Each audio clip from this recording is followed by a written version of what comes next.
Morning, Ayanda. Morning, Ari. Are you well? I'm good, thanks, and you? Yeah, no complaints. Still tired? Hey, don't say that. My body is not here. I'm just Trying here. to catch up. Hey, listen, I'm gonna work on the program in the meanwhile, ne? Yeah, I saw the that's discuss fine. area and Chair has mentioned some oversight, especially in Impala. Actually, Nomvula is the one who came up with that. So he needs Uh-huh. to report apparently in a meeting tomorrow. What So oversight? no, there's if we are planning of any oversight. Hmm. But said, let's Oh, look at maybe we can go in the Impala as one of the incidents and see who is working on a document whereby he can see any other month, but the theme will be health and safety. oh, okay. So yeah, Even, after we're done with this series, but it will be that week of oversight in yeah, January, the last week. okay. Yeah. Because Chair said the other day, next week, on Wednesday, after the responses from the Mm. DMRE, Um, what was the two items you said? Yeah. Oh, the outstanding public hearings, and then that letter to Makua Oh yes, yeah. So yeah, he after the said meetings. yeah, Yeah. he did mention that he needs to table the committee of these three areas Hmm. because Nomvula Hmm. also was asking when are we going there. I'm looking at the because initially he came with the 20th, ne? Yeah. But Yeah. depending on the provincial January 8th statement. So if I Yeah. can do when is Northwest and Bloemfontein, he said so Yeah. that we don't plan on the weeks that they are busy with. Otherwise, we won't have Yeah. any people. Correct. Exactly. So yeah. Okay. So you'll work on that in the meanwhile. Yeah. Yeah. No, it's fine. Then I'll run with the public hearings. Yeah. No, it's fine. Okay. Yeah. No, it's Next fine. week's meetings. Yeah. Yeah. All Okay. right. All right. I Okay then. Sure, bye. Oh yeah, and I only got the one apology from Graham Murray. Oh yeah, I've got Hmm. Lorima Hmm. and Phillips. They are not Well, attending today. Lorima and Phillips. okay, that's fine. I'll Yeah. do the apologies. Okay, sure. All right. Show Ayanda. Bye bye. Sure, Ari, bye.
Mr. Bowen, Rico here. I understand I must give you co-hosting rights for Eskom. Is that correct? Thank you. Morning. Morning. The co-hosting rights, is Yeah. that fine to you, Yeah, ne? perfect. Thank you. Okay.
Good morning, honorable members. I think we are enough to.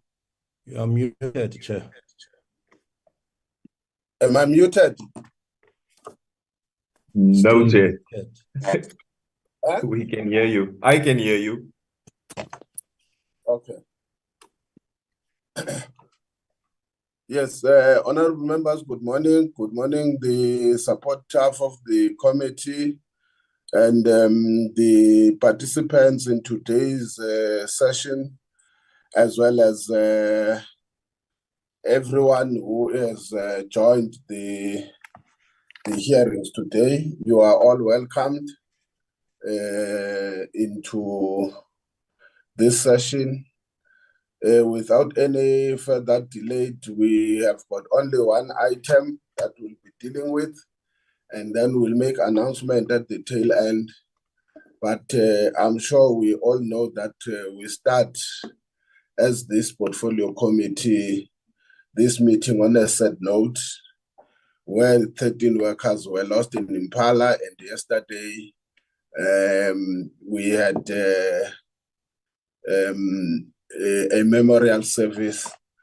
May I request that before we start, we just observe a moment of silence.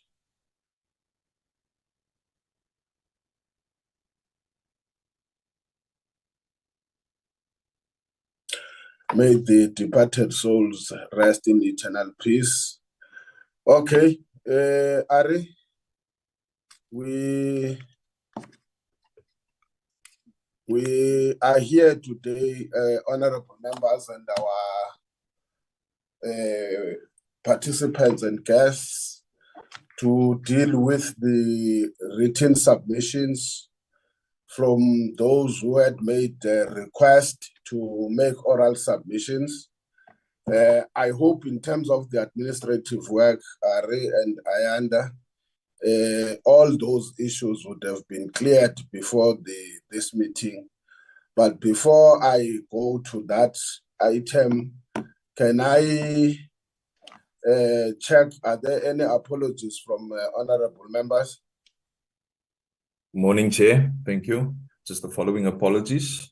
Honorable Lorimer, Honorable Phillips, Honorable Graham Mare, who's unable to attend this meeting this morning, Chair. Those are the apologies received, Chair. Thank you. Okay, thank you very much. To our participants today, you are welcomed. We are still in that process, but just allow me to take off the video so that I can enhance my network. Can I also further request, although it doesn't sound possible, that in the event there is a hiccup, Honorable Mashaule will kick in like a generator in that process. Honorable members, as I've said, we have people who have made, or entities or organizations in their respective coinage of how they see themselves as an association that have Honorable made, Chair. Honorable Chair, yes. with the greatest of respect to you and the committee, we got the apologies. Get a sense of whether we form a quorum or not. No, we do. That's why Okay. I said when I started, I said we do constitute a quorum, we can start. Okay. Thank you, Chair. One by one. Only. Okay. Let me say this: if it is painful, please bear with me.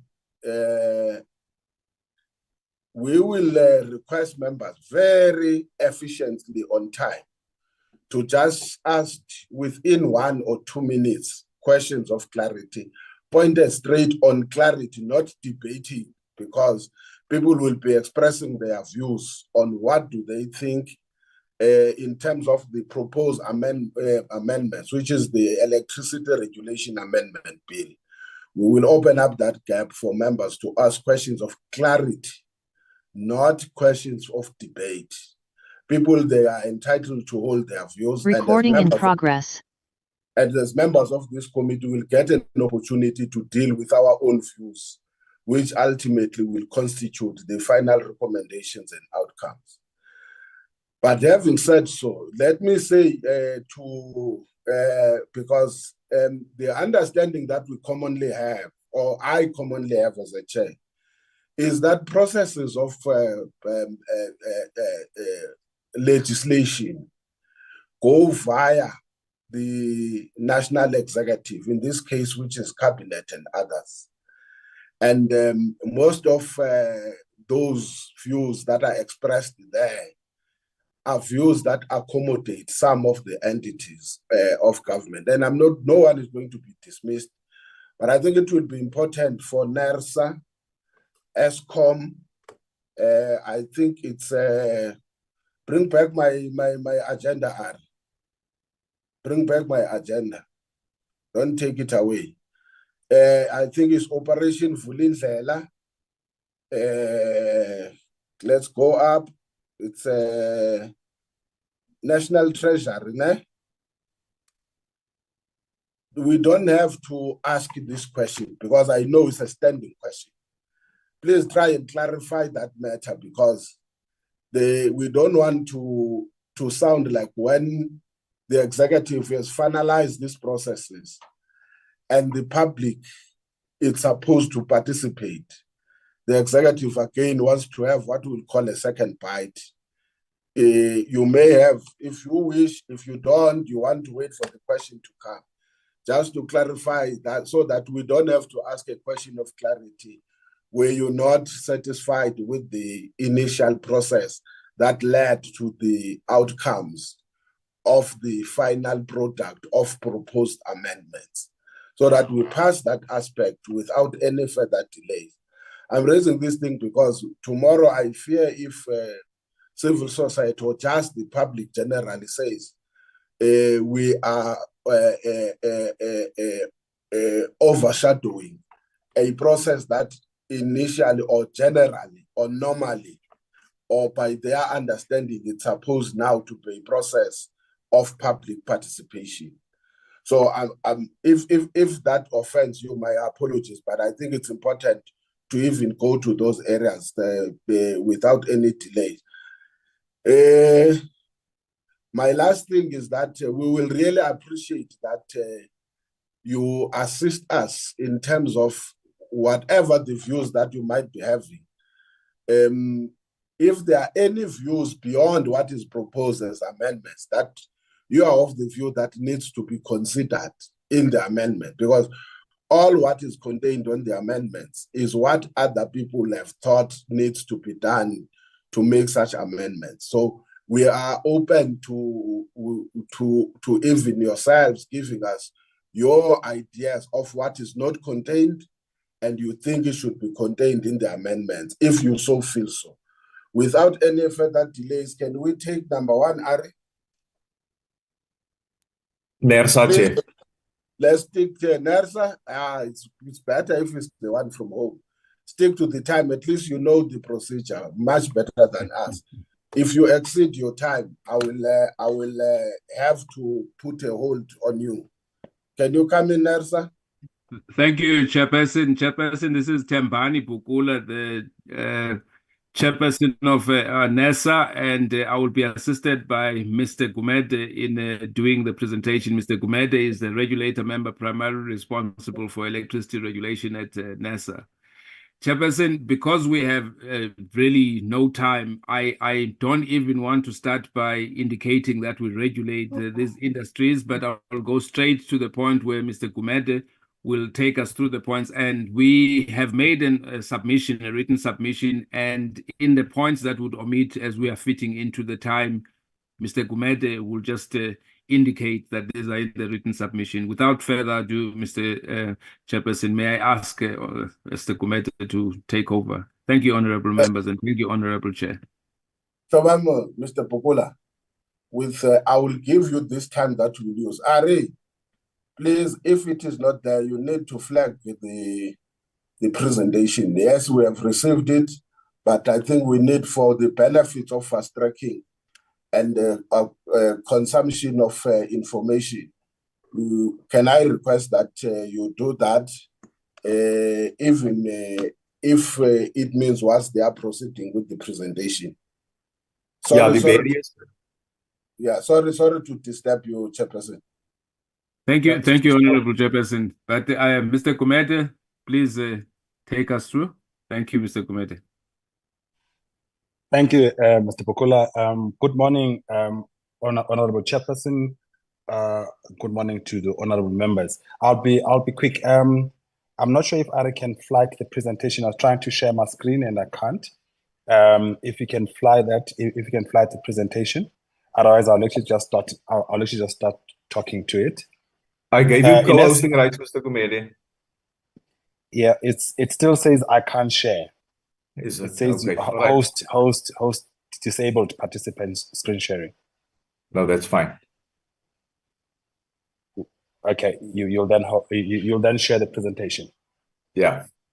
Okay, thanks.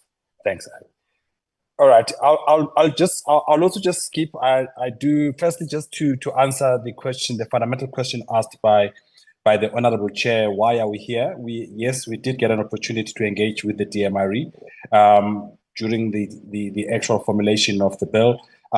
Yes, unfortunately there were some errors that crept in, and at the advice of the DMRE, we were advised that it might be best that for us to indicate those areas where we feel that there's been some errors, that we actually then come and make a presentation. Chairperson, I really would not take much time, just to indicate that on if you can just move straight to slide 3. Thanks, Ari. Yeah, on slide 3, essentially just to indicate that NESA, as you know, we are a Schedule 3 public entity that which was formatted in terms of the PFMA. We regulate electricity industry, pipe gas industry, and the petroleum pipelines industry.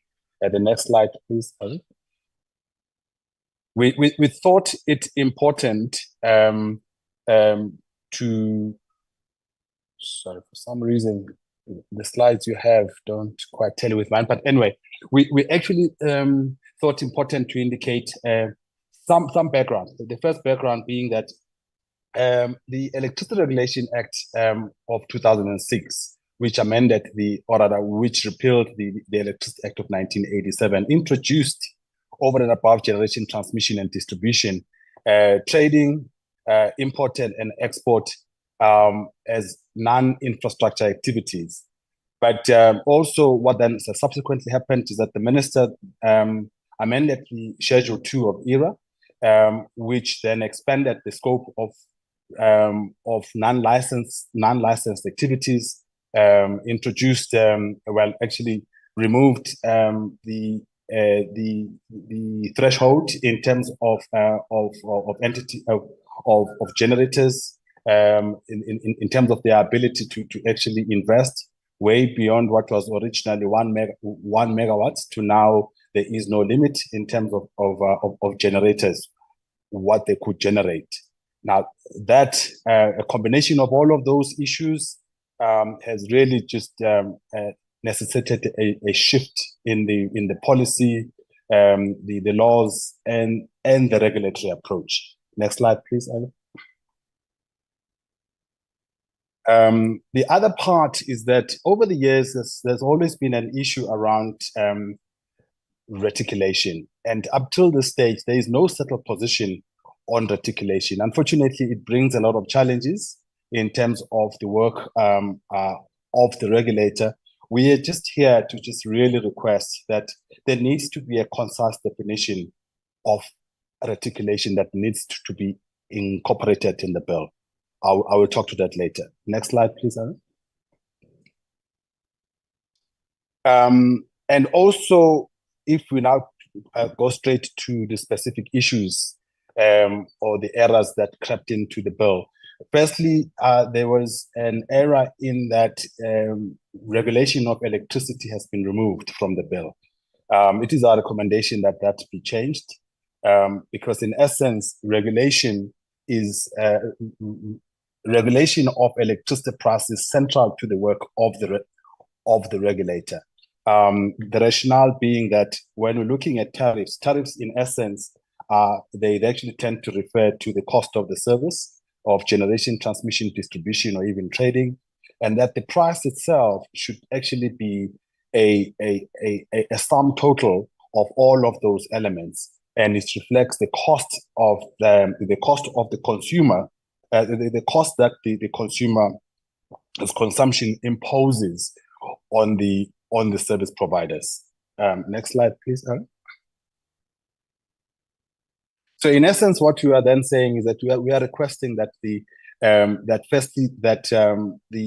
section 4, subsection 2 be changed again to read that to set and approve tariffs and prices, but to request that we add a part there that says in a manner prescribed by a rule.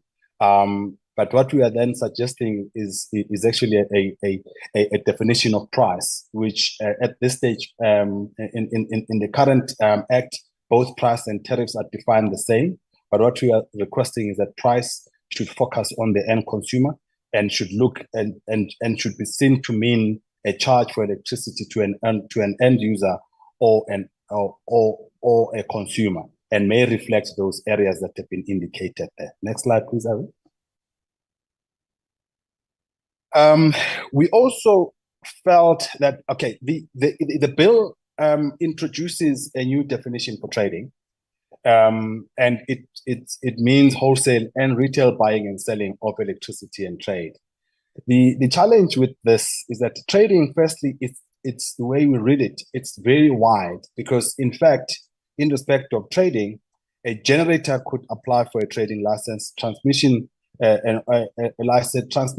license holder or a distribution license holder could also apply for a trading license, as well as independents who are currently holding licenses and others who are applying for licenses.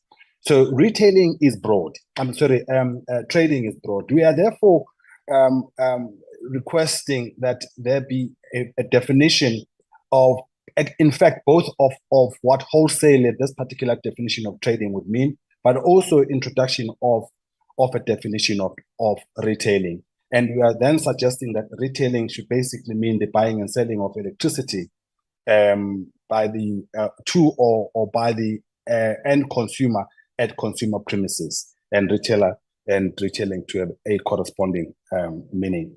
Next slide, please, Anna. On reticulation, as indicated, we do believe that there's a need for a more concise definition.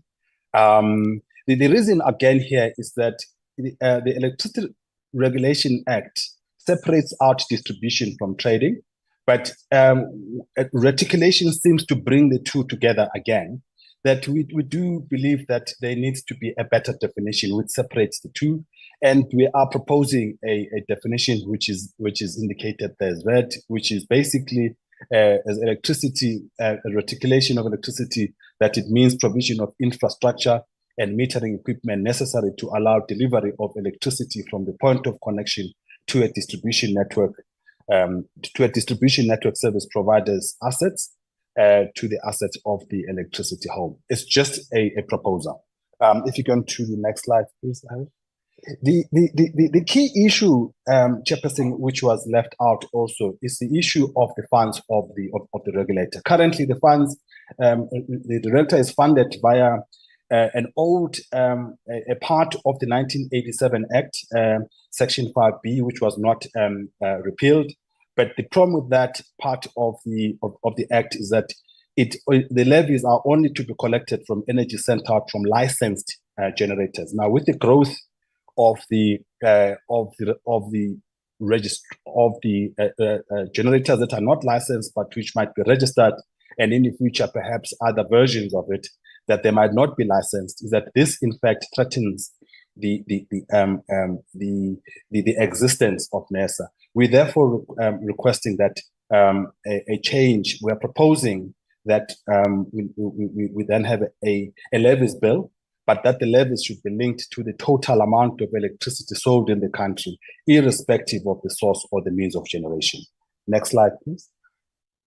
So the wording, again, I'm not going to go into the detail, but in essence, all we are requesting is that, like in terms of the Gas Act as well as the Petroleum Pipelines Act, is that we actually include a part of the bill there that proposes that the funds of the regulator may consist of. There are a number of areas in the old Act of 1987. There were parts that are very useful, like, for instance, donations and contributions from many persons, and also in respect of interest on investments. We are requesting that those two are retained when in terms of how the wording might be formulated.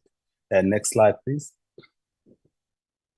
We also are asking, and this is common knowledge, I think, Chairperson, that NESA has been struggling to actually get the licensees, especially at distribution level, to comply with this with the condition of license. In essence, the reason for that, there's basically very limited. The model of enforcement is very limited. We are there, and also even in terms of the tribunal.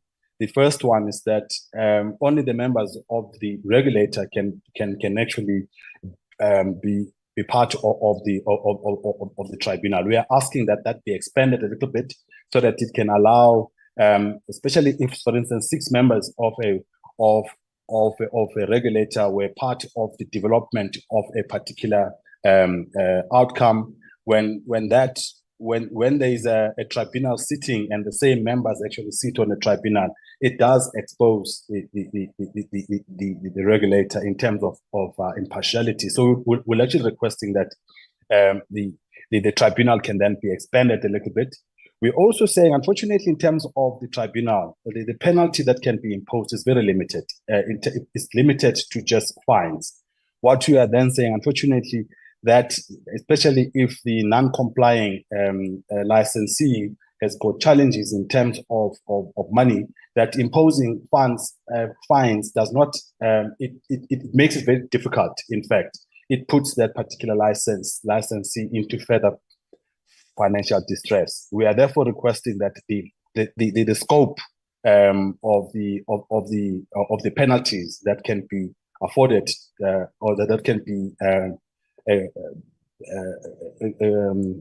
given by the tribunal be expanded to include even something like that, to allow the regulator to even recommend appointment of service providers to via SDAs, for instance, to be able to actually remedy the problem. Next slide, please. In terms of the amendment, what is proposed is a removal of the in consultation in terms of Section 34 of the Act. We do believe that will bring a lot of challenges for the process, in the sense that if that section is retained to still read like in consultation, it means it allows a single process for licensing, that the regulator concurs first with the minister, but in concurring, it makes the actual licensing process a whole lot more easier. But if the in consultation is removed, it means that at the time of the consideration of the generation license, the process will have to start de novo again. It actually have to start from scratch. We therefore 2 minutes also is left in that I sponsored. You have to wrap up in that. All right, it's the last slide, Chairperson. The next slide, please, Ari. So in terms of the last slide, Chairperson, I'm not going to talk to the other two, but we just do request that the actual definition of import and export be clarified a bit. And then, of course, just to allow for the registered entities that might want to actually trade with the organs of state to be able to trade, is that we do request that perhaps there might be an inclusion in there of a clause that allows for any of those parties to apply for a tariff. And once they have a tariff that is considered and approved by the regulator in terms of Section 15 of the Act, they will then be able to trade with any organ of state. I thank you, Chairperson, and apologies for taking too long.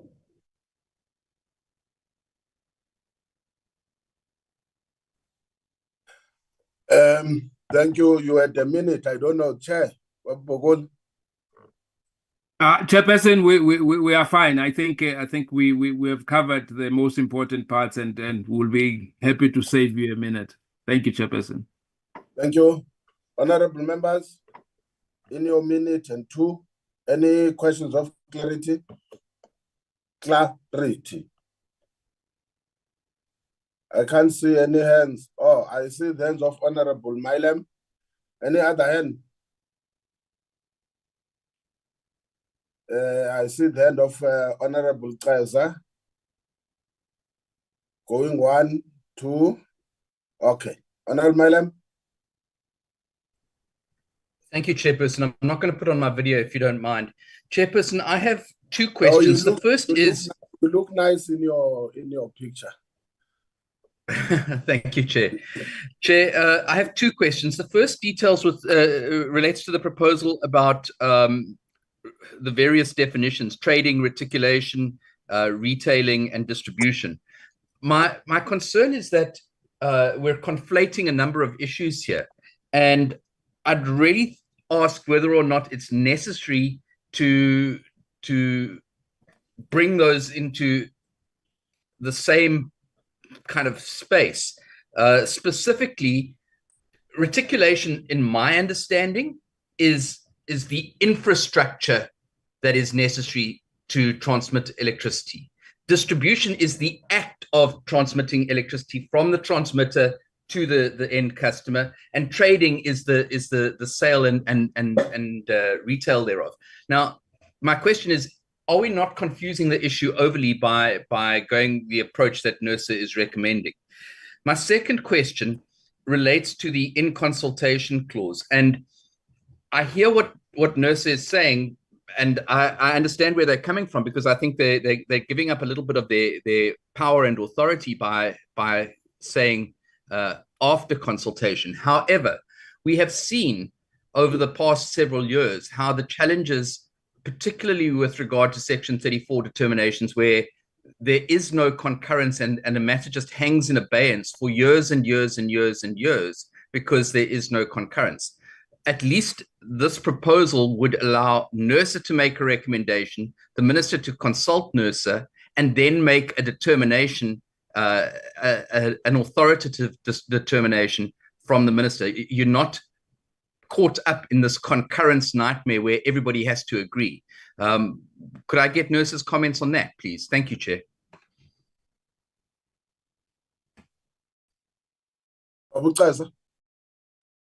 Yes, Chair.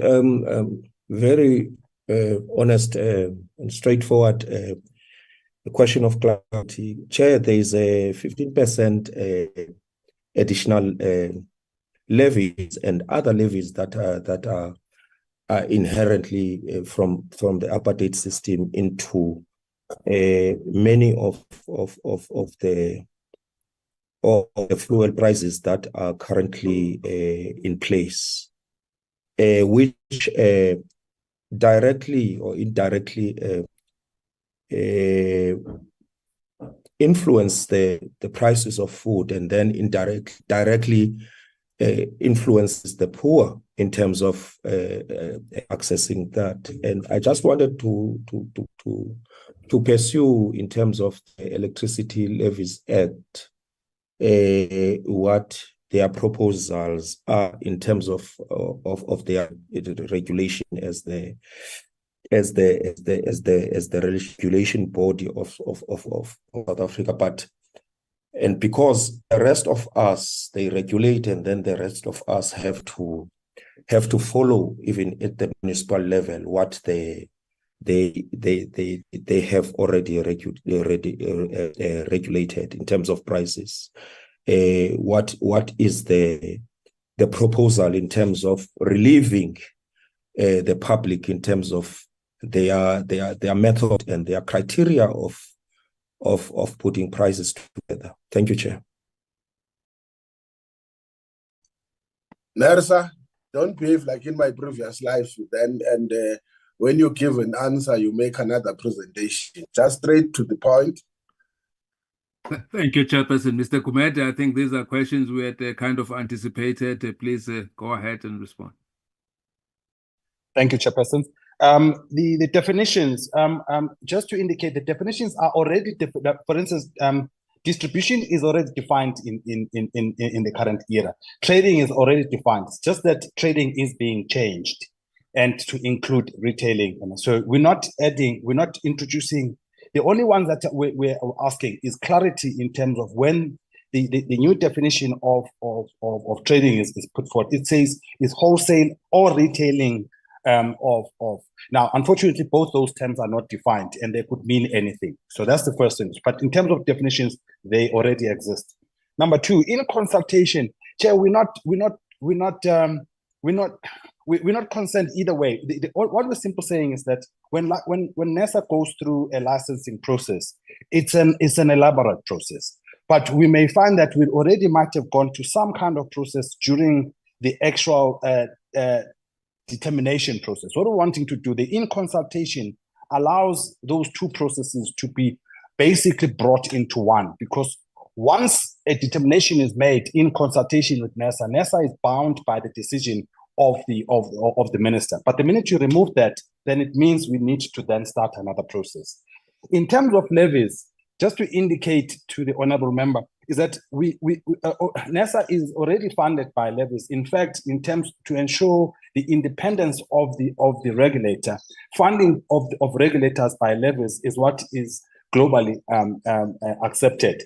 But these levies that we are talking about is only in respect of the funding of the regulator, which at this stage, unfortunately, its scope is limited to just the license generators. But as that number reduces, then it means the amount paid by those remaining generators will actually have to increase. But it's not meant to actually exert more burden to consumers. Thanks, Chair. Okay, who's next, Ari? Eskom, Chair. Eskom, look at the time. I'm giving you an extra 2 minutes to add on your time, which is supposed to be starting at 9:35. Can you start?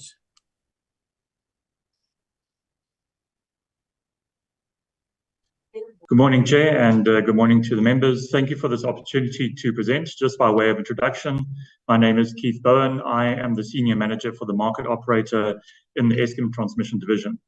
As you requested, just upfront to say that Eskom is fully supportive of the bill. We welcome the bill and the work that's being done to provide the clarity on the future, specifically for the supply side of the industry that's encapsulated in the bill. I think importantly, why we wanted to present today was also to provide an overview of the model that's encapsulated in the bill, but also try and deal a little bit with the nuance on the written comments that we provided in some of the definitions within the bill. I think just to give a high-level view of the role of the multi-market model, a lot of this work, it's developed from work that was done in 2003 by a multi-market model consortium that was put together by the Department of Mineral Resources and Energy, or the Department of Minerals and Energy at the time, to look at the design for a multi-market model and what would that need to look like. And a lot of this work is still continuation of that from 20 years ago. But the idea is that when we talk about the transmission system operator, which is well defined within the bill, is the four main businesses that we put together in terms of that transmission system operator.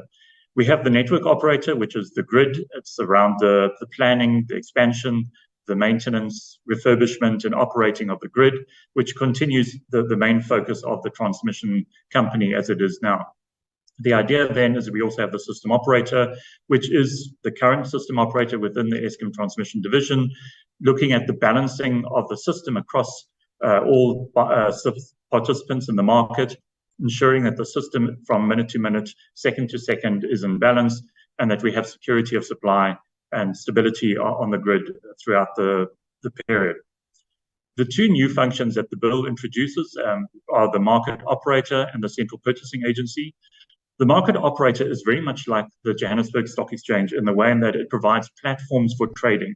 It is not a buyer and a seller of energy. It is providing platforms on which other willing buyers and willing sellers would participate.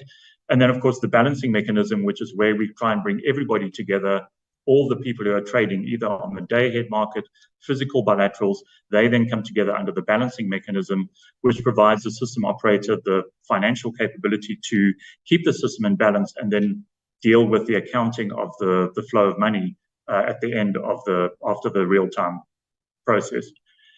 The central purchasing agency is a new function is developed to deal with the legacy items, so particularly the Section 34 independent power producers procured up until now, and obviously there are a few that are still in the process of being procured.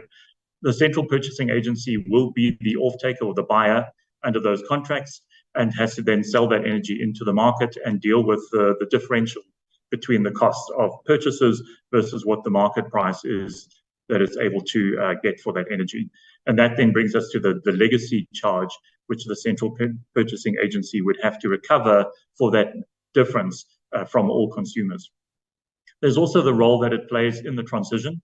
When we talk about going from the regulated tariff structure that we have now to a fully competitive market, there has to be a transition, which the bill allows for, and I'll spend a little bit of time on that now. I think importantly, the multi-market model allows for physical bilateral trading, and that means that there are willing buyers and willing sellers, what we now call the wheeling contracts, where you have generators selling directly to customers. And those will continue once the bill is passed and into the new market mechanism.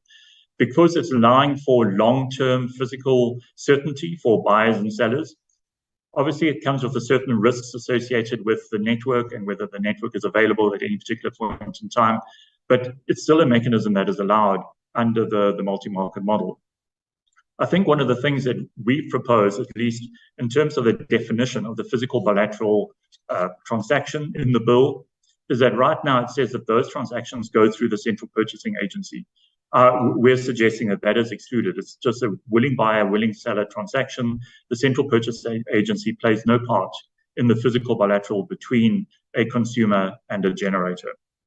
One is an important aspect of it, though, is that a holder of a physical bilateral, whether it be the generator or the consumer, must themselves be balanced responsible parties, which is defined in the Act, that they then take accountability for declaring day ahead what they're going to do, and then there being a mechanism for us to true up after the fact with the actual metering to determine if there was a deviation, that they are then exposed to the balancing mechanism for that difference. But importantly, it does mean that you have distributors, retailers, consumers, traders able to buy on the market through the platforms provided by the market operator or over the counter through physical bilateral trading. And the same with the power stations are able to then access those platforms to be able to buy. I think one of the important things that we wanted to also clarify is that the bill provides a minimum requirement in terms of how these markets should work, as well as empowering the market operator to develop a market code. And that the detail of how these markets work and the functions of the markets, as well as the responsibilities around balancing, etc., would be covered in the market code.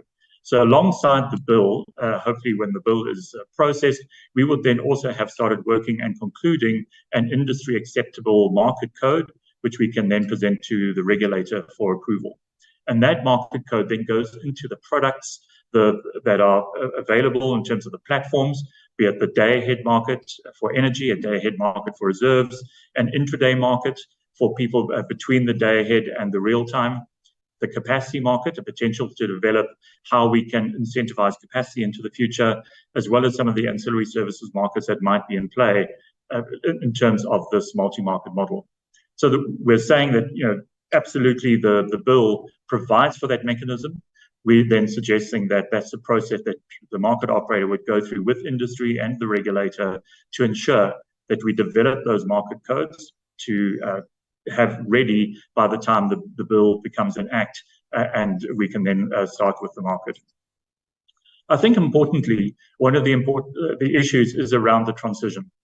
As I mentioned, right now we're in the regulated phase where, as the regulator said, that we regulate prices very strongly on energy into the future.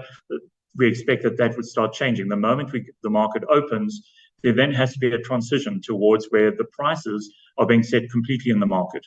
That we have the day-ahead market prices, we have day-ahead reserve prices, we have balancing prices, all being set based on the interaction in the market.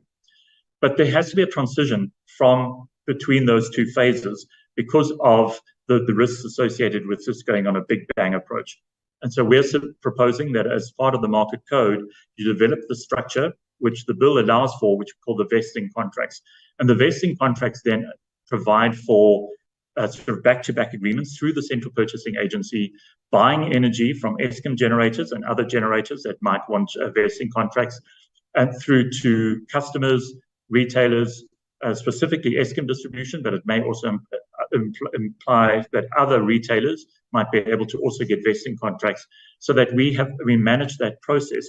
And the idea there is that the vesting contracts have an inherent short-term kind of lifespan and a decrease every year in terms of the volumes.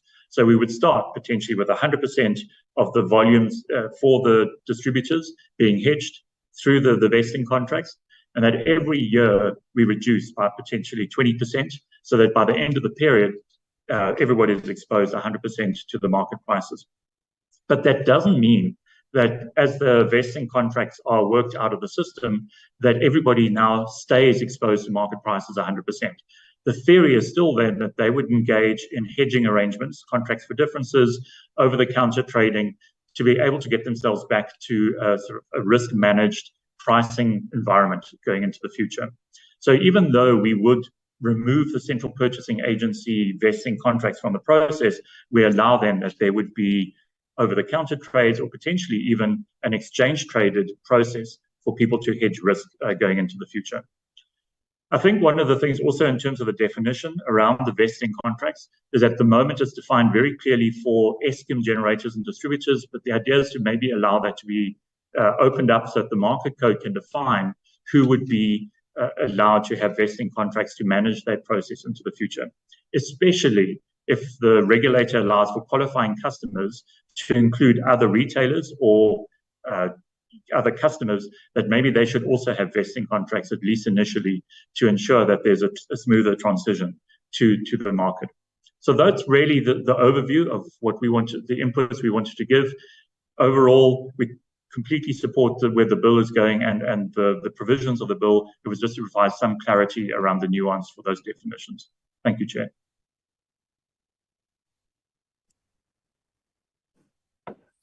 Thank you, Eskom. Yeah, you saved us almost 5 minutes. I hope others will do the same. Let me check now again. Questions of clarity, honorable members.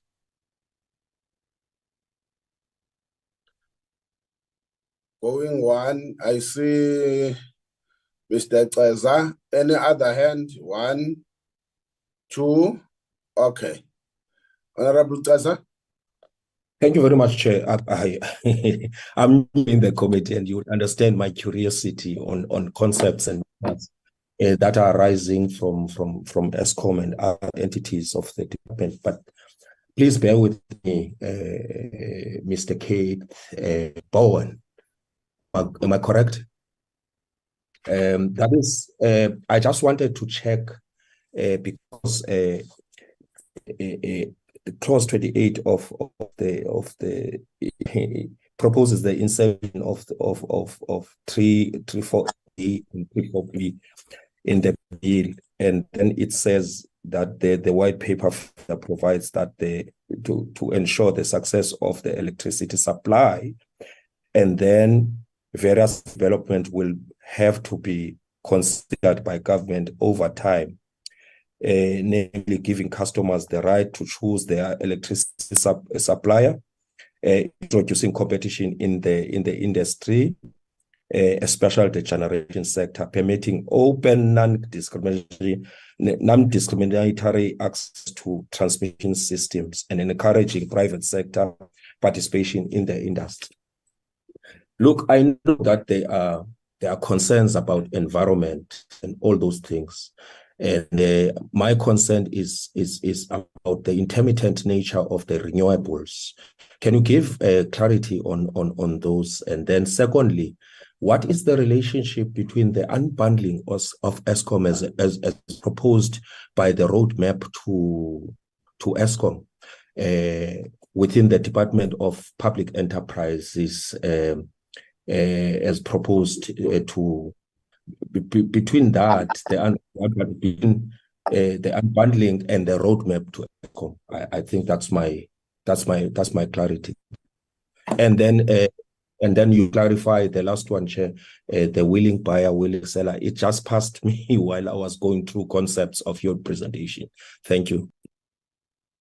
Eskom.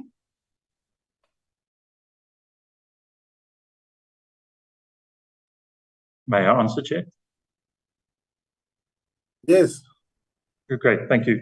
Yeah, thank you, Mr. Plaza. The idea of when we talk about the intermittent nature of renewables, I think one of the important things is that in a future market, the idea is that we have an energy market and a capacity market. When energy deals with the energy provided in a specific time frame, we are still talking about within an hour. You can go down to 15 minutes, 5 minutes, half an hour, whatever that time frame is.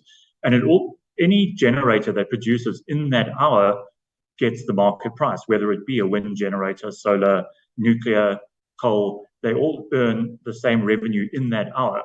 Obviously, if a generator is intermittent, it creates a problem from a planning perspective from the system operator to be able to ensure stability on the grid over time.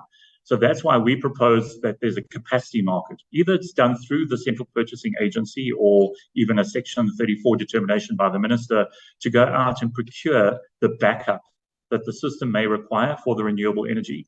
Or the capacity market provides a signal for participants to go and build the kind of capacity the system needs in order to back up the renewables. So yes, the idea is very definitely you have an energy market where it doesn't matter what the technology is that energy is provided, but you also need to ensure that there's some sort of capacity mechanism to provide that backup so that the system overall is able to meet the demand when it's required. So you're absolutely right. It definitely is an issue when you look at international markets, those that are energy only, where they don't have capacity as a concept.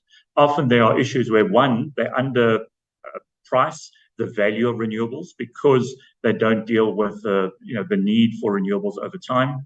The second is that they don't always incentivize that backup capability. So you may build, whether it be gas, coal, whatever your backup facility might be, or batteries, they would earn capacity just for being there in order for the system to remain whole. And that's why you design different market structures to accommodate those different products going into the future. In terms of the unbundling, very definitely the roadmap set the groundwork from the perspective of Eskom in a future competitive market or a future electricity sector, energy sector. So the idea there is that by separating out generation, transmission, distribution, you can put the focus then on the transmission company to create this platform to be a facilitator of competitive trading. And you can see from the roadmap how it defines the role of the transmission company. What the bill does is it takes it a step further and it says it's not just a subsidiary of Eskom Holdings into the future. It actually becomes a completely separate state-owned enterprise as the transmission system operator, and that's quite a big step in itself. But it then provides the foundation for what the TSO does. In the roadmap, it's still very much looked as the TSO or the transmission entity as a bit of a single buyer, which could become a broker. We're saying that, and what the bill supports, is that you actually move out of that space of a single buyer. You move into a fully competitive market, and that the transmission entity is then a facilitator through providing network support, providing system operator balancing, providing the platforms for trading, and then the Central Purchasing Agency providing that transition mechanism. And that then sets the groundwork for a future competitive market. So it's fully in line with the unbundling. It's just the ERA bill takes it one step further for the separation into a TSO. When we talk about willing buyer, willing seller, I think to a large extent we already have that as a model that has been developed, particularly since the lifting of in terms of the Schedule 2, in terms of the requirements for a licensing provision. We're starting to see a lot more activity around willing buyer, willing seller. So it's consumers. It may at the moment be predominantly large power users and potentially municipalities going and signing long-term agreements with generators. So it's willing buyer, willing seller, and they're trading on a long-term wheeling arrangement, or what we call now the physical bilateral. But the idea is, as we create more of the market structures, you can allow for more shorter-term trading, and that the excess energy or surpluses and deficits on a particular day can be traded through the market. I think quite importantly, and maybe this is going to like a serious nuance, is that the physical bilaterals as they stand and as defined require a physical delivery. So a generator must generate, a consumer must consume. As opposed to if you go into the market, the physical delivery and consumption takes place through the market. So the day-ahead market, the balancing deals with the physical aspects. It's then a possibility for willing buyers, willing sellers to then also trade on a hedging mechanism on a financial basis. So the physical delivery and risks associated with production and consumption are managed through the markets, and then the financial hedging is done separately through an exchange traded or over-the-counter financial trade. And I think that supports the willing buyer, willing seller, and just makes it more accessible for more people rather than having to go into long-term physical contracts. Okay, thank you, Mr. Bowen. Unfortunately, as I've said, we have got a very long list that is still coming. So you will bear with us. We are trying by all means possible to accommodate everyone who has made the request to do so. Thank you very much. Thank you, Chair.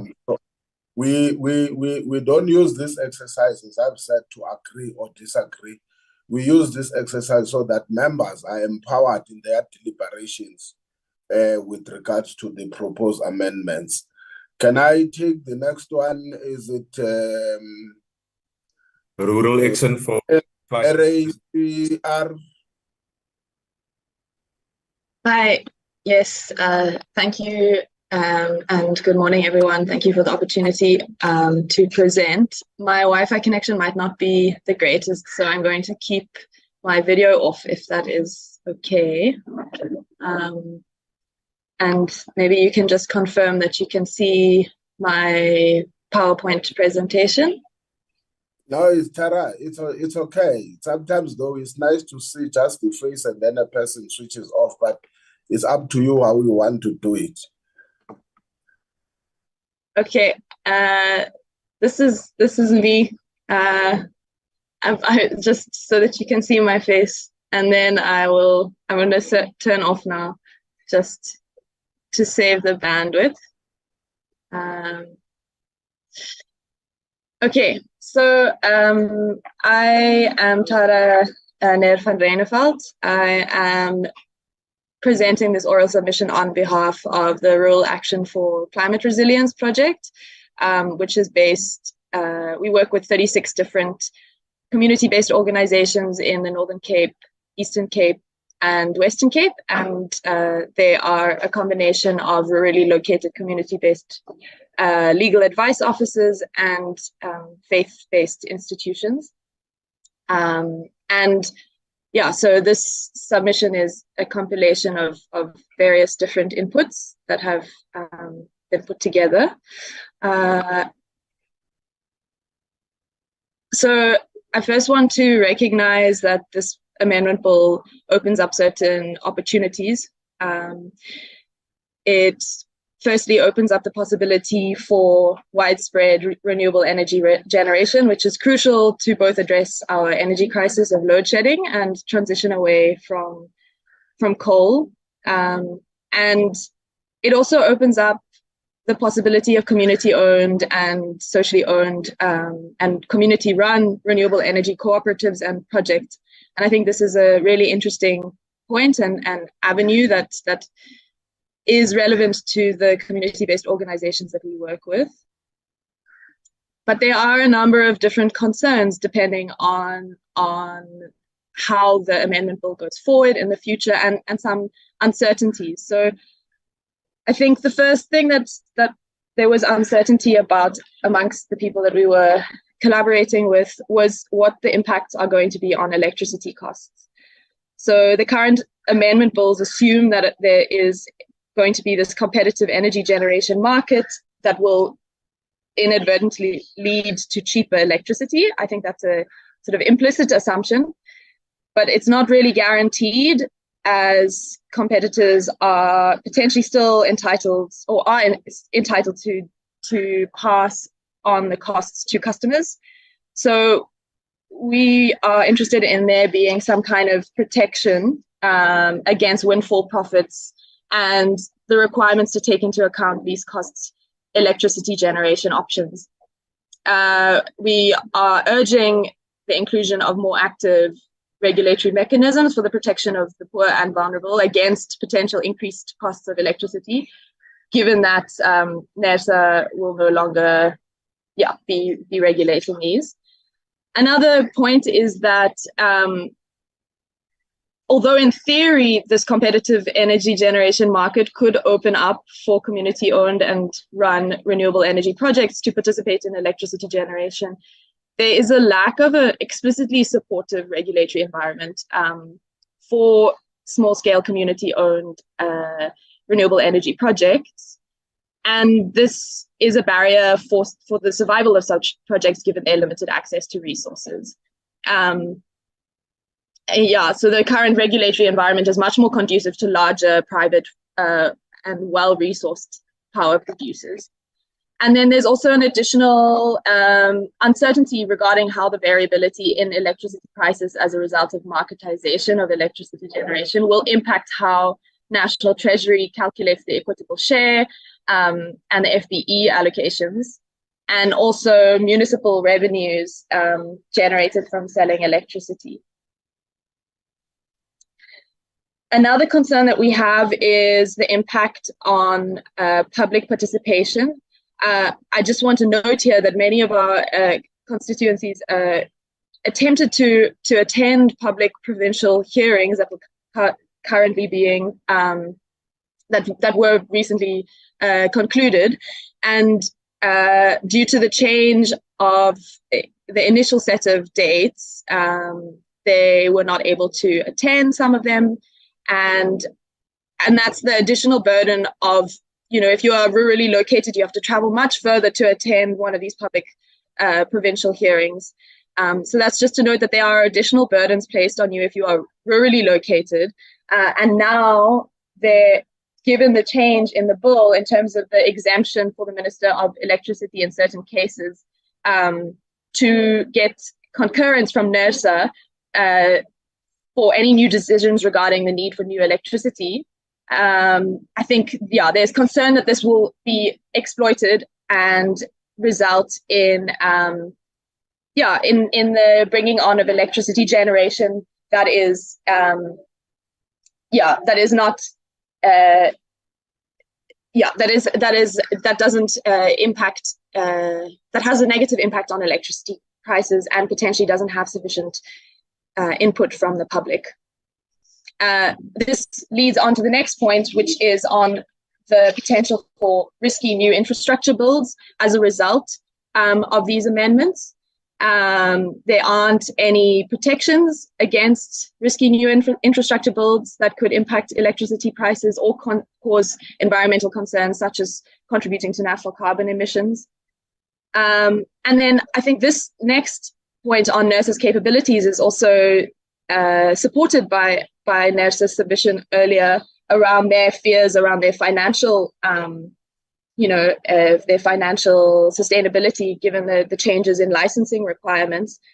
There was concern that NERSA's capabilities to manage disputes under the current revisions would not be sufficient, given that they are overstretched, and that there's also a need for protection against the possibility of regulatory capture by bigger energy generation companies like Eskom, but not just limited to Eskom.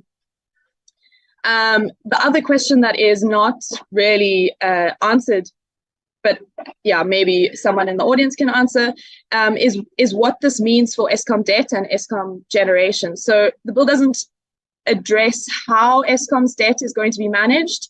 It also doesn't address the historic levels of corruption within Eskom. So it's sort of unclear how the unbundling of Eskom will prevent either of these in the future. There doesn't seem to be clarity on what is going to be taken forward in order to prevent either of these.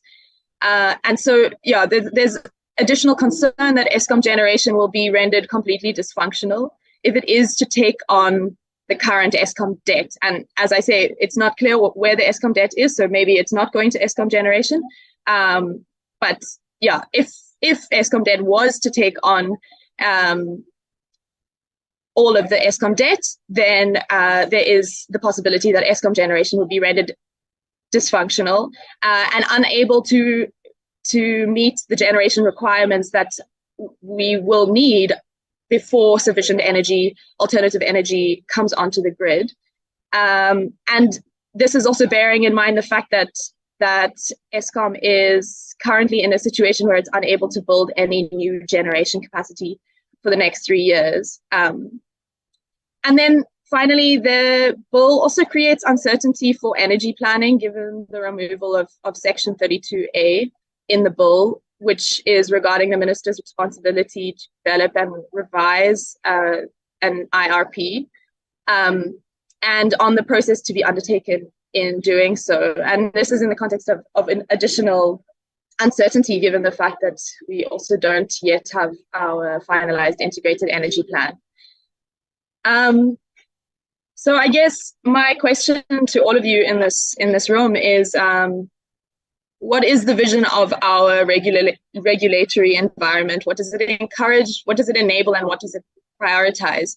Are we making decisions on our regulatory environment that enables affordable and accessible energy for all in a country with high levels of energy poverty, where we know that things like lack of energy access leads to more experiences of gender-based violence and crime? Is our regulatory environment encouraging the addressing of this load shedding and national energy poverty? And are we prioritizing clean energy as well?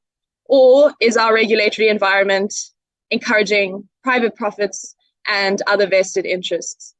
And I would hope that we in this room are all hoping to build a country that is, in the interests of everyone, and building more accessible, more affordable energy, and addressing national energy poverty and the energy crisis that we're in. So I'll leave it there, and thank you everybody for the opportunity to present.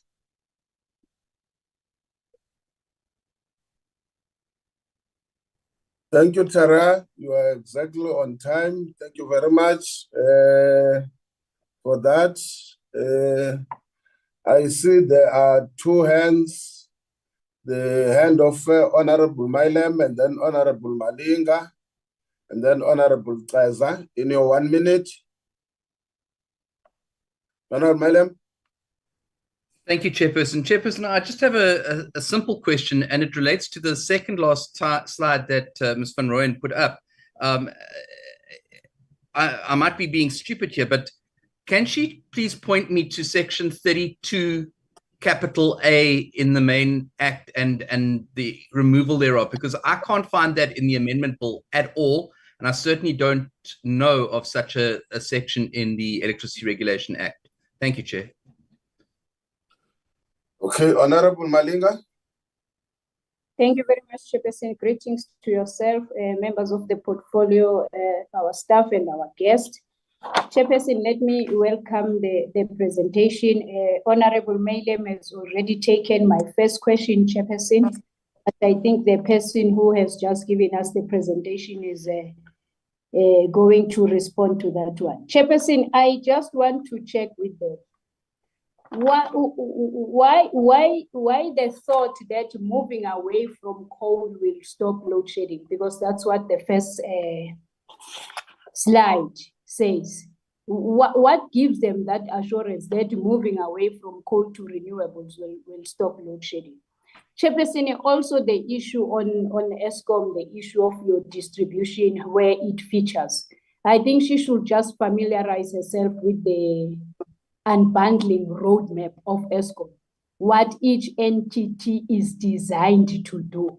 Because I think the presentation leaves much to be desired. If Chairperson, I'm more interested on the 32 capital A section that she's talking about on the presentation. Also the issue that they come boldly and say moving away from coal will enable or stop load shedding. What science did they do or investigation that they did that renewables will make sure that we have sustainable energy? Thank you very much, Chair. Okay, Honorable Kaza. No, thank you very much. I laughed at the Section 2 question, but it's fine. Look, I want to pose a question to the Rural Action for Climate Resilience. Could you kindly provide us with a proposed solution in terms of the participation and the communication? Because the lawmaking process says that there is a communication right through the local sphere of government in terms of, and it's being located at the point of the Speaker's office. So what is the extent of your proposed solution in terms of the stakeholder communication strategy to can reach and make sure that you then participate rather than coming now and be reactive in the committee in the manner in which the complaints are coming through? Thank you very much, Chair.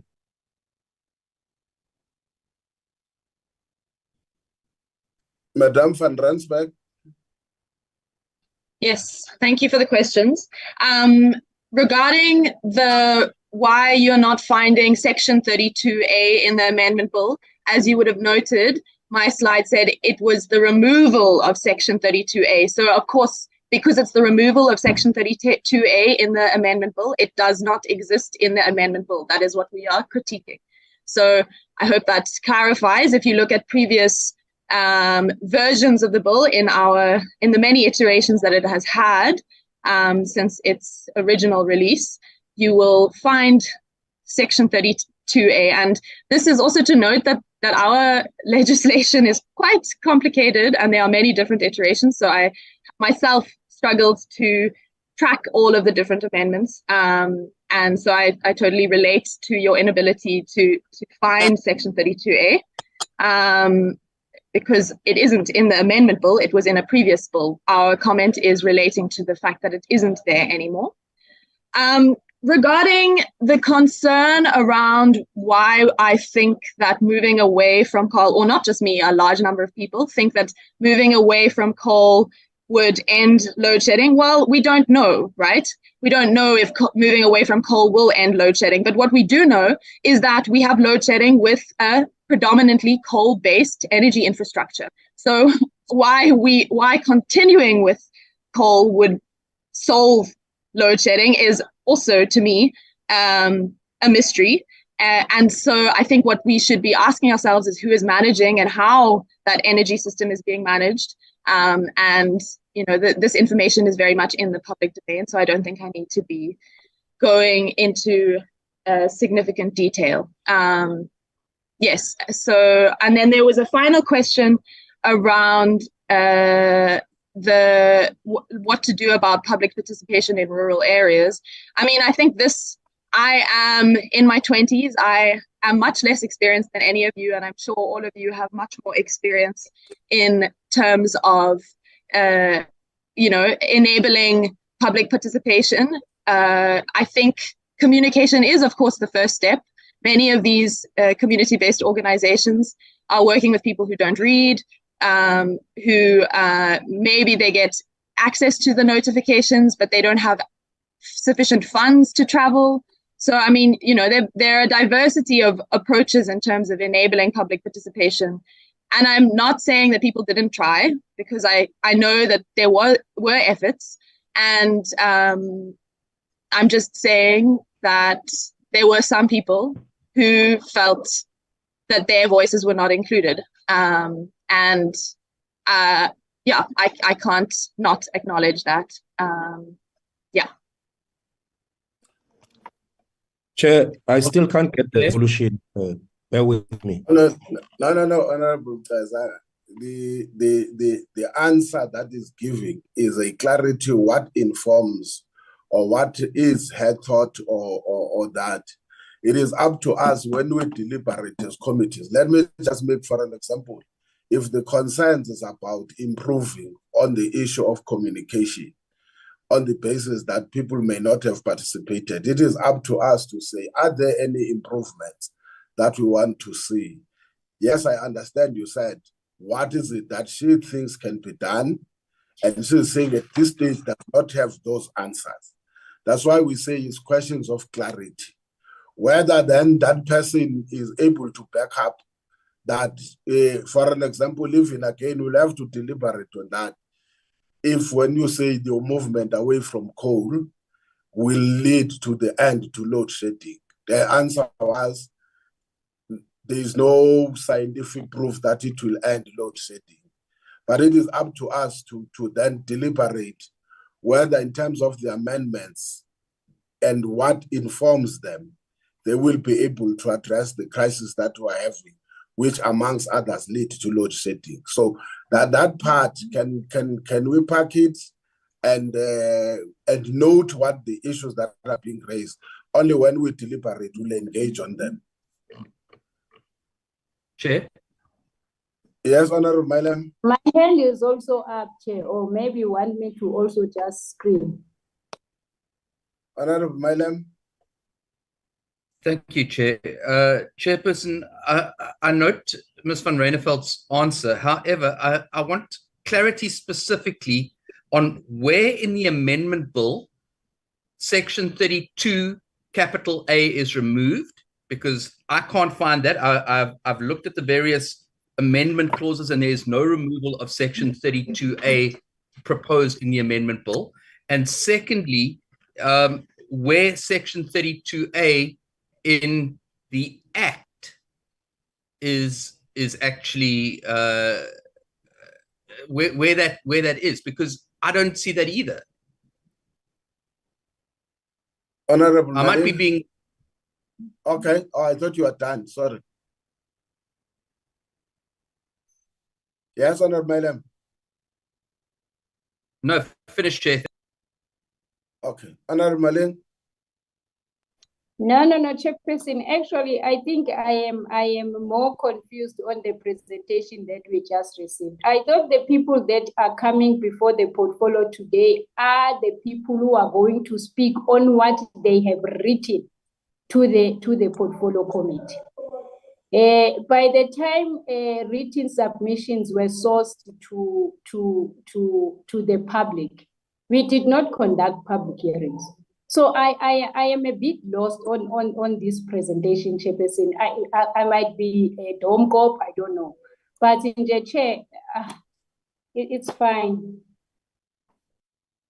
Okay, no, that's fine.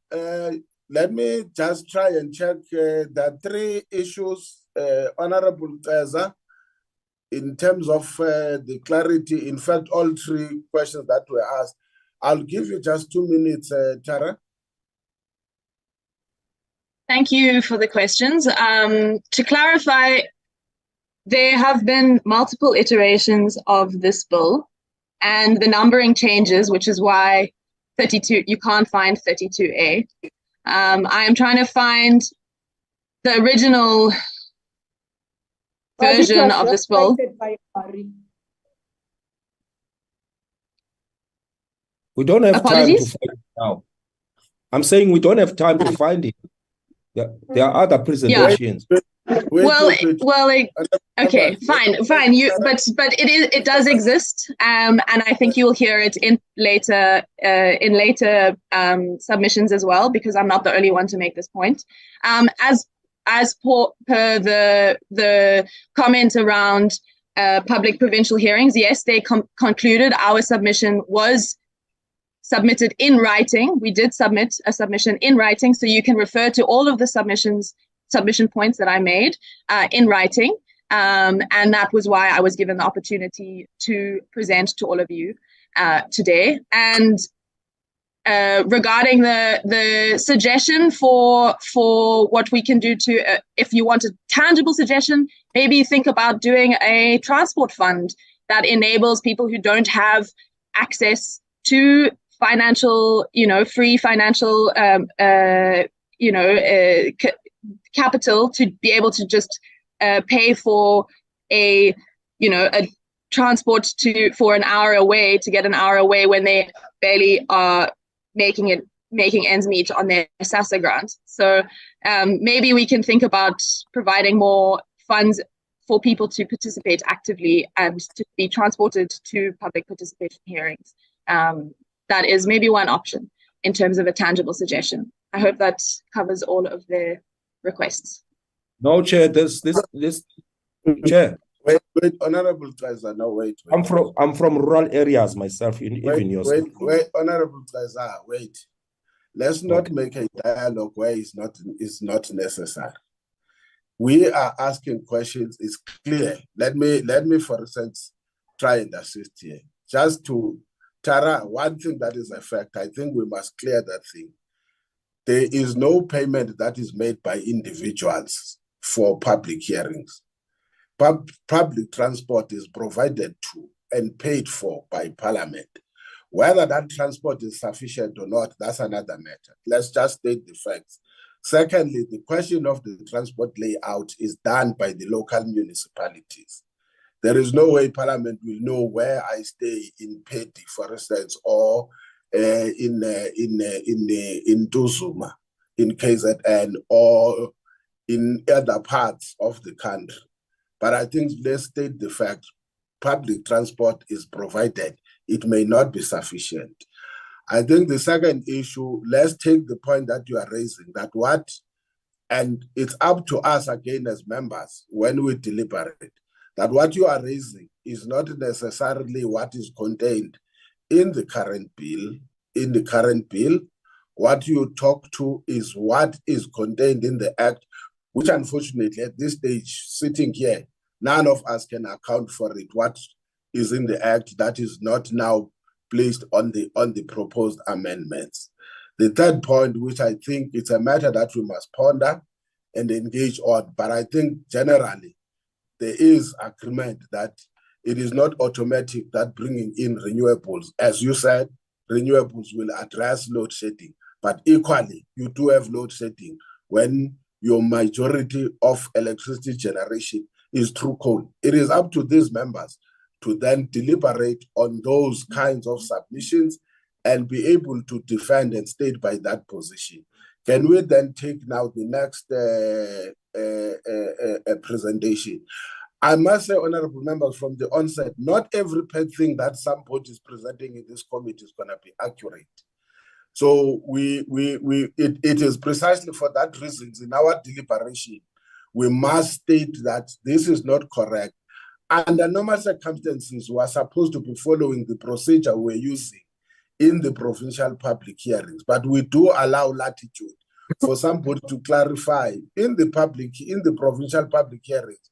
A person presents, we say, thank you, you go, we take the next one. We don't even open up for that process of giving us clarity. Can we take the next one? The AIDC, Chair. Okay, let me check my time. Yes, they will finish at 10:35.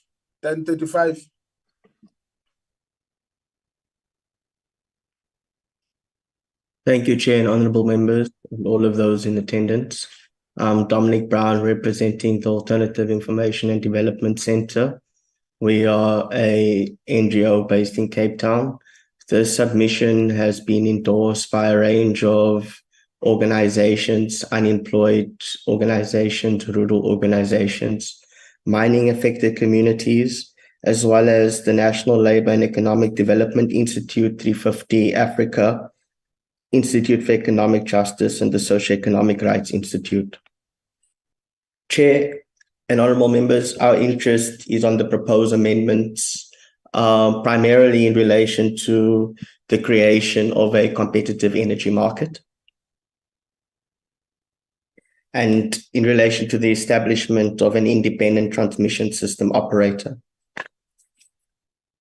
Chair, we argue that the amendment of the ERA to the ERA will have major implications for the electricity market in the country. The main objective of the bill is to introduce a competitive market in the electricity sector. This is congruent with government's strategy to unbundle Eskom from a vertically integrated energy utility and to enable the increased liberalization of the South African energy market through the facilitation of increased private sector energy generation, primarily in renewable energy. Our concern are the following. The proposed reforms will undermine the state's capacity to achieve the efficient, effective, sustainable, and orderly development of electricity supply, and it will also add additional risk on the state's finances. Secondly, there's a lack of clarity on how the tariffs will be set in a competitive energy market, and we caution that this may result in rising tariffs and perpetuate energy poverty. Finally, we argue that whilst we may see a greater share of renewable energy in the short term through increased private energy generation, it jeopardizes the prospects of transitioning to a low carbon energy sector and an economy over the long run. Primarily, beyond the issues of energy generation, which I think is beyond the necessary scope of this discussion, although we must recognize that this discussion is related to the promulgation of a number of other developments and legislation in the country that may in fact undermine Eskom's ability to ensure the sufficient generation of energy capacity.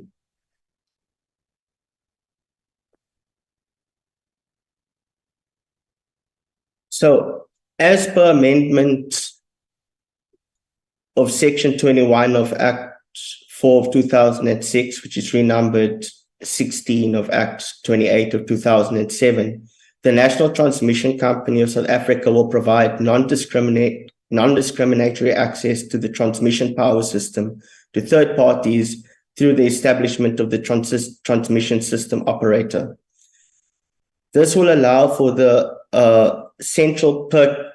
transmission system operator to be the central purchasing agency and the wholesale buyer in the transition to a competitive electricity market. This is underlined in the insertions of Section 34A and 34B into the Act of 2006 that it provides the transmission operator to provide an open market platform for competitive electricity trading. These licensing conditions are underpinned by the model of and principles of full cost recovery, which includes a regional margin of return, in other words, profit. Already, we see that based on NERSA's approved tariff increases, that Eskom hasn't been able to reach full cost recovery, and this will allow for greater possibilities of doing so with the risk of increasing tariffs. The model of full cost recovery comes out of the Washington Consensus, which is about the increased privatization of the economy, including liberalizations of energy sectors, primarily through the unbundling of public utilities.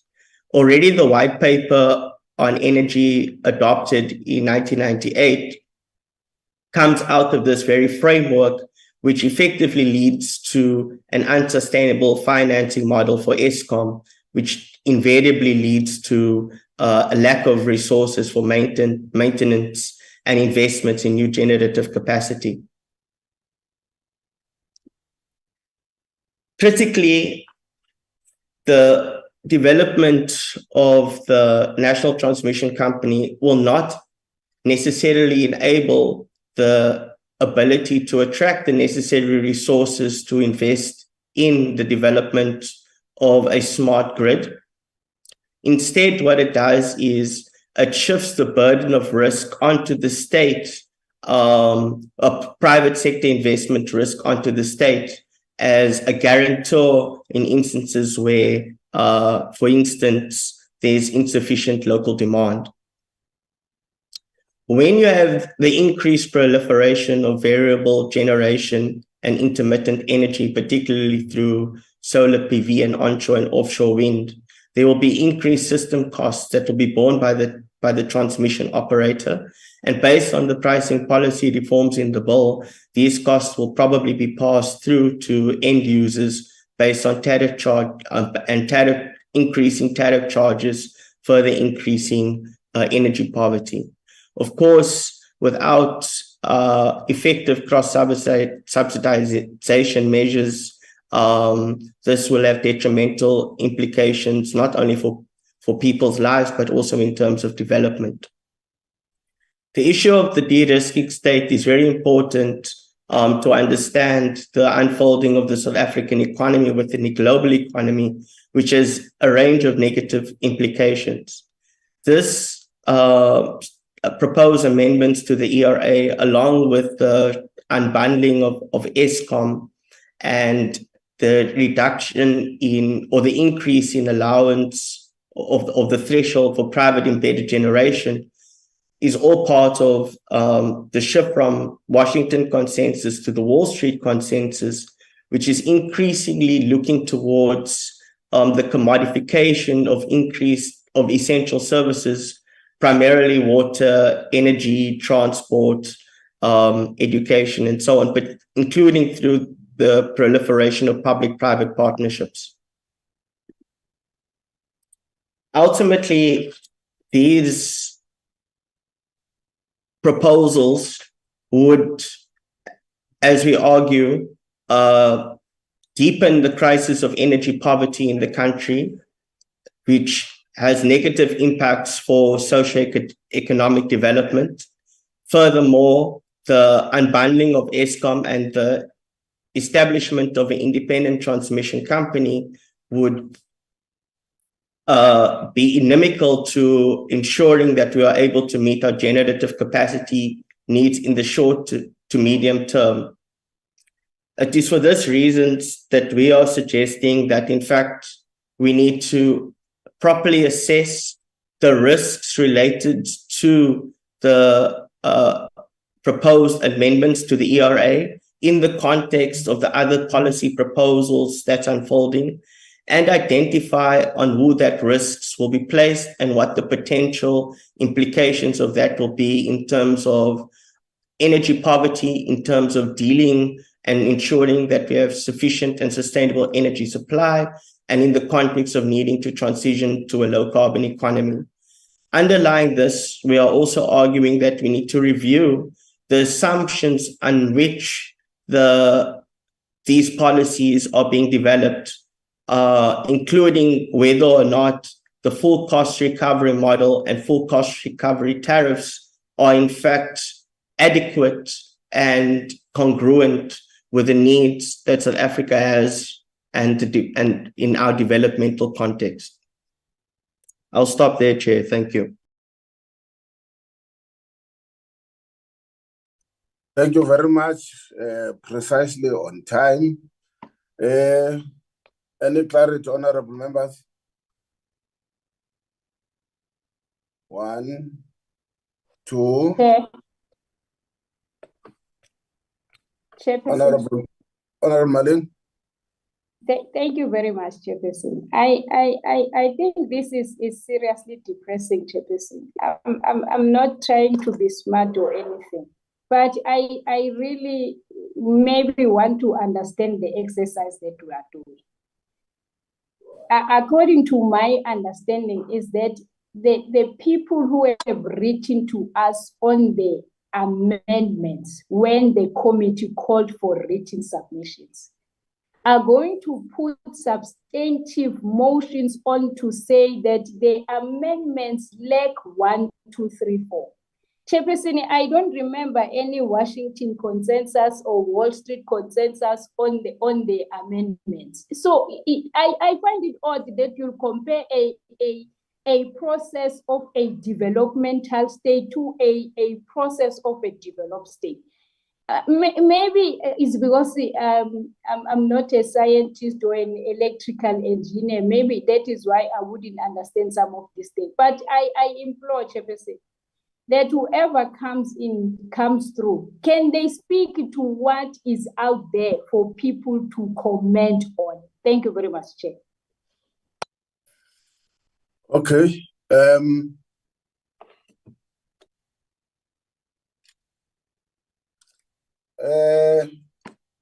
was no other hand. Do you want to respond to that? AITC? Yes, please, Chairperson. Chairperson and honorable members, I think the crux of the matter here is that the proposed amendments that are being put forward, we are arguing, is coming with a range of potential risks that we feel haven't been adequately explored and investigated. We are saying that the proposals that are being made are in fact coming out of the Wall Street consensus, and therefore it's inappropriate for a country like ours, a developing country. We are saying that these amendments would in fact potentially worsen or perpetuate energy poverty. 2, the creation of an independent transmission company and the creation of a competitive energy market, and through the unbundling of Eskom, would probably result in declining levels of generative capacity of Eskom as we see the deepening of the death spiral. Together, this will come with added risks to the state, primarily financial risks, but to the country as a whole, in the sense that we will have further issues of generative capacity. 3, if we are serious about meeting nationally determined commitments as part of the COP agreement of COP21, then we have to consider how we transition to a low carbon economy in a planned way, so as to not allow for increasing tariffs and for a transition that doesn't sufficiently allow for adequate generative capacity. So in that regard, honorable members, I think we need to go back to the drawing board, and until there's a proper risk assessment undertaken that is publicly made available, I don't think we should allow for the promulgation of these amendments. Okay. Now, I don't want to interpret what is being said. Can we go to the next one? My hand is up, Chairperson, unless you are not allowed to speak here. Yes, Honorable. No one is not allowed to speak here, but I've been explaining one thing. Except we have to go back to the issue of the provincial public hearings and not allow questions of clarity. Because I think the issue here is that even if the person does not give you the satisfying answer, they give what they believe in. Either we take it or we don't take it. Honorable Malinga? Chairperson, the unbundling of Eskom is not from us. The amendment just reiterates the process that has already been there of the unbundling of Eskom. Whether Tina we like the unbundling of Eskom or we don't, it's neither here nor there. So but is that not an argument, Honorable Mali? I'm just asking. Because we will then have to give them back to respond to that issue, and it becomes an argument. But the clarity is the amendments that are presented here are not actually addressing what they suggest to be addressing. They've got limitations and risk related to it. Whether we agree with them or not, that's a different matter. My understanding is that one, except if maybe the Secretariat, please help us so that we also understand whether we are doing the correct exercise. But my fear is to ask for questions that will satisfy us as members than questions that seeks to understand the background of the basis of the presentation, and being informed about that background, it then assists us in our deliberation to clarify some of those issues, how relevant or irrelevant on what we are dealing with. Do you want in either of the officials to help us to clarify this process better?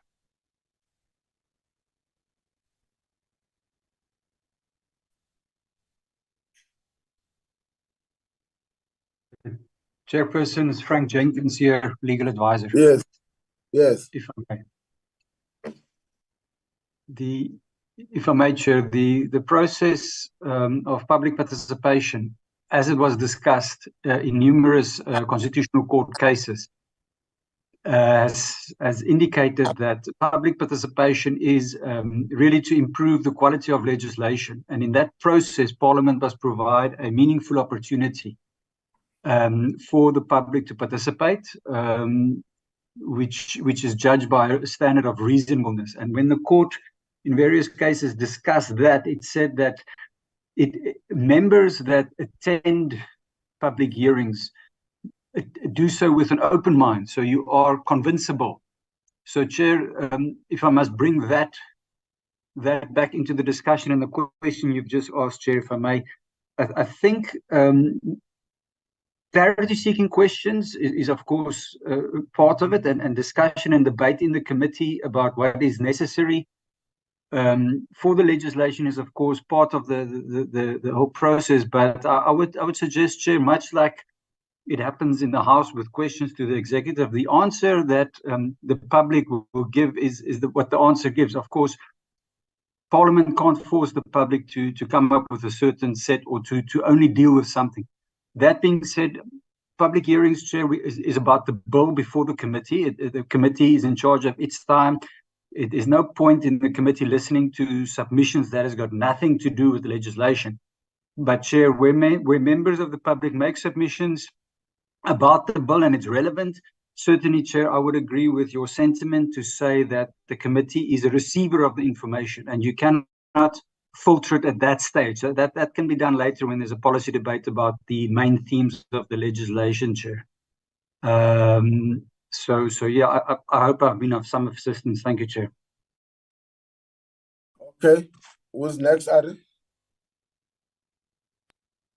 Sasol, Chair, but they did not send they're not going to present, they're going to present on the document, on the written submission, Chair. Thank you, Chair. Wait, Sasol. English is very difficult. What do you mean, Ari? Look, when we have these public hearings, Chair, in most instances, stakeholders present a summary, a slide, presentation document on their written submission. But some of the entities have not done so, Chair. So Sasol is one of them. So they'll be talking on their written submission. Chair. Okay. It's sad that you are saying it very late. Okay, Sasol, can you come in? We can, Chair. Thank you very much. So, Chair and honourable members, just to clarify, we did not submit a separate document. We are speaking on the written submission. I'm simply going to extract briefly some points of emphasis from that for the committee and then respond to any queries on that. Chair, I trust that's acceptable. Continue. Thank you. Thank you very much, Chair. So our submission, just to introduce myself, I am Jack Kosif. I'm the head of policy regulation and communications in the low carbon energy solutions section of Sasol. And we were the coordinators of the institution submission. I assume most people listening will know who Sasol is, but we don't want to stretch that assumption too far. So for those who don't know, we are one of the largest companies in South Africa. We operate in 35 countries. We employ almost 30,000 people, and we are a massive integrated energy and chemicals company. So firstly, Chair, we wanted to reaffirm our support for the objectives of the bill, and then go into some particular areas, specifically on the possibility of private participation in building transmission, and on energy trading markets that we think are very relevant to the industrial space and the way that this bill will influence industry and therefore the economy in this country. We also wanted the committee to note we do have a series of technical suggestions in our submission. Those are largely covered by the submissions of Business Unity South Africa and the Energy Council. So we chose not to repeat those in our submissions and rather to focus on a couple of specific themes where we feel we have specific things to add. So with those provisos, Chair, what we would like to suggest is that, number one, we will reiterate our support for the objectives of the bill. So, and just to be clear, we feel that those objectives in this case are to promote a distributed electricity generation system, which we feel is long overdue and in line with international best practice. So the idea that there are many thousand flowers blooming in generation, transmission, distribution will ultimately, we believe, with adequate evolution of this regulation, be to the benefit of industry and ultimately also reduce energy poverty, because it will allow a dynamic market in energy sales and the sales of electrons and in the things that electricity creates. So, for example, in our submission, we've emphasized that not only is the large-scale deployment of low-carbon technology, and let's be clear, that's not only wind and solar, but also intermediate low-carbon like gas to power. All of that is enabled by this bill in a very powerful way. But we are also very interested because one of our big future ambitions is to use South Africa's huge renewable energy potential and convert that energy into products such as green hydrogen, which we'll both export to other countries and use to decarbonize and empower industry right here in South Africa. So for both those purposes, having a decentralized energy market is important. Promoting entry of new technologies is important, and unlocking investment and job creation opportunities in the energy sector are important. And in our submission, we've seen those as critical objectives that the bill fulfills. Now, drawing the committee's attention to where we think there needs specific strengthening. So the first area is on the idea of independent transmission. We are fully cognizant this is an area of controversy. Nonetheless, we believe it's one of the areas where this bill can really create, if turned into an act, substantial industrial value and therefore substantial economic and social value for the Republic. So let me explain our position. We are of the view, and we trust this view is shared by the presidency and Parliament at large in its construction of the bill so far. We are of the view that the state cannot carry the burden of building the transmission system alone. Why we say that, number one, is because the scale of what is going to be required and the pace at which it has to be built is something that will be very difficult for the fiscus on its own to fully bear. One of the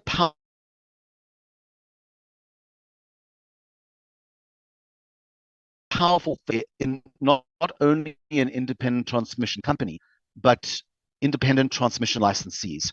Chair, I just want to check I'm audible. I got a note saying my connection was unstable. I'll assume I'm audible. And when you repeated, you were still on the point where you were a little bit interrupted. So nothing much lost. Okay, thank you, Chair. I'll continue. So the establishment of a transmission system, so the point I was making before the connection dropped, the establishment of a transmission system at the scale required by industry, the economy and society is ultimately going to require many billions and ultimately trillions over time of rand more than the state can support, even with various kinds of international assistance. What the bill does, which enables a significant shift, which we wish encourage the committee to preserve as it goes through its various versions, is it allows the idea of an independent transmission operator to be part of what is licensed in the public space. Now, let's be clear, at present, the bill does so by omission, in that it does not require a transmission licensee to be a public entity. Our understanding, and we hope the committee shares our understanding, is this opens the door for the possibility that private sector entities could build, finance, and operate new transmission assets, new power lines, transformers, etc., under the supervision of the state. So, to be clear, we are not proposing in any way that the grid be privatized. What we are suggesting is the grid is a national asset. It needs to be supervised and overseen by the state. It needs to be coordinated by the state. We are certainly not proposing we move into a situation like the US where you have multiple frontiers of grids that are not coordinated, or a situation like India where there is almost no regulation of the privately deployed electricity market. We are suggesting no, the transmission system operator, as foreseen by the bill, must be in place. But you are on your last 4 minutes. Perfect.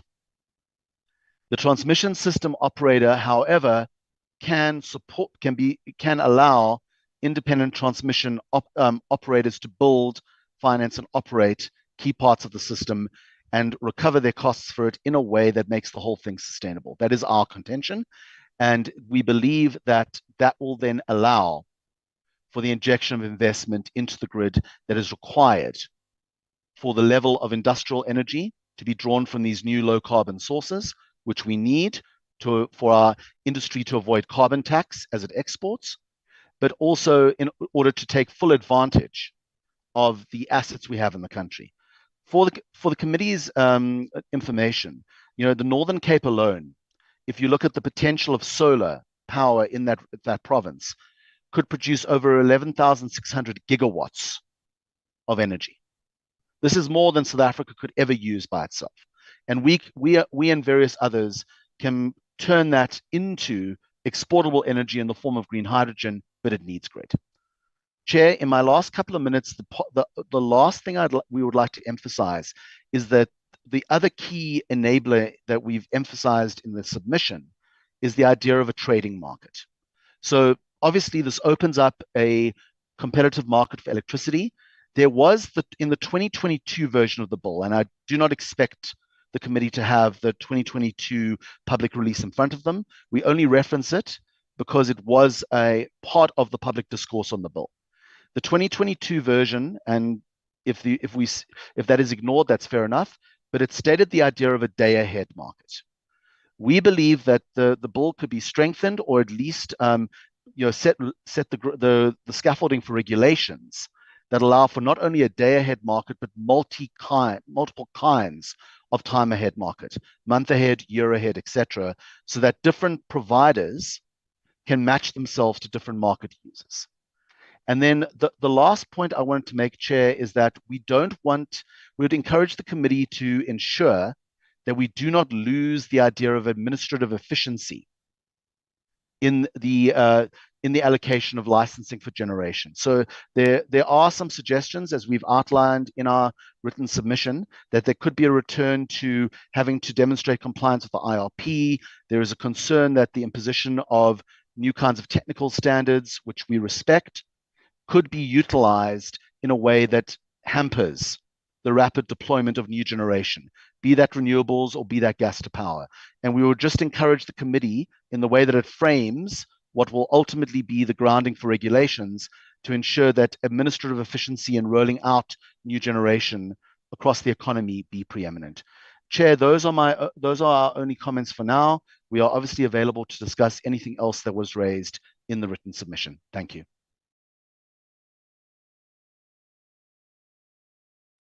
Thank you, Jack. Any questions of clarity, honorable members? Honorable Mailem, I see your hand going one. Going 2, going 3. Honorable Malem, you are the only one. Thank you, Chair, and I want to thank Cecil for their inputs. I'm interested in your comments regarding the multi-time facet or multi-time nature of the trading platform. I assume that you are referring to Section 34B of the proposed amendment bill, and that in particular you're talking about the trading mechanism for a multi-market structure, for multi-transaction, physical bilateral transactions, and regulated transactions. And my question is that not implicit? Is the multi-time frame nature that you're proposing not implicit, that it's not limited, but rather implicit in the bill as written? Thank you, Chair. That's all. Chair. Okay, wait. Babu Chaza. Yes. No, I came after the 1, 2, 3, Chair. I'm busy. Remember that. We'll come back to you. Okay, continue. Yeah, no, it's a quick question, Chair. I see that he's talking about industrial value and economic value that emanates from the IPPs that would have brought some industrial value. What industrial value is he talking about? Because all industries currently are leading to the sea, and they are colonial in nature, in terms of transportation, in terms of the semi-processed products, meaning that every time we think about the raw materials that are going outside, we must think of it as the jobs that are going outside. So what possibly industrial value could be brought by IPPs who are premised on a profit maximization? I'll tell you what, the IPPs costed Eskom 41 billion in 2023, only 8% of the energy output. Are you worth it? That's my question. Okay, Jack. Thank you, Chair. Let me start with the Honourable Malam's question. So, Member Malam, what we would say is you could argue that it is at your discretion as a committee and as Parliament and more broadly to say that the market will do what the market will do. We'll leave it to the discretion of the marketplace in terms of how we do this, and if we leave it open, it should all be okay. The reality of the situation at the moment is we do not have a way of commodifying electrons in the way that we have foreseen, and as a result, there is the risk that the regulations could limit that possibility. So it could stipulate that you can only buy electricity under a PPA construct where generation and consumption are completely coterminous time-wise. There could be all kinds of interesting stipulations that change the way it works. We do understand that there is an argument that says, trust us, if we're creating a market platform, we want a market platform to work, otherwise the whole thing is undermined. We would just like to posit for your consideration that at least having a principle that says that multiple time frames of electricity sales, like the fact that you can agree a contract now for electricity sales in a year's time is legitimate. The fact that you can agree it for electricity sales tomorrow is legitimate. An hour's time, it can be a flexible pool that is available to you on different terms. We do believe that some of the concerns around where you're going to get market misalignment, so where you're going to get development of large-scale renewables, gas to power, all the different things that could be allowed by this under private ownership, misaligning with customer need and industrial need and government need to the extent that the state remains a buyer of bulk electricity, that misalignment will be caused because the market cannot define contracts in a liberated way. If the provision is that there is no limitation and therefore, as per your argument, remains implicit, that solves our problem. If, however, there is the likelihood of some kind of limitation being placed on how far ahead you can or can't sell electricity, or some other configuration designed to manage other imagined problems, we believe that would be problematic for the emergence of the marketplace.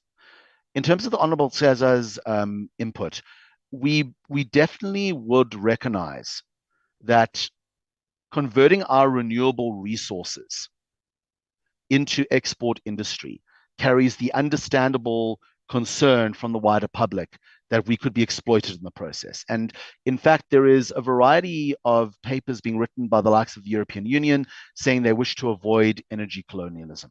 As an example, we profoundly would agree with this logic. We are a South African company. We are very much committed to the idea, as our CEO or outgoing CEO, Fleetwood Grobler, has said numerous times, of creating a multi-tier energy industry in South Africa. It all comes down to how well we collaborate in building a genuine set of feeder industries into the energy sector. Now, in terms of green hydrogen, what we're creating is an export commodity. And I'm sure the committee will have seen that we have announced just last week that we are actively seeking partners, for example, to potentially progress the Boegoebaai development in the Northern Cape, which would be an export positioning for green hydrogen. Now, going into that kind of large-scale industrial development, you have large amounts of opportunity for the manufacturing of components, for the development of new services and industries, for locating industries that are not located in those areas there in new ways. And there's different tools you can use to address that. From financing and incubating all the way through to ring fencing certain kinds of contracting. And I suppose what I'd like the committee to consider is the larger we go on these new kinds of energy categories, the more opportunity we create for ourselves. The reason that China was able to lead the world in solar panel manufacturing is because it has scale. And ultimately, if we get to scale sufficient locally, we can talk seriously about more and more of our own manufacturing going into the sector. But it is useful to understand that jobs are created in multiple different ways, the more we are capable of engaging with the industrial demands both here in South Africa and globally. And the more that we can respond to a globally emerging energy market like green hydrogen, and do so with a wide base of South African industrial support that includes businesses of all sizes and workers of all classes, that is a more powerful value proposition to the world. So, yeah, so Chair, I think it's a longer conversation, but it's a very, very good question. Thank you, Honorable Cesar, for it. Thank you, Sasol. Green connection. Am I correct? Yes, Chair. Yes. Sorry, just finding the button. Can you see us? No, I can't. Okay. Yes. So we are women power this morning, Womandla, and we are going to share our screen, which hopefully will work, and then we're going to turn the video off just because of the problems of bandwidth, if you don't mind, Chair. But just to say good morning to you and to all the members. Now I just want to check, can you see the yes okay, all right, okay, cool. So, okay, fantastic. I'm just going to introduce the presentation and then introduce my colleagues who will take it forward. So we're just going to give you a brief insight as to who is the Green Connection, and then I'm going to, and our background, and then we are going to deal with a bit of an environmental issues, hand over to my colleague Lisa Makuila, and then I shall hand over to Priyanka Naidu, who will deal with the powers of the minister.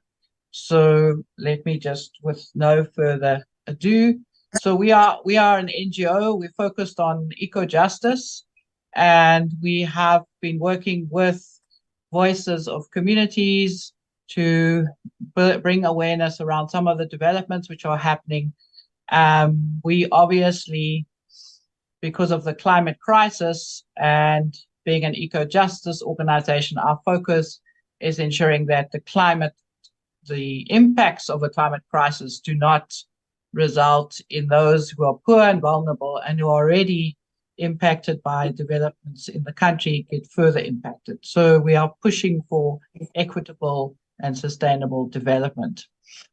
I just want to make a comment here.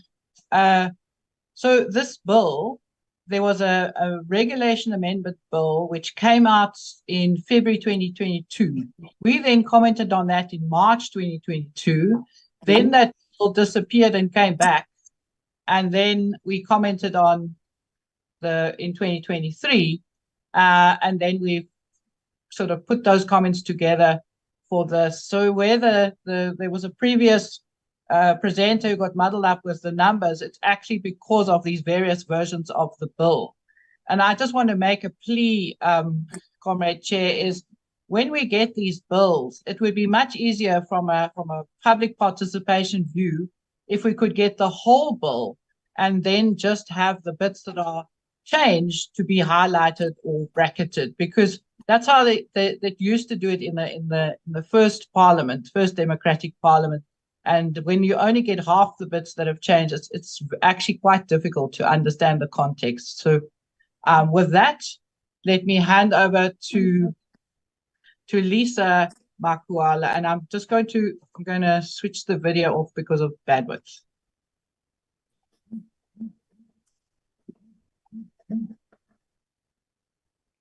Yeah, Lisa. Hi everyone. Okay, just think. Okay, should be off. Yeah.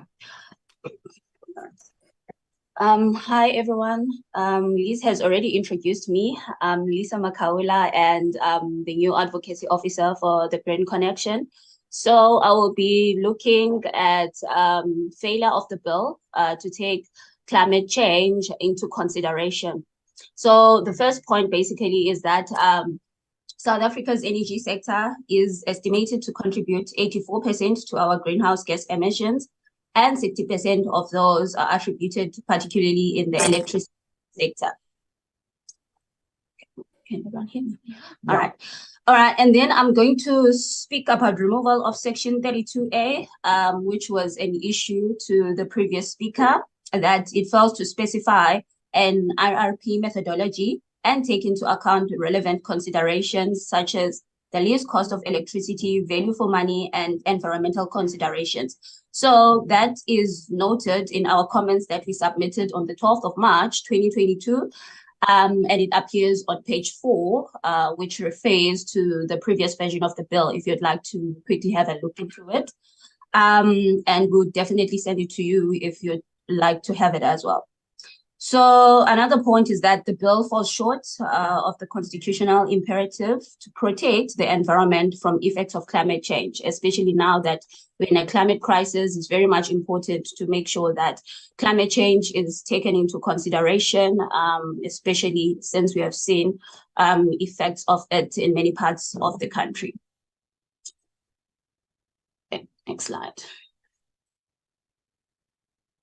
So I'm basically going to highlight the section that President noted that Section 6 of the National Energy Act will definitely come into operation in April 2024. And we need that plan, which will obviously act as a guide for our energy infrastructure in South Africa. And also noting that the importance of public participation in the bill is very much significant to the public, and that formulation of Section 10, subsection 3, and the Electricity Regulation Amendment Bill could lead to information being withheld, which interested and affected parties have a right to access to that information. So that is very much important. I'm going to further invite my colleague Priyanka to just highlight the powers of the minister and the bill. Thank you. Thank you. Good day. As my colleague Lisa has just said, I am Priyanka Naidu.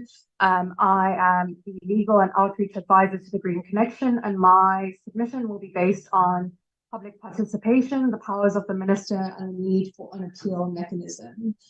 So before I begin, I just want to state that public participation is, of course, a constitutional imperative, and its importance cannot be overstated in our democracy.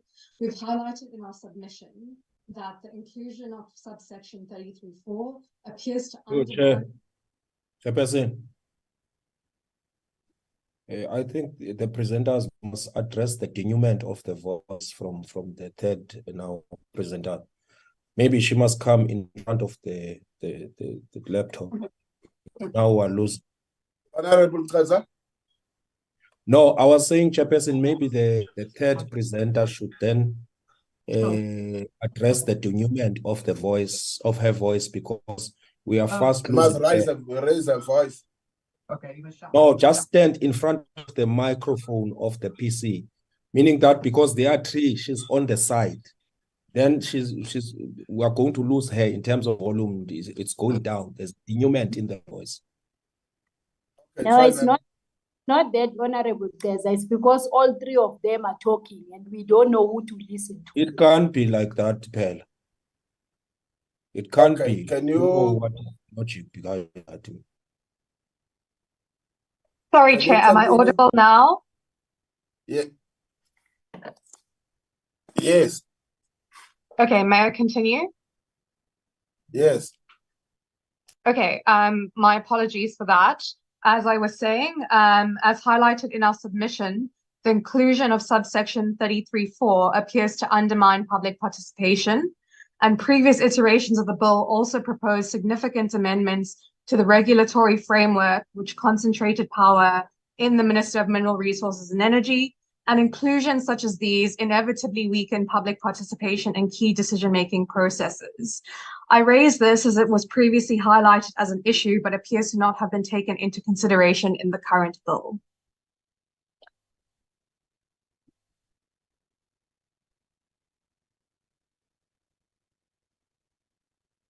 So regarding the powers of NERSA, significantly, the proposed amendments would empower the minister to make Section 34 determinations on new electricity generation capacity without first having to obtain NERSA's concurrence and without specific requirement for public consultation on draft Section 34 determinations. Previous speakers have also raised this issue, so I will not delve on it too much. We are submitting that the regulator should not be fettered in the exercise of its discretion, and propose that Section 3410 should be revised to state that the regulator will have, would rather have regard to, as opposed to is bound by, any determination made by the minister. Furthermore, the circumstances in which the regulator may issue a license or registration certificate for activities listed in Section 41A, in the absence of a Section 34(1) determination, should be clearly specified, as should the criteria that the regulator should be required to take into account in issuing such a license. And these considerations were touched on by my colleagues, such as climate change considerations, least cost of electricity, and affordability. And finally, we would like to highlight what was submitted in our appeal, which was that the ERA does not include any mechanisms for applicants or interested or affected parties to appeal against a decision of the regulator. As a consequence, an aggrieved applicant would have to resort to expensive litigation if they were to challenge any decisions made by the regulator. The Green Connection therefore recommends that internal appeal mechanisms be included in the proposed amendments. Hi, just hoping you can hear me. So just to summarize, we believe that what the mysterious Section 32A, which deals with the methodology about the IRP, for example, that every 3 years the IRP should be revised, we think that needs to be included in the bill.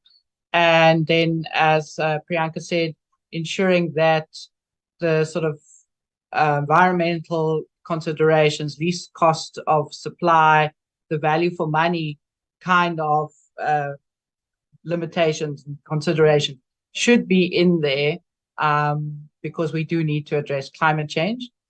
And then I think the other thing is we have a National Energy Act, we have an Electricity Regulation Act, but electricity is part of energy. And so somehow we need to ensure these two acts tie together. And then I just want to make a comment around the public participation issues is for the public, we get an opportunity to comment when NERSA does its public hearings. The bill appears to make it a kind of an option for the minister to have a proper process. So we're very concerned that public participation will be undermined. And then the other issue is maybe a new issue, which is in cases where we have had to go to court, there's no mechanism for people to appeal a decision that the regulator makes. It's always you have to go to court, which is expensive and not really possible for most people. So in other spheres, you have an appeal mechanism where if you are unhappy with an administrative decision, you can appeal to the relevant minister. So we just think that given that we are amending this act, maybe this is an opportunity to put this clause in. Thank you very much.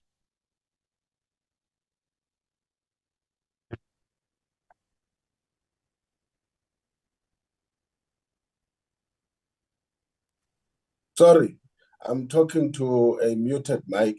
Thank you, Liz, and your team. With your presentation, I see the hand of Honorable Malenga, Honorable Milam. Closed. Or Honorable Chaz. Next time, I will pretend as if I don't see it when I've closed Honorable Chaz. Okay. In that fashion, Honorable Malenga. We understand it's December, Chairperson, but bear with us. Chair, I think it's the second time now I hear about the bill of 2022. We as this portfolio committee, unless I was sleeping in the PC, I've never seen such. Tina, we were given the document that we are consulting or busy with the oral submission from the written submission from the document that we received on the 16th of August in 2023. We will be left confused, Chairperson, if this thing is not clarified. Because if people are going to be referring to a bill that never served before the portfolio committee, it is going to be a problem for us as members of the committee because we have never seen such. We cannot be speaking on something that had to go to other processes before it came to us. Hence, the issue of this section that keeps being thrown to us here, the section 32A that Honorable Maylam has been laboring on, and every presenter comes here and tell us about the section that we don't remember being amended in the bill that we are talking about. Can we stick to what is before the portfolio committee, Chairperson? That will be my plea. Thank you very much. Honorable Maylam. Thank you, Chairperson. Chairperson, I want to address the issue of the appeal process. And my question is this. These matters invariably end up in court anyway, don't they? So what are we doing or what are we accomplishing by putting an appeal process in except unnecessarily lengthening the time frame it takes to adopt a decision? In other words, are we not taking a much longer time to get the necessary approvals to alleviate the electricity crisis in our country by allowing this appeals process when it's going to end up in court anyway? Thank you.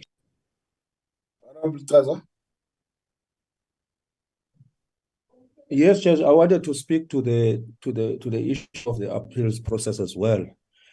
Remember that even I'm from Kokta, there is an appeal process that was proposed within the municipal demarcations authorities amendment bill, and I don't know if the presenter refers to that process, wherein there is a there is a provision to have an internal appeals committee, so that it actually caters for the people that cannot necessarily go to court or be able to afford legal representation and so forth. And I don't know in the license regime of this bill where it might hamper the disadvantaged.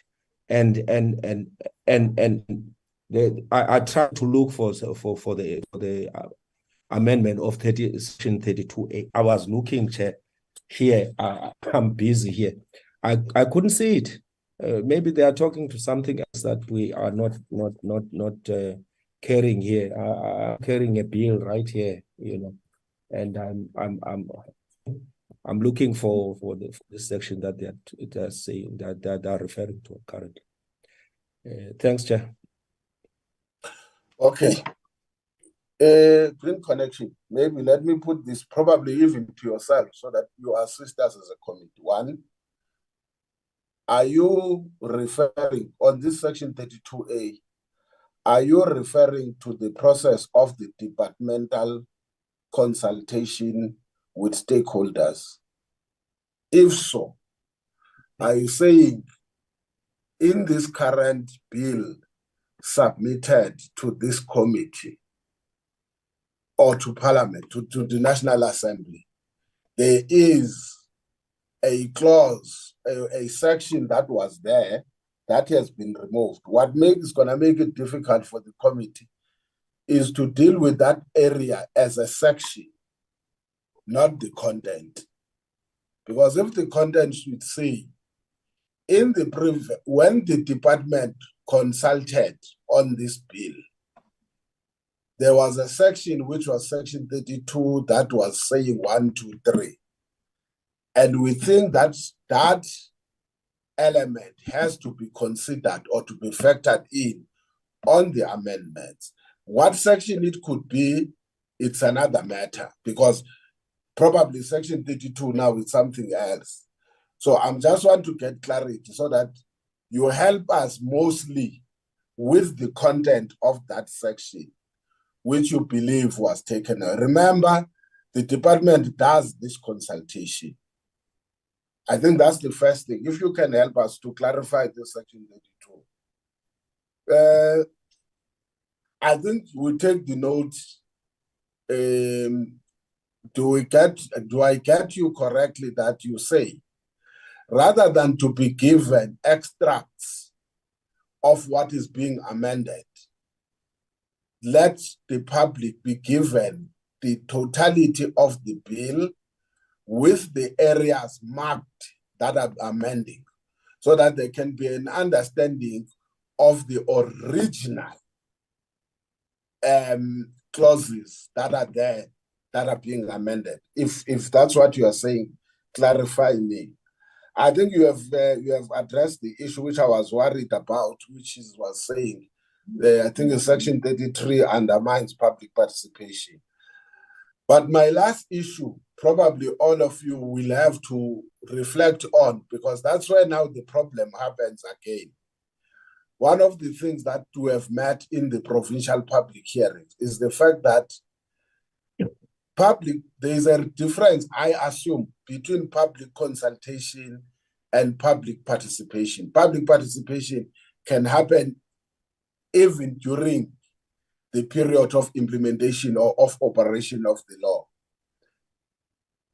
Maybe I must ask this as a question. What do you think should be the mechanisms that are utilized by the department in its process of consultation? Because in most areas where we were going on provincial public hearing, you'll find that people saying they are meeting the bill for the first time. There has never. I'm relating this to the second question I was asking in relation to your engagements with the department on its, because it seems the only process that is there is engagement with stakeholders, not necessarily with the public. Am I correct? If that is the case, what are you suggesting that there should be a process prior, the parliamentary process of public consultation that is conducted by the executive. I want to please, can you to get that clarity? You can respond, please. Thanks, Chair. I'm going to give you some broad comments, and then I'm going to hand over to Priyanka, who is a qualified lawyer, to give a little bit more clarity. So to just deal with the very quickly with the appeal mechanism, I think Honourable Teresa actually answered Honourable Milam, but just to reiterate that in terms of an appeal, the appeal is an internal mechanism. So if you are unable to go to court because you don't have those resources, you can at least appeal a decision. And I think this bill is setting up a system for long-term, hopefully long after we're out of a crisis. So we should ensure that it fits the long-term as well. In terms of your questions around basically public participation and the section, so you are correct. If you have the full bill and you know the original sections and what is deleted or added, then it's very simple to see the context and to find whatever relevant sections. In terms of public consultation, I think, if I may, Chair, I think part of the problem is that the department took a piece of legislation and ran its own public comment period.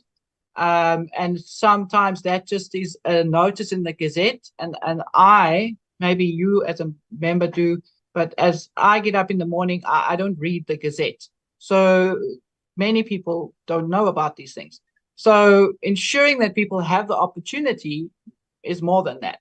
Whether when a piece of legislation is proposed, it is necessary for the department to run a public participation process and then hand it over to you, I don't know, but it could be that that's a duplication. But maybe all legislation, they can hand it to you to run the public participation process, and then you provide them with feedback on which way it should go, and you finalize the legislation. So as members of parliament, so that would be broadly. But for me, public participation is not just a notice in the paper. It's actually got to be meaningful. And I just want to say that your public participation office in Parliament is, in my view, doing quite well as ensuring that members of Parliament do get to the relevant public. But let me hand over to Priyanka to give us more relevant details. Thank you, and thank you for the question. I perhaps want to first start with the idea that public participation, specifically around legislation and policy formulation, has become a bit of a checkbox exercise in this country. And when I say that, I mean that in theory, there are requirements that need to be met, and on paper they are met, but whether things like the parliamentary education workshops that are usually run before the bill hearing in various provinces, that sometimes does not reach the people it needs to reach. And that's why you get people coming to public hearings and saying that this is the first time they're reading the bill or interacting with the bill. And to also say that bills are often quite lengthy. Sometimes people don't have to read or don't have the time to read the entire bill before they're able to make submissions. And that is not effective public participation. And that is what I think we are all after. And then related to that, I think the reason why we, as well as a previous organization, has brought up the removal of Section 32A was because it links to public participation. And it links to this idea that the minister has a discretion on whether to override this, which is obviously in conflict with the fact that we are a participatory democracy, and we have very deliberately chose that model of democracy given our history and going forward. I just want to read, and perhaps it would be helpful for the members to note that this appears in paragraph 19 of our submission. that we have spoken about the removal of Section 32A, which is the failure to specify an IRP methodology, which would take into account the electricity generation supply, value for money, and environmental considerations, essentially undermines Section 2B of the ERA, which, as you know, seeks to ensure that the interests and needs of present and future electricity customers and end users are safeguarded. So that was the reason it was brought up, not because it was also in a previous version, but because it has implications for the current versions and the amendment going forward. I hope that satisfies your questions. Thank you.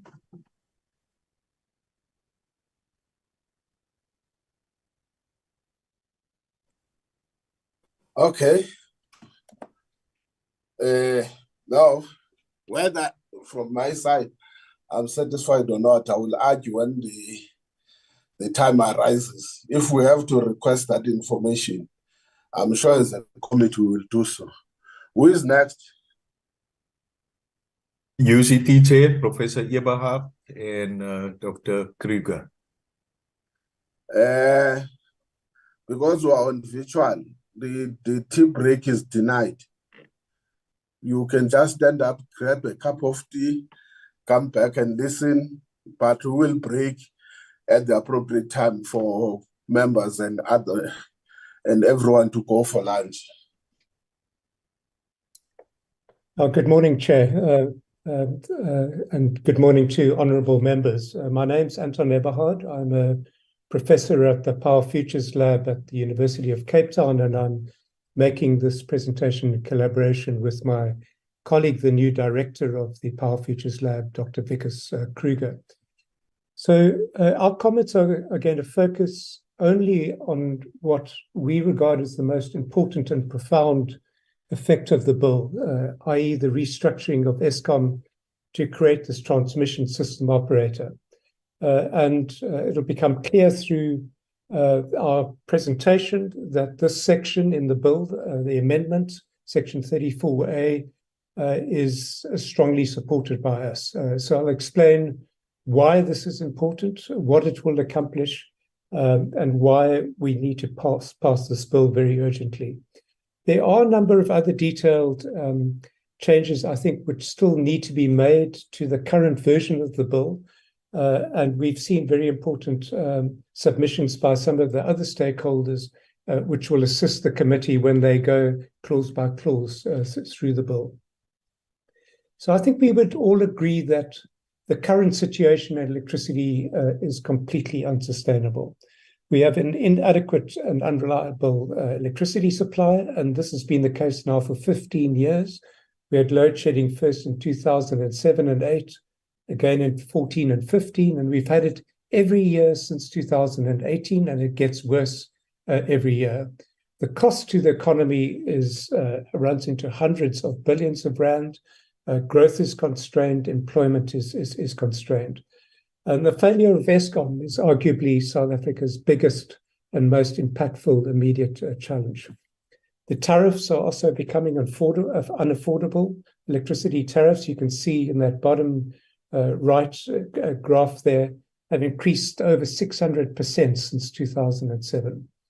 And on top of this, Eskom is bankrupt, it's insolvent, it survives only through bailouts from the Treasury, 220 billion rand to date, and the current debt relief package is another 256. In other words, nearly R500 billion of taxpayers' money from the fiscus is going to Eskom. It's increasing overall debt levels, and we know that now government spends 1 in 5 rand on just simply servicing the interest on that debt.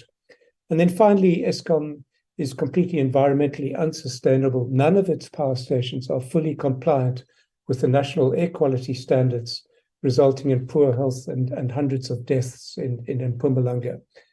So an unsustainable situation, and I think what is not sufficiently appreciated is that at the heart of this problem, the heart of Eskom's problem, is the industry structure, this vertically integrated structure where generation, transmission, and distribution are all in one company under Eskom Holdings.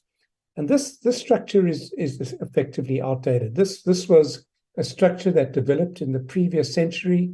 It's when there were important economies of scale and big technologies like coal and nuclear. It was when we didn't have very sophisticated computer and information and communication technologies. So having one company to coordinate the generation, plants, and transmission and distribution made sense. And the state played an important role in helping to mobilize large capital investments. The important thing to understand is in this century, none of this applies anymore. So we now have a multiple set of new generation technologies, in particular gas, solar, wind, batteries, that can complement some of these older technologies like coal and nuclear.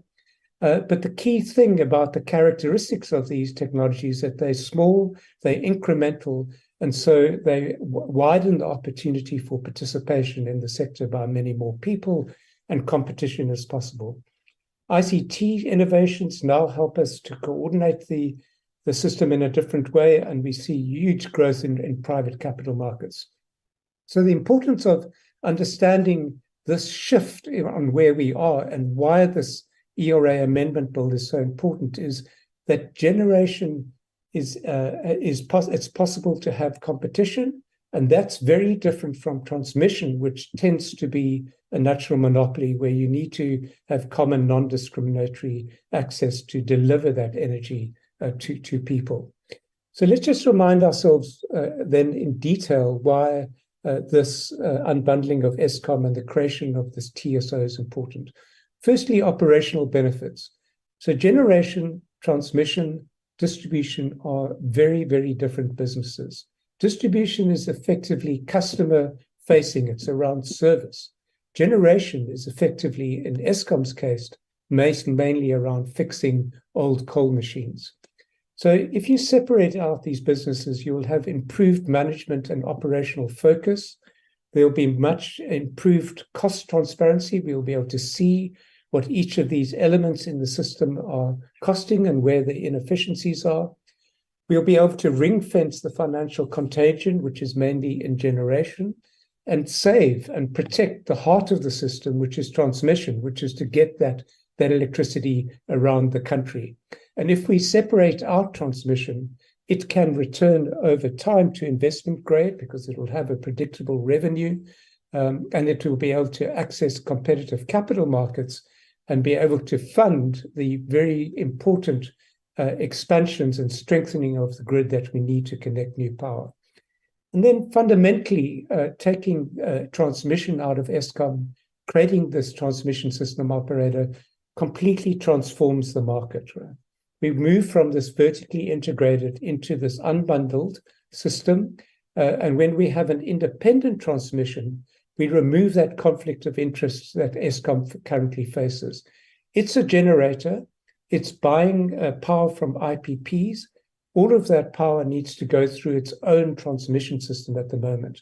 And clearly, it can play a role of blocking competitors coming into the system.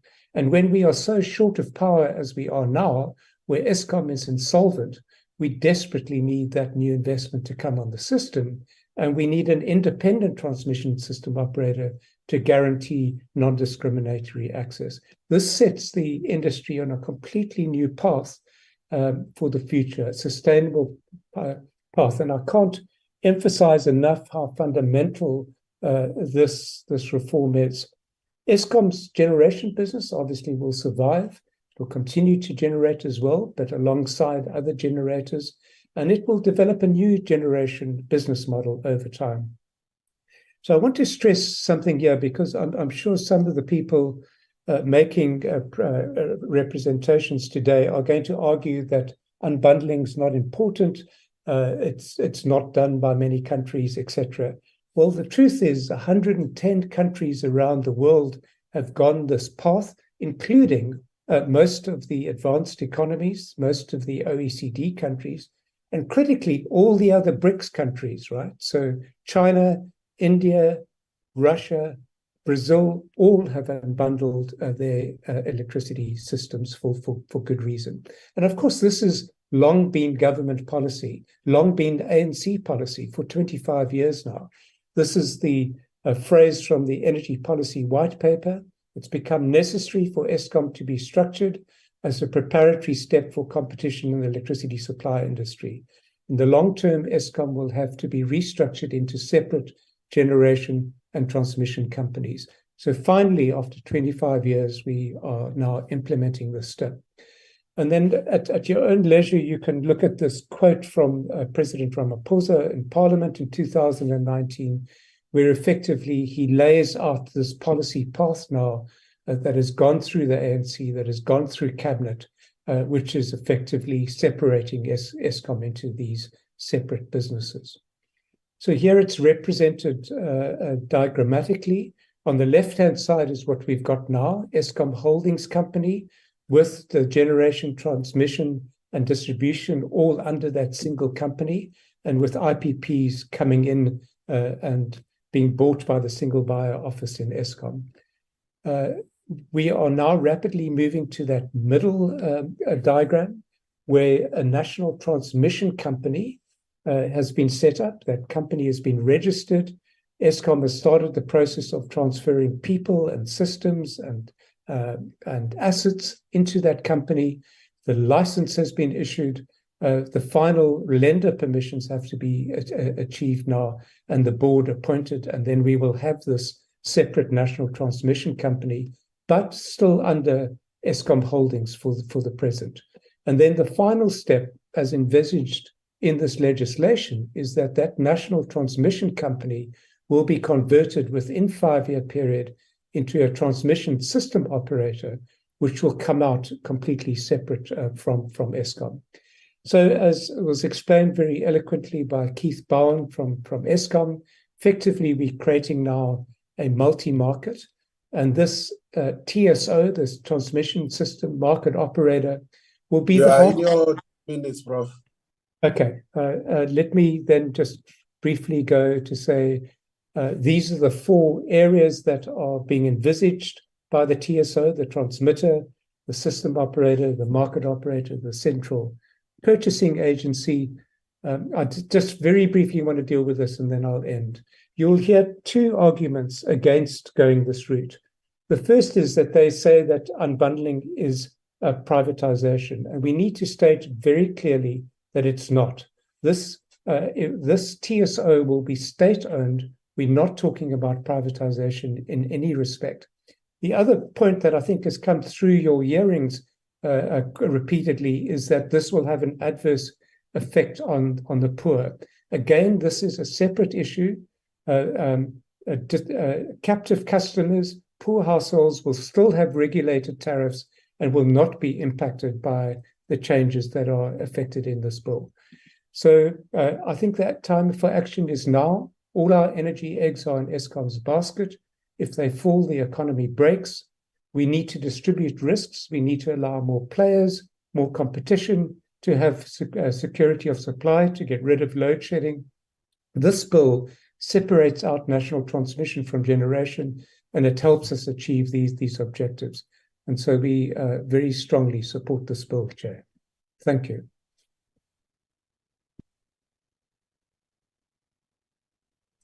Thank you. Any questions of clarity? Vuka Ndikhona. Chair. You always come up when I'm done. Is your hand up? Yes, I'm putting my hand up now. Okay. Any other member? Going 1, going 2, going 3. Done. Honorable Kaza. Doctor, I just wanted to just bear with me. I just wanted to ask you 2 simple questions pertaining to this thing of the TSO.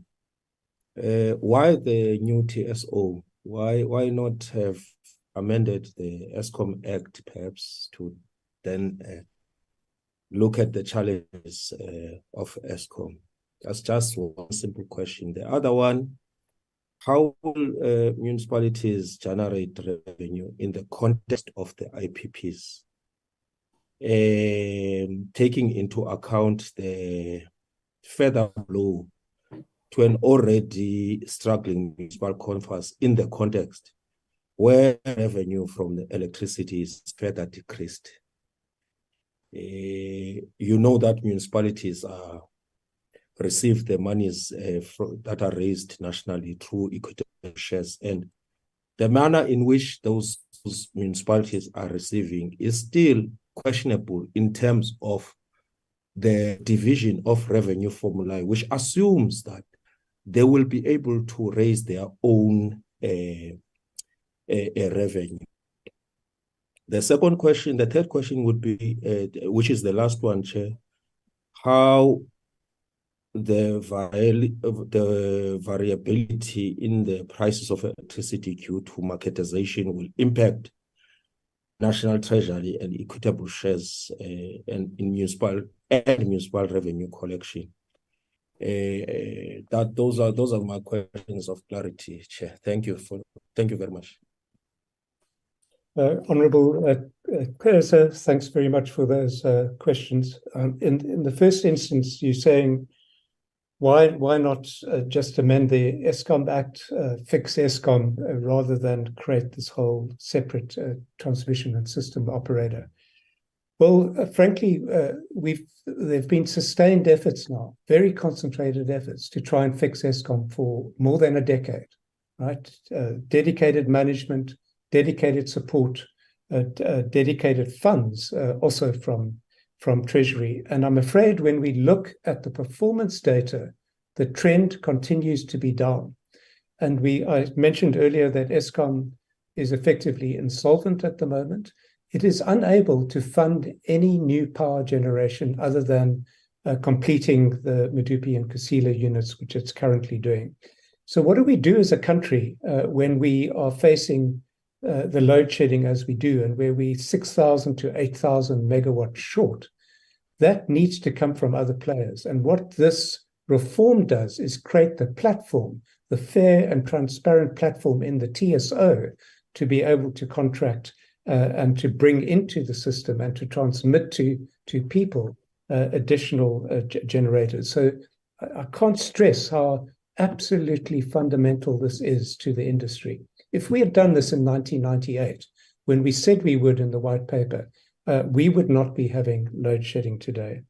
Secondly, the issue of municipal revenues, obviously an absolutely critical issue. To the extent that you talk about the equitable share, this is not involved in this bill at all. That's completely separate legislation, separate mechanism. But of course, revenues from electricity sales to municipalities are a very important source and need to be protected. This bill, I don't think, changes that in any fundamental ways. In fact, makes provisions through the Central Purchasing Agency to have vesting contracts with these municipalities, which provide some price stability. And that brings you to your third question. There are ways and there are mechanisms through this, the provisions in this legislation, through the CPA, through vesting contracts, to dampen price variability and to protect municipalities from the variability of prices in that market. And rather, the people that participate in that market are those who are willing to take the risk of electricity trading. So I hope that answers all your questions, Honourable Member. Okay, can we go to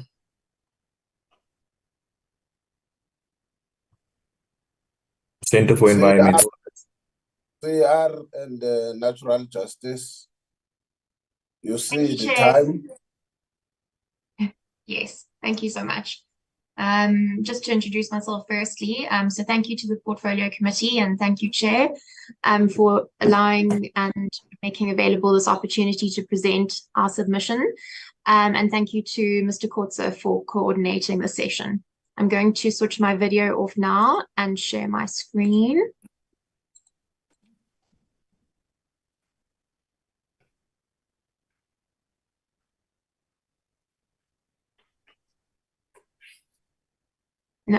There we go. I hope that that is showing on everyone's side. So just as a way of introduction, my name is Gabby Knott. I'm an attorney at the Centre for Environmental Rights. This submission was made on behalf of the Centre for Environmental Rights, Natural Justice, and it was supported by Groundwork.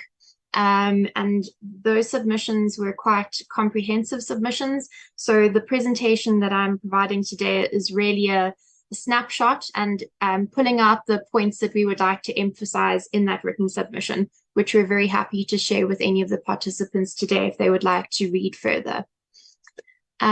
So firstly, yes, this is just a snapshot of who we are, the three organizations, but suffice to say that we are all concerned about the climate emergency, and our organizations all work towards a transition away from coal and other fossil fuels to a society based on clean, accessible, renewable energy and social justice.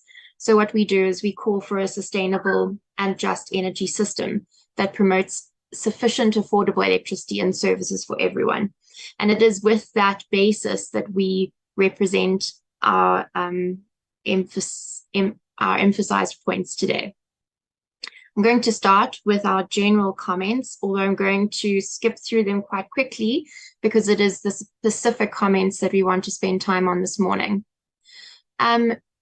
Because our emphasis as organizations is on the climate emergency, we want to just highlight that the climate change and energy access we don't feel is emphasized enough through the bill.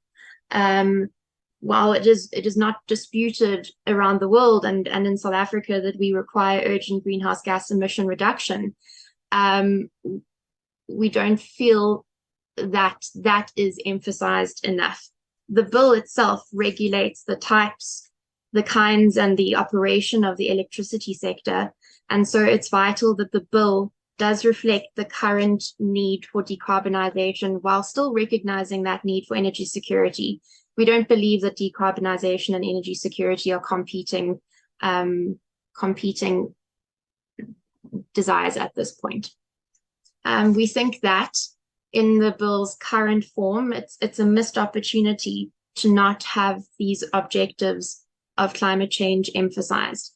And in the bill's future iterations, we believe that needs to be revisited and to ensure that the bill is reflecting in alignment with the Climate Change Act, which is in its incoming stage, and that climate change and decarbonization is emphasized through the objectives of the bill, of the act, through the licensing sections, powers of the minister, the IRP sections, Section 34 determinations, electricity procurement processes, as well as dispatchability elements.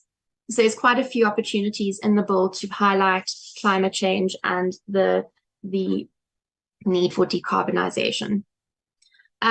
For anyone's interest, the rest of our actual written submission does touch on the bill's lack of emphasis on promoting storage, promoting SSEG, as well as issues with wheeling arrangements, but I'm not going to go into that at this point in time. I'm happy to share that submission. Okay, now into our specific comments. First off, that there is this insert of Section 2A, which of course excludes the application of the Act to any generation capacity of 100 kilowatts or less, noting that is providing for embedded generation. And we just want to say that that's notably low when compared to international standards, and we think that it should be up to 1 megawatt of capacity. That an edit of that nature would enable the growth of distributed energy resources and community-based renewable energy initiatives. And it would facilitate the clean energy transition. Now, this is more of a general comment on the applicability of the bill.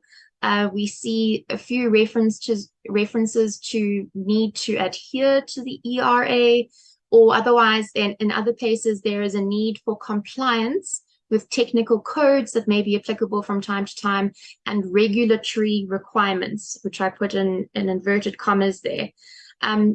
We feel like that is impacting the legal certainty around the bill or the future act, and that any codes, any technical codes and any regulatory requirements that are going to be relied upon or required for compliance, they need to be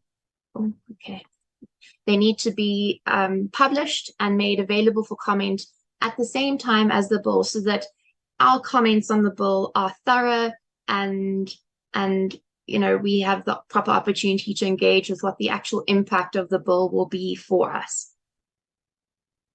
My next big point is on the integrated resource plan, and I note that Honourable Malinga does not want us to refer to any previous iterations of the bill. So suffice to say that our recommendation is that it is disappointing to see that there is no section regarding the IRP. There used to be one, or there was one in a previous iteration. It has been removed. That section we feel is incredibly important because it provides guidance to the minister on the methodologies to be used for the development of the IRP, as well as considerations that need to be held at the fore in that development process. So that is a glaring omission, we feel, and should be included in any future iterations. In the current wording of the integrated resource plan, and minding that there aren't very many references to the IRP in the bill, essentially the power to compile the bill is proposed to rest with the minister, and problematically we find that it is after consultation with NERSA, whereas we submit that it should be done in consultation with NERSA, which is the previous wording of any IRP section. And that provides for checks and balances in the process of developing an IRP, which is so important when there's such a wide power within one department.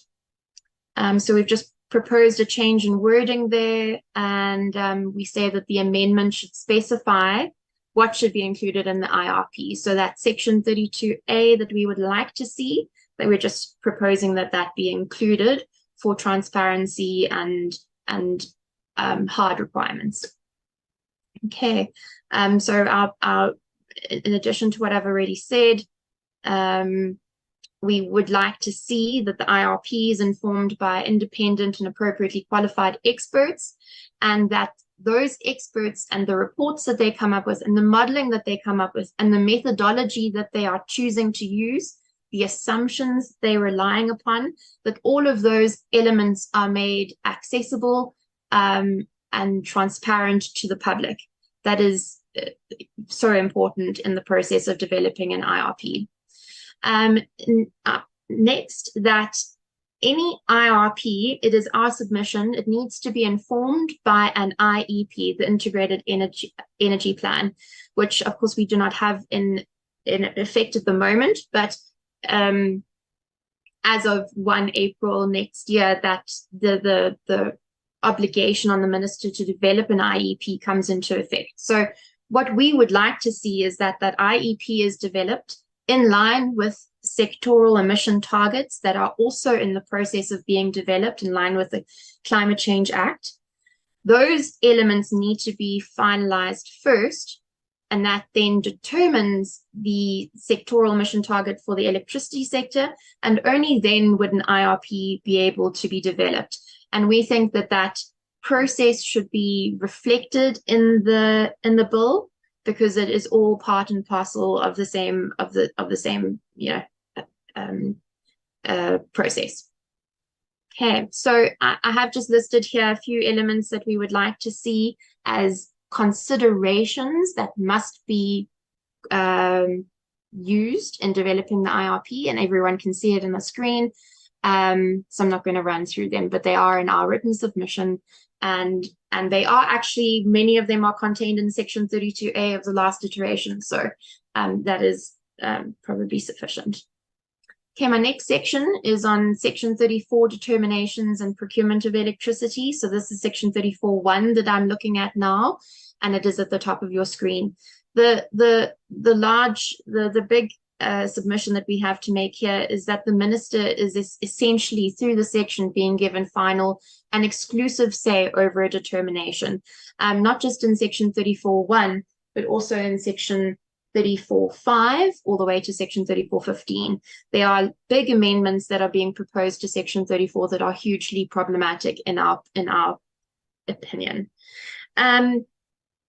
So again, because NERSA is the custodian and enforcer of national electricity regulatory framework, we believe that they at NERSA should be developing determinations and procurement in consultation with the minister. So that consultation process should be done between the two groups, not it being proceeded with after nurses being consulted with. I think that they should be at the core of that process. This section makes reference to, so all of the underlined words are words that are being introduced. So they're being added to the section. So there's this idea of additional electricity capacity being procured by the minister.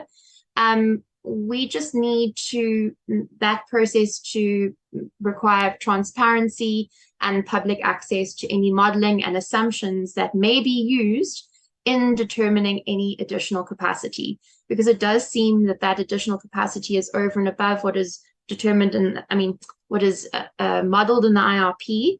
So whatever is additional, that modeling needs to be made available. Another issue with this section is that it refers to optimal supply. You'll see that continued uninterrupted supply has been removed, and I wonder why, but regardless of that, optimal supply must be defined in the definition section of the bill. For us, you are on your last 3 minutes. Oh, thank you. For us, we think that optimal is reliable, least cost, and it prioritizes renewable energy options towards the enablement of decarbonization of the sector. So we just expect for that to be included in the definition section.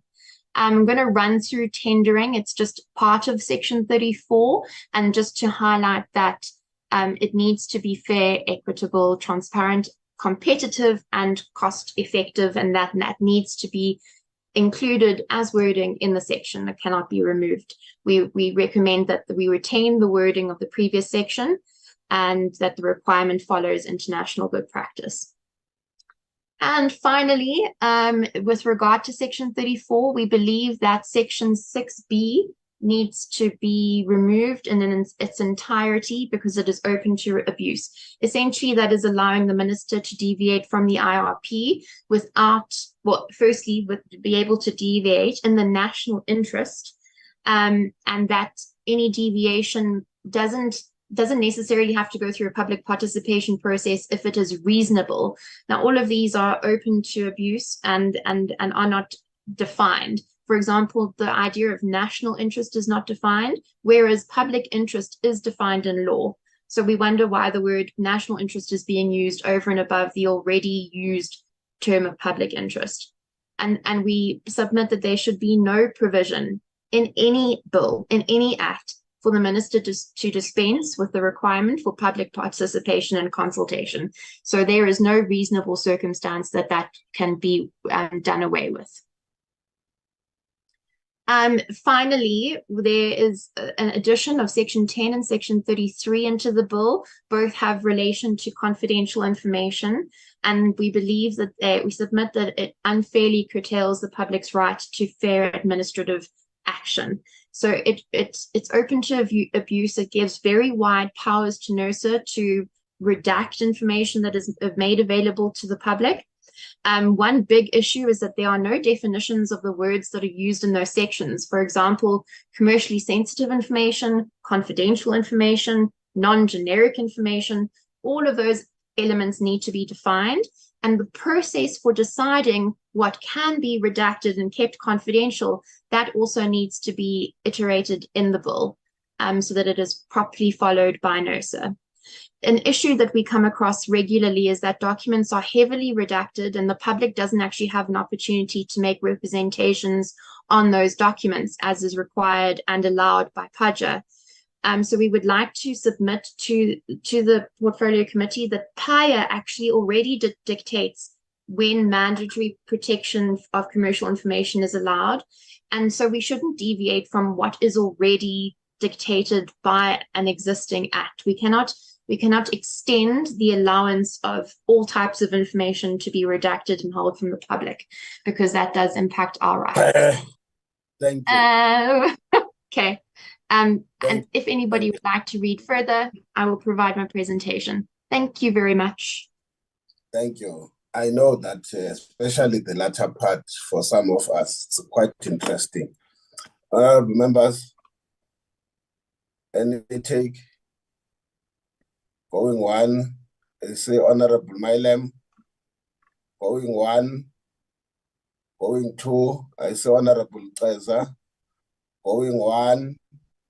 Going two. Going three. Okay. It's only those two.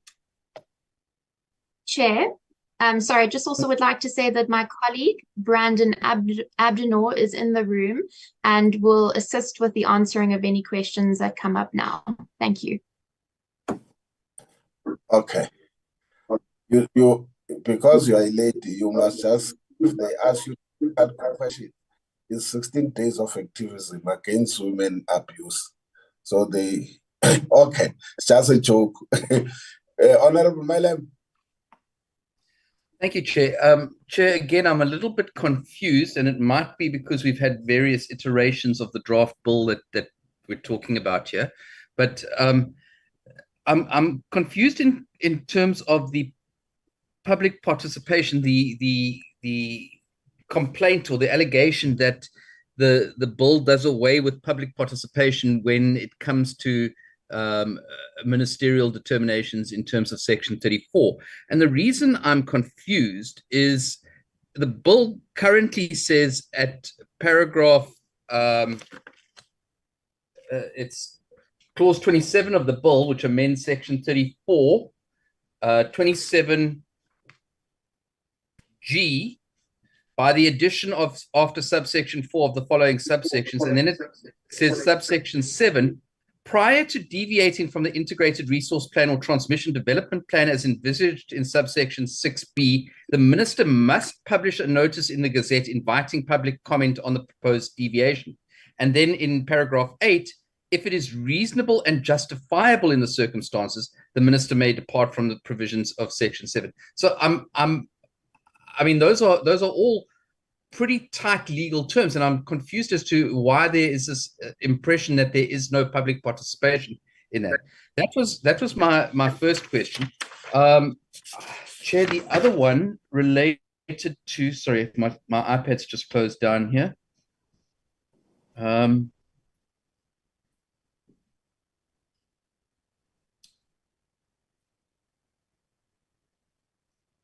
Oh, yes. The issue of technical codes that may be applicable from time to time and regulatory requirements. Now, I mean, I think it's understood that these codes fall outside the authority of the minister. Some of them sit with Eskom, some of them sit with municipalities, some of them sit with NERSA. We have, for example, the grid code, we have electricity bylaws, etc. And my question is, it's been the norm up until now that those are varied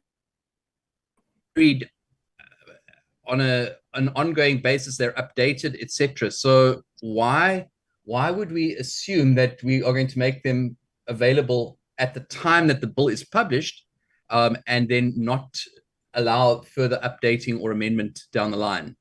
Thank you, Chair.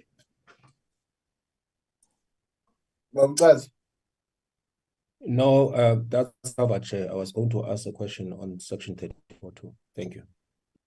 Okay, just one issue, just help clarity here, because we're a portfolio committee. I understand integrated national energy plan in April next year, are you suggesting, or if it is, are you suggesting that it be factored in? And if not so, what then happens in the event in April 2024 that is not there? Maybe you can help the committee with regards to that. Because if it's not made, you make reference to it, but it may not be in the law, in the legislation. Are you saying it should be in the legislation as a sign of enforcement requirement, or do you have a suggestion or advice in the event that does not materialize in 2024 April? Yes, you can answer now the questions. Thank you, Chair. And thank you for the questions.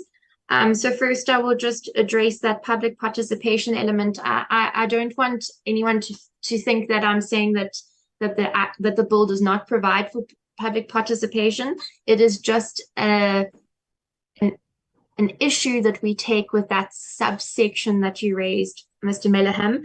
I think that you said that it was section 8, so I may have said it incorrectly. I think I said section 6B.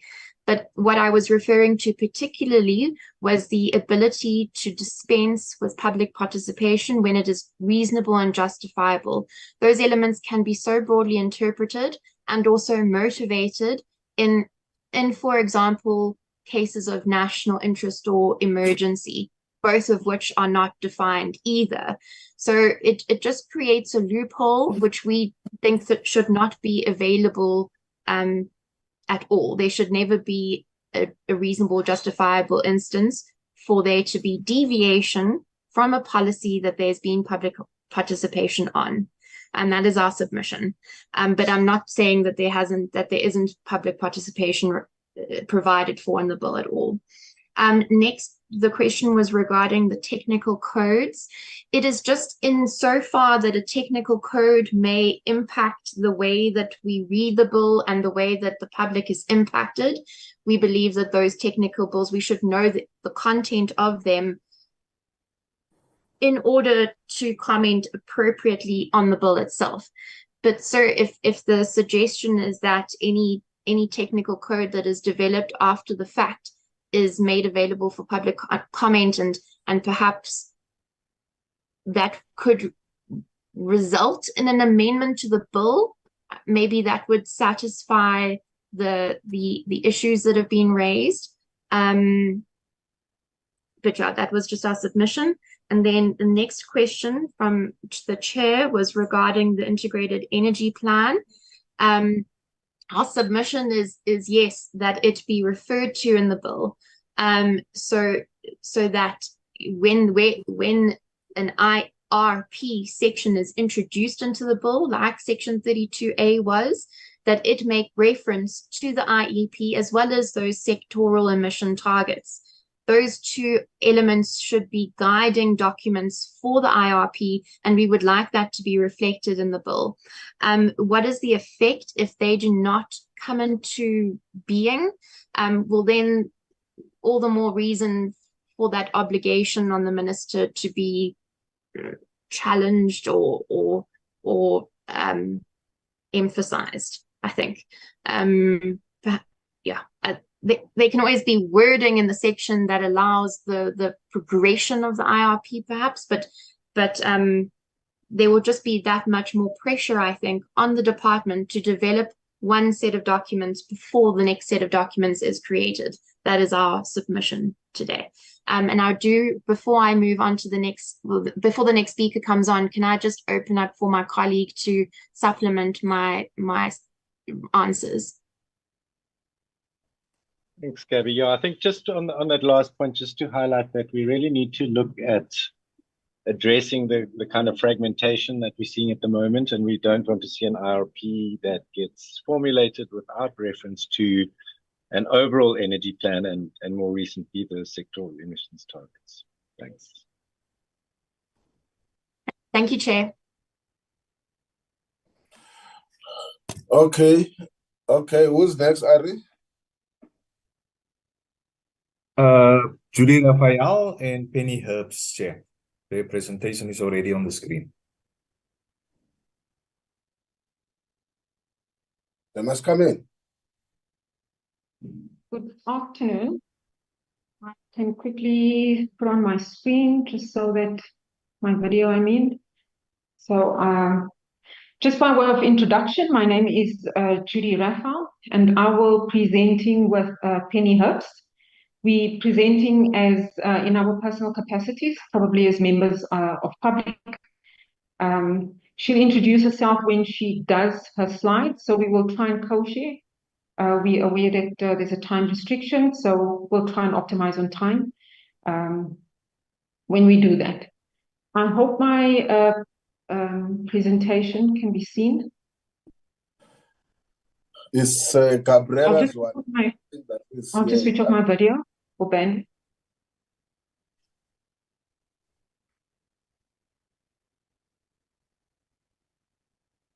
So just the next slide, if I may continue, Honourable Chair. Not sure if I greeted you and the rest of the members of the committee, but in case I didn't, good afternoon and good afternoon to everyone else that's on the. So just my first slide I'm presenting, I think just wanted to highlight and set the context for our submission, has also been highlighted in the paper submitted. Questioning really or highlighting concerns related to alignment with some of the key principles in the Constitution. Specifically pulled up this one, and our main concern maybe is aligned with some of what was already represented by some of the other entities. Key concern here for us is the overall process, the cost, the impact on the fiscus, and the consequential impact on society, the poor, marginalized, and vulnerable in society. We believe that the bill, actually in its current form, could have those significant impacts, and our presentation actually will outline why we think that is, and so as a high-level comment, we don't support the bill in its current form. I've already highlighted this slide, so I'll move on to the next one. So essentially what we are saying is that this is more than the Energy Regulation Act bill. More important to us is to establish the overarching framework within which the Act, its provision, associated policies, procedures, and regulations are to be implemented, because we think that this will definitely, if not done appropriately, have an impact, as we highlighted, on cost, and the consequences to poor and vulnerable in society. I'll hand over to Penny. Hi, good afternoon all. Can you hear me? Yes. Oh, great. Good afternoon all, and thank you for the opportunity to present. Just very briefly, short background, I did work for Eskom for 32 years, so I've got a significant history in the sector. I left in 2015, but I have been involved in the sector since then on various assignments. And I take this presentation really seriously and the issues that we are raising, so it goes without saying, but I'd just like to emphasize that. As a starting point, we believe that White Paper of 1998, which should provide guidance, is outdated, obviously, and is light touch for the current context. It should encompass a lot more than it does and include implementation strategy, finance, and risk allocation. What we need now actually is not necessarily the ERA, because what we are really seeing, and next slide, Judy, and this is what I'm personally seeing at the moment, is a bit of a bull in a china shop approach. And together with that, a bit of a kid in a candy store. So you've got all these new business models, people that want to access the sector that are already present, that are kind of saying, well, there's all of these opportunities, and we're not doing this, the implementation and the framework in tandem with a proper public participation process. I do want to highlight that for me, and given some of the conversations and some of the early conversations as well, I'm not going to refer to the specific one, but the provisions of the Act are actually, for me, clear for its intent. That privatization is at the core. And I think we're being distracted by narratives regarding private sector finance, and we don't necessarily understand, I think, in broader terms, what private sector finance means. Additionally, the revenue model is really totally absent. So if you look at the ERAB, distribution is not really touched on. And this is key because this is where the revenue is collected. We have a system at the moment where revenue is not being collected efficiently and effectively. We see it in Eskom sustainability with a 60-odd billion shortfall coming from the municipalities, yet it's not getting addressed. And a lot of work is going into other framework, which I'll talk about now, that we are not being publicly consulted on. And it's a challenge, I feel, at this point in time. The current system, and it's a new energy system as we refer to it, is being built in a very different environment to that of the past system. And I feel that there's no real thought has gone into the ERA with this context in mind. And I think it's even evident in the introduction to the bill, which is really a light touch introduction. It needs much, much, much more context. The current system, let's go to the next slide. I want to repeat what I said on the previous slide. It's being built in a very different environment to that of the past system. And I want to include a reference to the global financial architecture, and we'll refer to it in later slides. But finance has been left completely to the market at this point in time. And we haven't interrogated what ownership really means when we start talking of finance. So in the absence of a revenue model with a clear risk allocation framework and with an acute understanding of the consequences of the risk, which the current approach is going to render will actually render the ES and DI unsustainable. And carry on. I think we'd like to question the governance framework for the ERA and its constituent parts. Critically, implementation and integration is lacking in governance, independence, but more especially transparency. I just want to reiterate, independent oversight in the process behind the scenes is not transparent at all. We need to put in some guardrails and governance. At the moment, we see players like the regulator, the DMRE, the Energy Council, OV, Operation Vulindlela, and NECOM. Some of these entities that are busy putting in this bigger framework, that are intrinsically involved in that framework, have actually failed us. And I'm just questioning, who do we trust to put the guardrails and governance in place? There is no independence in this, in my opinion. Just like to go to the next slide. And this is just, I just included this because this struck me a few months ago, the energy sector in the UK, and how energy markets can actually really affect the poor. I think the UK experience is very telling. You can go and have a look at the privatization of Thames Water and huge questions around National Grid at this point in time. The vulnerable customers absolutely stand to lose ultimately from what is at present a really fragmented approach to the restructuring. And it's not that we don't agree with the restructuring; it's in the how. I think, Judy, you're going to take over on the transmission, but let me just highlight again the narrative around ownership, because and we're highlighting transition, and we'd hope that you will listen to this, because we have heard previous presenters putting forward their ambitions, and we are concerned about some of the ambitions and how they're being implemented. So narratives around ownership and lack of real public consultation is very evident, and there's a very selective choice of the subject matter as far as transmission and how it's going to be done going forward. And I'm saying this with some experience in mind, as I was involved in the privatization of a transmission entity or a grid entity in the past, and I have a number of lessons learned. Thank you. Judy, on to you for the next slide. Yes, and so maybe just to pick up on what Penny has said, and probably also what the previous speaker said, I think fundamentally we need to state that overall we do support the separation of the transmission business from Eskom. We think that that would be able to provide a clear delineation of the costs and basically the constituent parts of transmission. And specifically, I think the narrative around transmission and its performance, I think it's unfortunately being convoluted by what's happening in Eskom, and performance of transmission is not being considered and looked at in isolation. Previous speaker has said that there will be no privatization. I think previous presenters have highlighted that the Act does provide for private ownership of the network, because it does not specifically specify that the network would remain publicly owned. We think that needs to be incorporated, because we think that transmission is part of what do you call this? It's I'll get to the word. But essentially, I think what we are trying to say is that transmission is a central part of the national energy security. It's a key point. That was actually the word that I was looking for.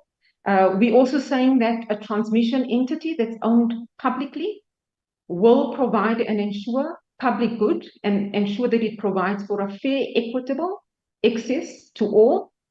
We don't think that private sector would be able to do that. We all know that private sector is profit driven. I think as Penny has highlighted, there's already been business models proposed, and one could see what the intent there is. We also just wish to highlight that could come at the compromise of the national security. We know that the system is quite challenged at the moment, need to balance supply and demand.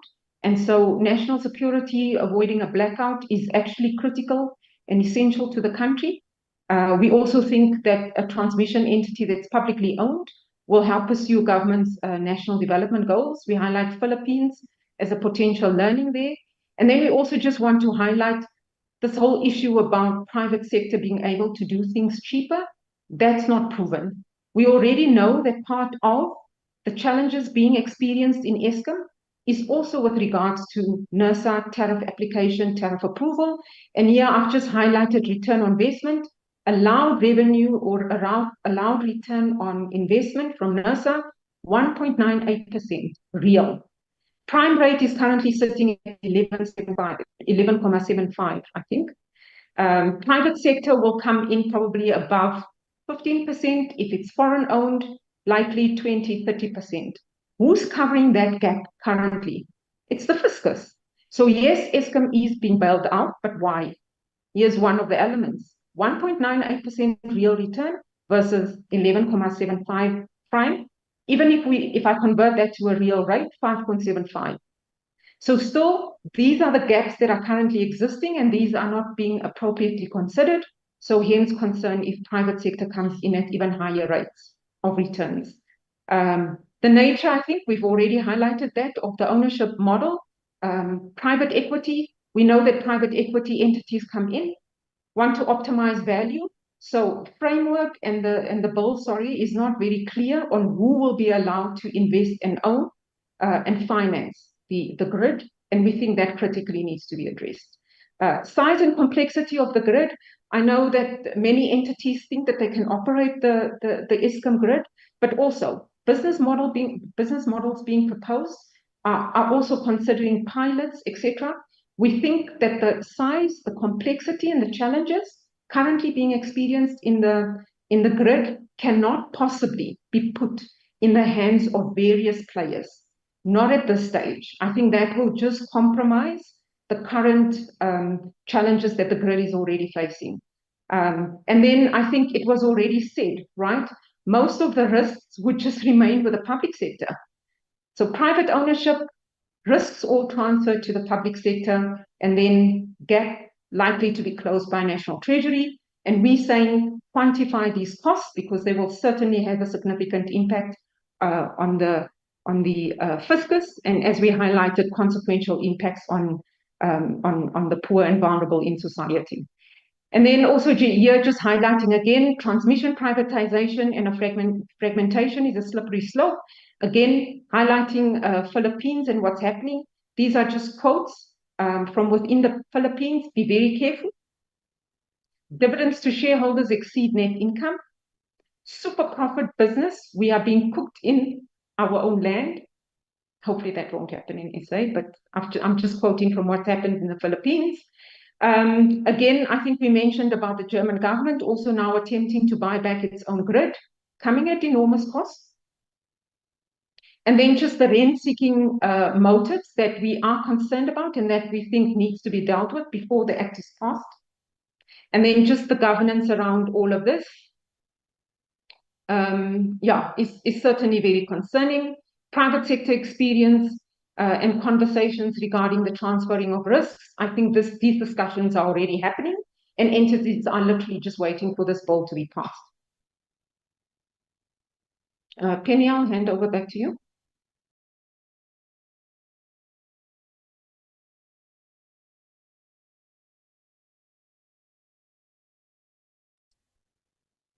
It's not for me. I think Penny has disappeared. He left the meeting, I think I saw.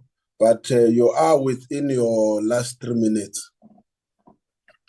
So I think I'll try and do justice to what she had included here, but I think it's just, again, highlighting sustainability of the ERA. And specifically within the context of the business model, we're essentially saying that some of the risk and cost allocations are not very clear. Concerned really here about, Eskom basically just being, like she put it, meat in the sandwich, where selective sector and revenue risks will be absorbed by Eskom. When risks are evident, with a commitment, political risk passed to the fiscus. I think essentially just saying risks will either remain with public sector or it would be transferred to the fiscus. I think given the 3 minutes, there was just one other important one that we wanted to highlight, and it's probably just this one here on the markets, social, economic, and development impact. Specifically, what I wanted to highlight is the introduction of trading, and we've seen how Eskom is also now facilitating putting in place what they're calling a virtual wheeling arrangement in order to facilitate this. And concern, I think, especially with trading models being introduced, is the impact on municipalities and Eskom, because these entities that are being allowed to come in, no assets, so obviously no costs. So perception is created that they can deliver electricity or energy at cheaper costs, which is not necessarily true. Problem is they will come in, likely take away some customers from Eskom, the municipalities. Implications of this, shrinking customer base, which means demand will drop, reduce revenues, reduced customers to spread the costs over, and the subsidies. As we currently know, tariffs are being cross-subsidized, and if certain customers are being removed from the customer base for municipalities, as well as for Eskom, you leave the burden on the remaining customers that cannot afford to go off-grid or that cannot afford to participate in some of the trading being considered. And we also just wish to highlight that the Constitution does provide for the provisions of services by municipalities, and so it's quite critical that the impacts of these being considered. I'm back, Judy. Okay, so you can take over. Okay, no, so let me just quickly finish off on this slide. What we're basically saying is that this will definitely result in higher tariffs, impacting affordability and social development. We're saying that the reduced revenues, reduced available cash for debt service will only mean that National Treasury would need to close the gap. So if we are currently concerned about the bailing out of this, unfortunately, I have to be consistent. We will ask, maybe you will add when there are questions, if there are questions that are asked. Thank you very much. I tried my level best. Any questions, honorable members? Going one, going two, going three. In a minute, any last comment to the presenters? In a minute. Okay, I can do that. I can do that. Okay, Judy, just go to the presentation, please, quickly. Judy? Look, I'm not sure to what extent, and I really apologize, we had a load shedding here, so, and I had prepared a backup, but it didn't work. All right. So just briefly, I think that the recommendation really is that we should consider, and I'm just trying to get my slides up on my side so I can actually get to the 2 slides down, Judy.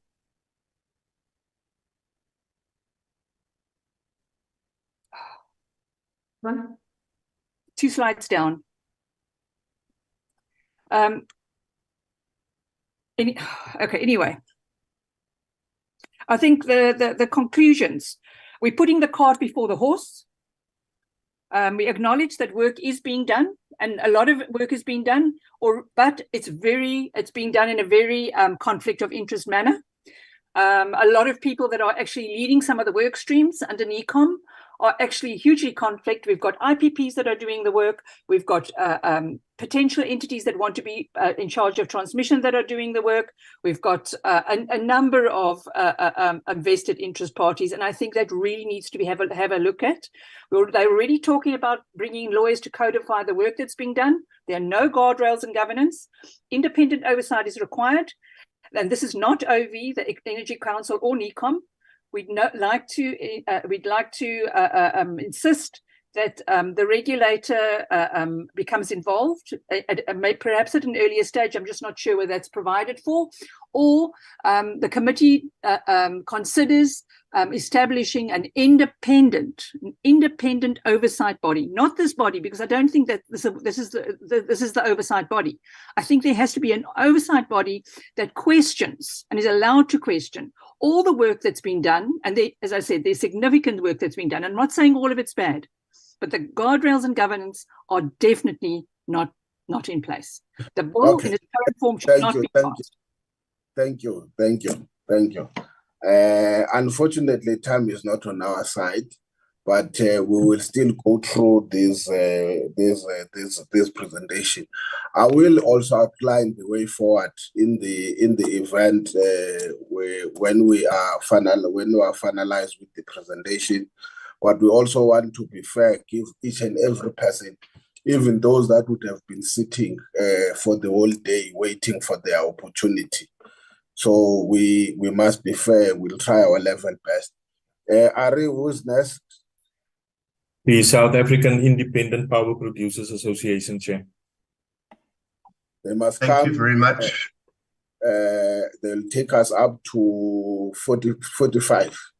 Yeah, they also don't have a presentation document, so they'll be talking to their submission. Okay. Great. Thank you, Mr. Kotze. Greetings, Honourable Chair, honourable members, and all the other participants. My name is Brian Day.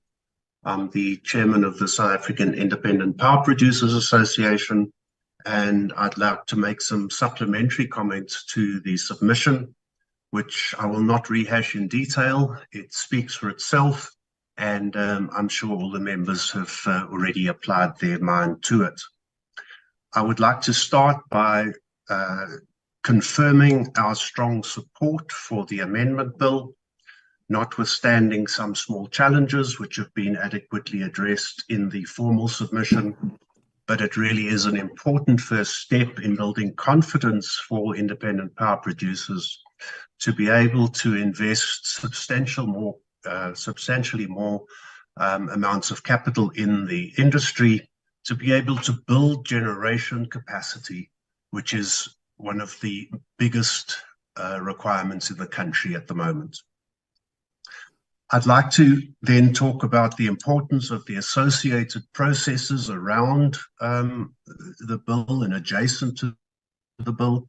Eskom themselves have been busy with the unbundling process for a while. Their document of 2019 provides the outline for that.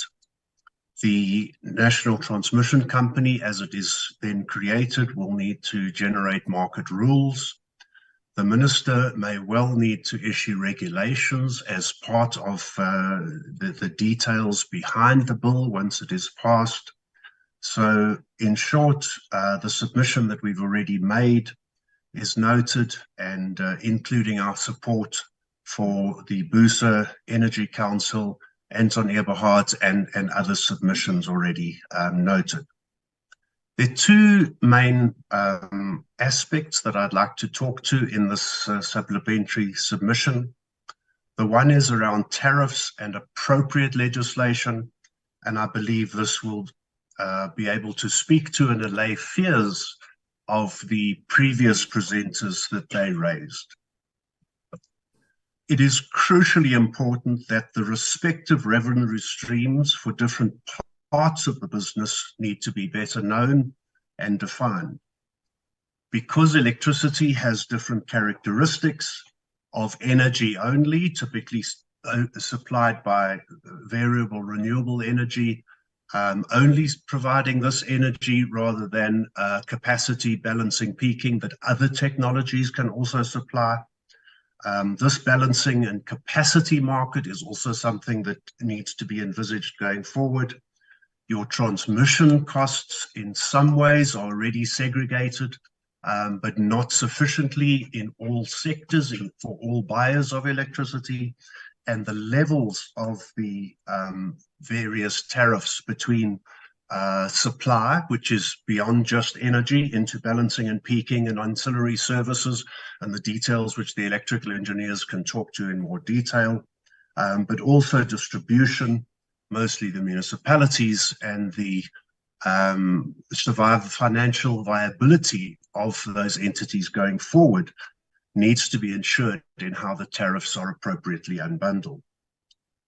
As part of this, artificially suppressing tariffs in an attempt to protect the poor has had far more adverse effects than the positive effect it can have in its primary aim. In fact, in general, it has had the opposite effect. My question would be, by artificially suppressing tariffs, who benefits? Who buys most of the electricity at suppressed tariffs? It's certainly not the poor who need the protection.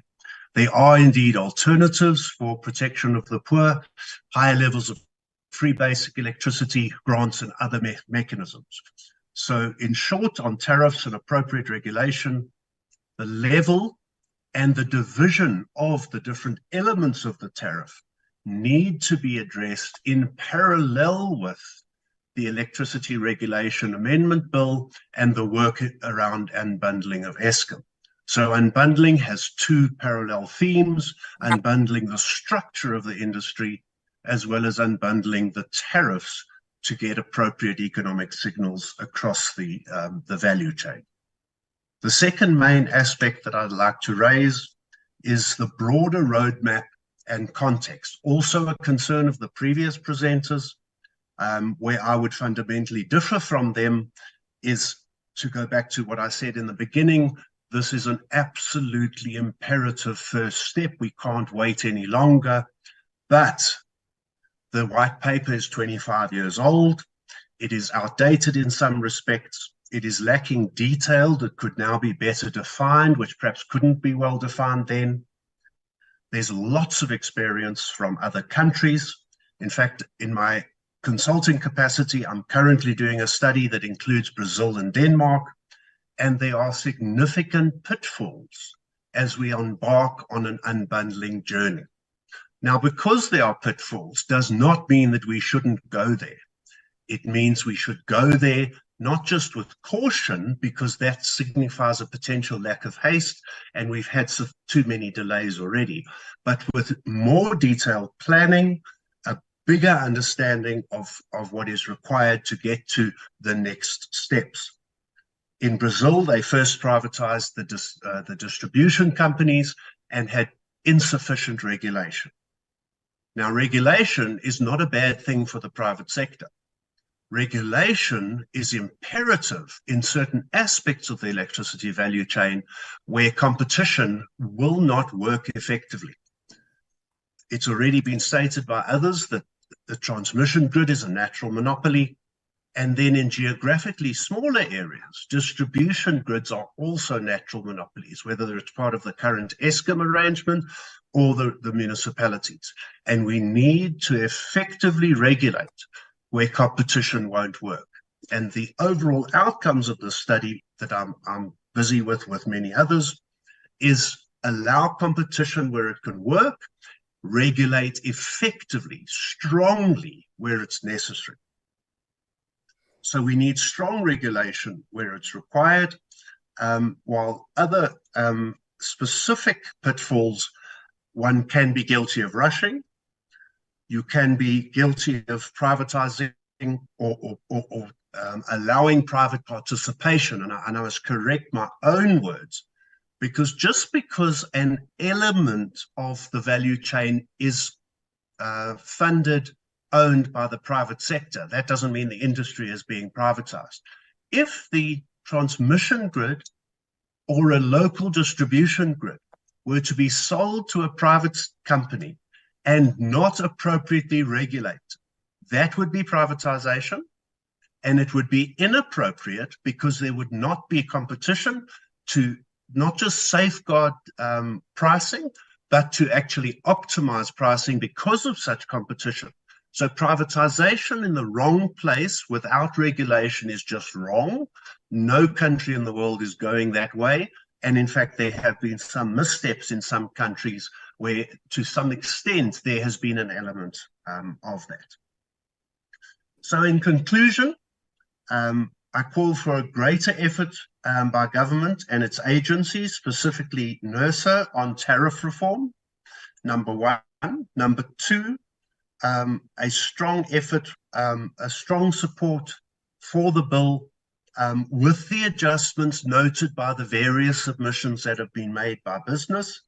And thirdly, a broader roadmap which could create a context and a follow-on process for the current bill, perhaps including an updated white paper, which would create better understanding of the context and alternatives for this unbundling reform process, and it would give greater confidence to the country of a long-term plan.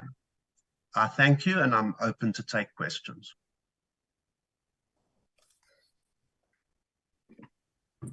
Okay, any question, honorable members? Going one. Going It's not two. working. Going three. Okay. Thank you very much. Ari, who's the last one before we go for a break? The Energy Council, Chair. Eh? The Energy Council, Chair.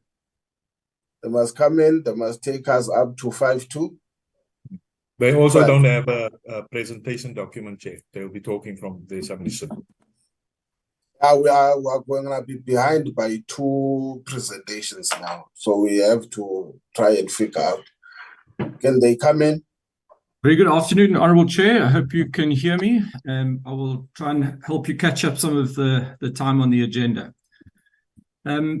Firstly, Honourable Members, Chair, and all the participants, thank you very much for the time. My name is James Mackay. I'm the CEO of the Energy Council. We did provide a written submission.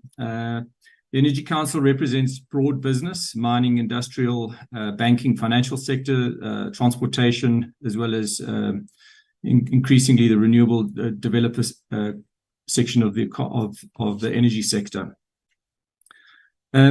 So our written comments largely focused on strengthening the NTCSA, the National Transmission Company, and the competitive structures envisaged under the ERA. So I won't focus or won't repeat those, but what I would like to focus on is the urgency of passing the bill, Chair. I'd also like to just take the opportunity to commend the committee on the very efficient and well-run public hearings on this matter. As the Energy Council, we attended many of the hearings and really welcomed the debate and engagement, and that South Africans have largely supported the bill and welcomed the proposed amendments, but welcomed them as a pathway to improving electricity service delivery. I think that, to me, was very important that has been raised and recognized as something that we need to do. So I'd like to emphasize, also just following the discussions today, the ERA amendment is not about privatization. It also is not about solving climate change, and it is also not a silver bullet to our deep economic and social deficits. These are all issues that need to be dealt with, but the ERA is not the solution to those. And so we've heard many sound bites and ideological statements, and I would like to urge the committee is that these issues should not hold back the approval of the ERA. amendments in the sixth sitting of Parliament. It's important that we kind of emphasize the timing of the approval of this bill. So what is the ERA then, and why is it so important? So it's a critical cornerstone as part of the pathway. We have to build a sustainable and secure energy future for all South Africans. And this is a fundamental reform step that, combined with many other actions and hard work, which have been referenced by many of the participants on the calls today, will support an end to our energy crisis and restoring investor confidence in our economy. It will also support unlocking hundreds of billions of rands of investment, which will create much needed jobs in the supply chains. And I think Saipa referenced those as well in terms of private sector investment. And lastly, it's also about rebuilding trust in our public institutions and having a fit-for-purpose national transmission company that is able to deliver the correct, efficient, and affordable service delivery in electricity. So a few points I'd like to just unpack in that. So the energy transition, it is the biggest technology disruption the world has ever witnessed. And it will happen because ultimately the energy transition better serves the economy, consumers, and the environment in the future. So similar to the way we've rapidly seen how we've transitioned into smartphones and even digital connectivity, which we're on today, it's become integral to our lives. We will shift into clean, digital, and importantly, a competitive energy future. So the major global economic blocks around the world, if we take USA, China, India, EU, and UK, who incidentally are also responsible for well over 80% of global emissions, are rapidly transitioning to this very future, digitized, low carbon, and competitive energy. So as an industrial economy, and I think raised importantly by Professor Eberhard, as an industrial economy in South Africa, we are well behind our global peers. And the ERA amendments are critical to moving us along our journey. And so we must move with urgency on this. Excuse me. So in South Africa, I think the other thing which we must recognize in reality, we actually already are moving in this direction. Historically, we've had sort of large sort of analog power stations, really just 16 of them, running as a single system. Our future energy system is digital, it's decentralized ownership, and it must be competitive. And we are already moving in this direction of smart grids, smart meters, big data, real-time digital control of thousands of privately owned generators distributed across the country. So we already have hundreds of utility-scale wind and solar projects connected to the grid and hundreds of thousands of privately owned generation on rooftops. We take the DTIC's one-stop shop, they're tracking 114 private utility-scale wind and solar projects at over 17 gigs of power that will come into construction in the next few years. So we're rapidly moving as a country to a relatively stable 4 gigawatts of renewable energy development per annum. This would be representing probably close to 100 billion rands of investment. And so what you can see is this disruption into a changing energy mix and market is already happening. The fragmentation that was highlighted in a presentation just not so long ago is something which we must avoid, but we need the structural platforms and market mechanisms to do this properly. And so the ERA amendments don't fix all of the challenges highlighted, but I would like to put to the committee that it is a no-regret step towards the journey of doing that. An important other aspect that we must sort of remember is that we will still need and still will use coal, nuclear, gas, wind, and solar generation for decades to come. I think also the UCT presentation from the Prof highlighted the other digital aspects of gas to power that needs to be managed, as well as storage and other forms. So we need to be able to move into a space where we are coordinating competing generators and optimally dispatching that across a national grid, which must be independently managed and coordinated by a state-owned national transmission company. And importantly also, which was referenced, is already formed by Eskom. And so is not dictated by the ERA, it's already formed. So this state-owned entity that will run the service must be a public good service. It must be independent, fair, and a transparent market formation. And this is what the ERA amendments are designed to do, to provide better efficiency and ultimately lower cost provision of electricity services. Lastly, Chair, I would like to say that this vision, it's a government vision. It's been highlighted. It is in the energy policy. The amendments are proposed and sponsored by our energy ministry. Importantly, the Energy Council participates in the business government partnership under the President, driving the Energy Action Plan and through working with Eskom and government through the National Energy Crisis Committee, NECOM. We have, through NECOM, have been consistently raising this with Eskom, with the presidency, to those engagements with the President since March this year. And it's been consistently supported by business, by the Electricity Minister, by the Energy Minister, and even emphasized and supported by the President of South Africa. So I would urge the committee and the members, we need to act with speed, we need to be firm on decisions, and we need to ensure that the bill is approved within the 6th sitting of Parliament. Thank you very much. Thank you very much. Energy Council, any questions of clarity, honorable members? Going one, going two, going three. Okay. We are going to take an adjournment. Come back at the next one. Who is next, Ari? SAFTU, Chair. SAFTU, when we come back by 1:25, must be ready on the screen so that by 1:30 we kick off. Thank you very much. We stand adjourned until 1:25. Okay, Chair. Thank you, Chair.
Recording stopped.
And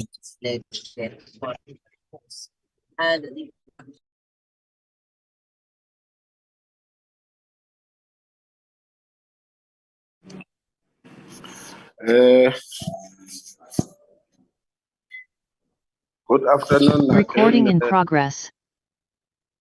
Honorable members and the guest and the presenters today. Can we take the next one? Is it SAFTU? That's correct, Chair. Yes, SAFTU. The platform. Thank you. Thank you, Comrade Chairperson.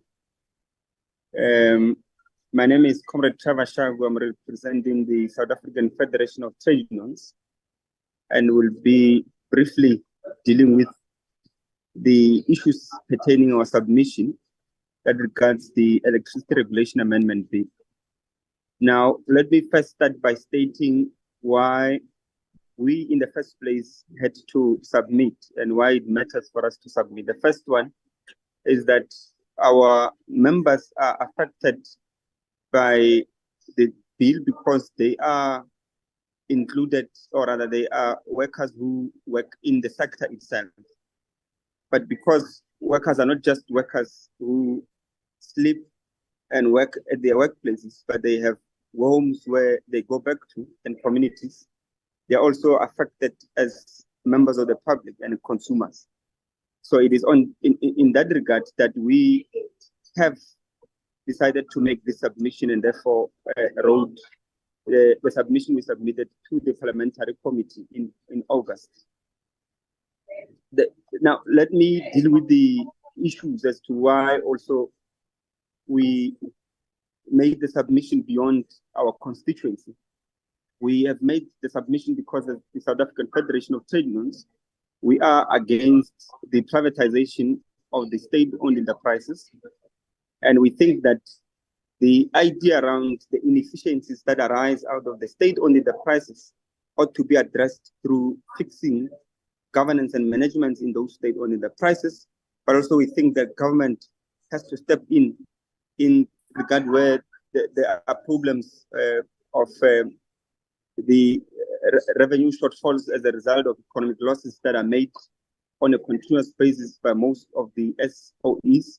We think that government must step in to invest in such particular state-owned enterprises, and therefore that, in our view, cannot be a point why we should be selling off the state assets.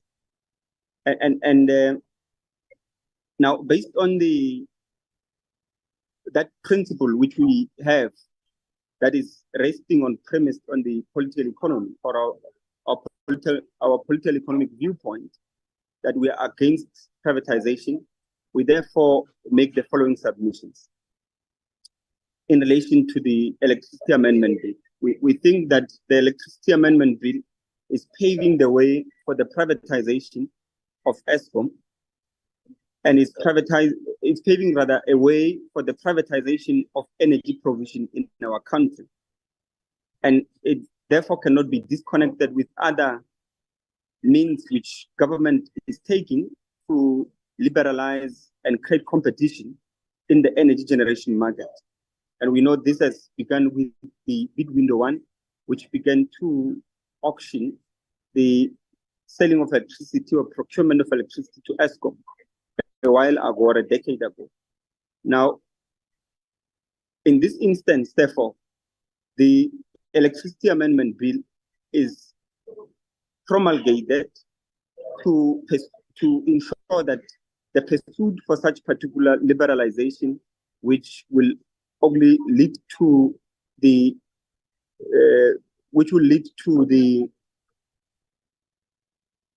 competition that is created and eventually the dismantling of Eskom in the generation market will continue. And so the first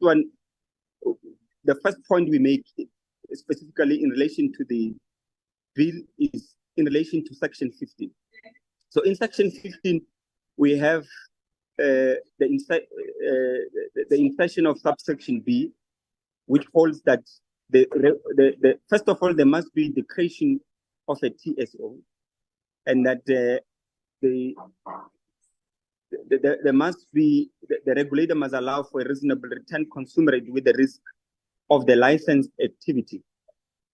Now, the problem and the implications of this is that it means that the tariff structure that will have to be adopted to ensure that the people who are licensed in the activity are able to have a return that is commensurate with the risk they take in the production of electricity in the generation sector will have to be market related, and therefore it means that it will conform to the balances and the whims of the market, where demand and supply determine the prices thereof.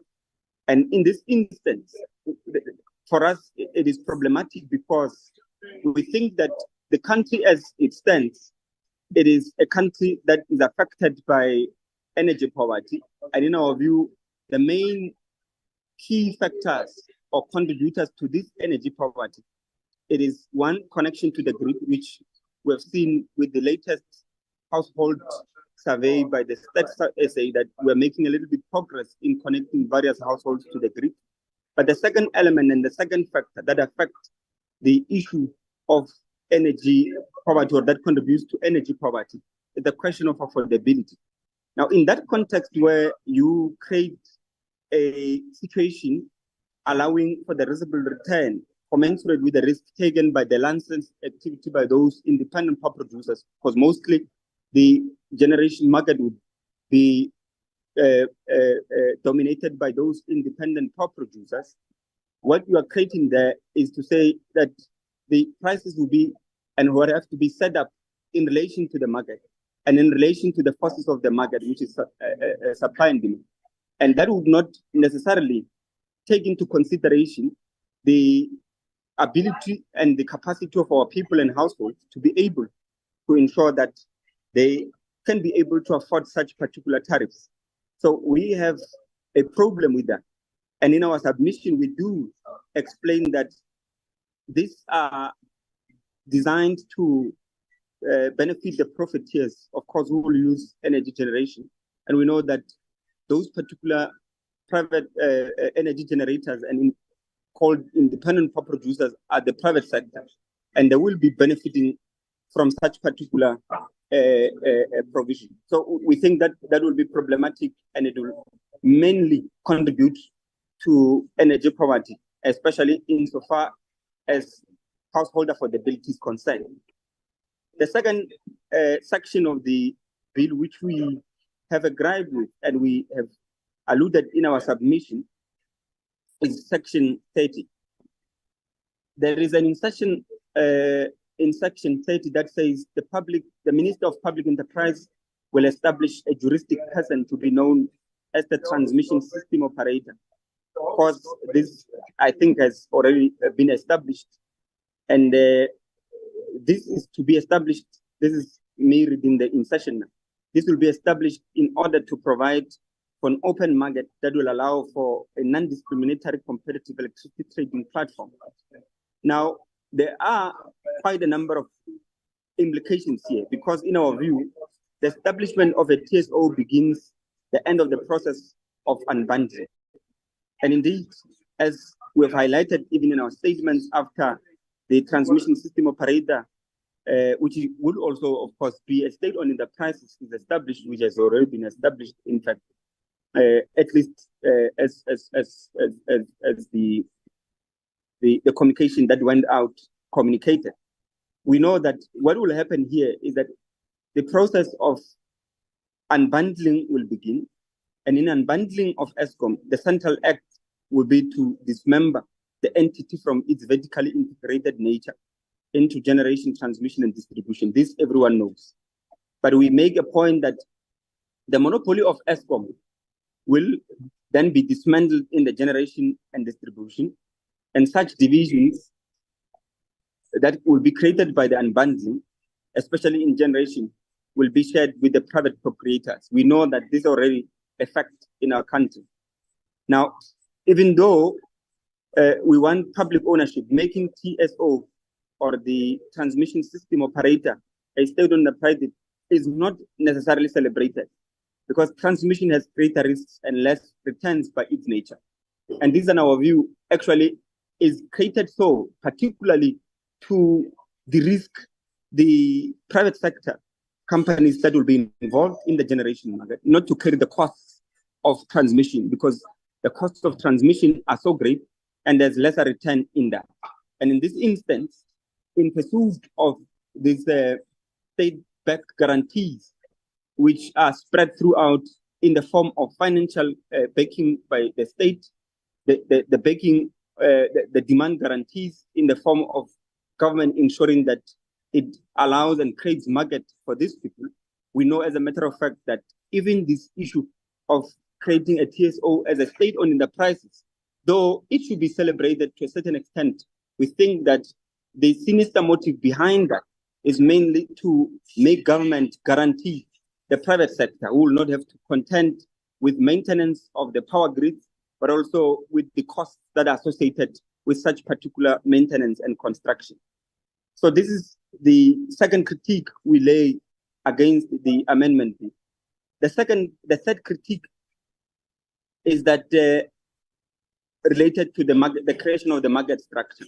I mean, this is just to further create that liberalization that I mentioned in the beginning, where at the end of the day is to create competition so that you allow as many independent power producers to play a role then. Now, here we have a problem with the insertions in subsection A of section 32(1). It holds that the structure will assume a competitive multi-market which will provide for market transactions, fiscal bilateral transactions, and regulated transactions. Our input in this regard is that the creation of the different forms of market furthers the liberalization of the market, whilst providing the regulated market to protect the profitable tariffs.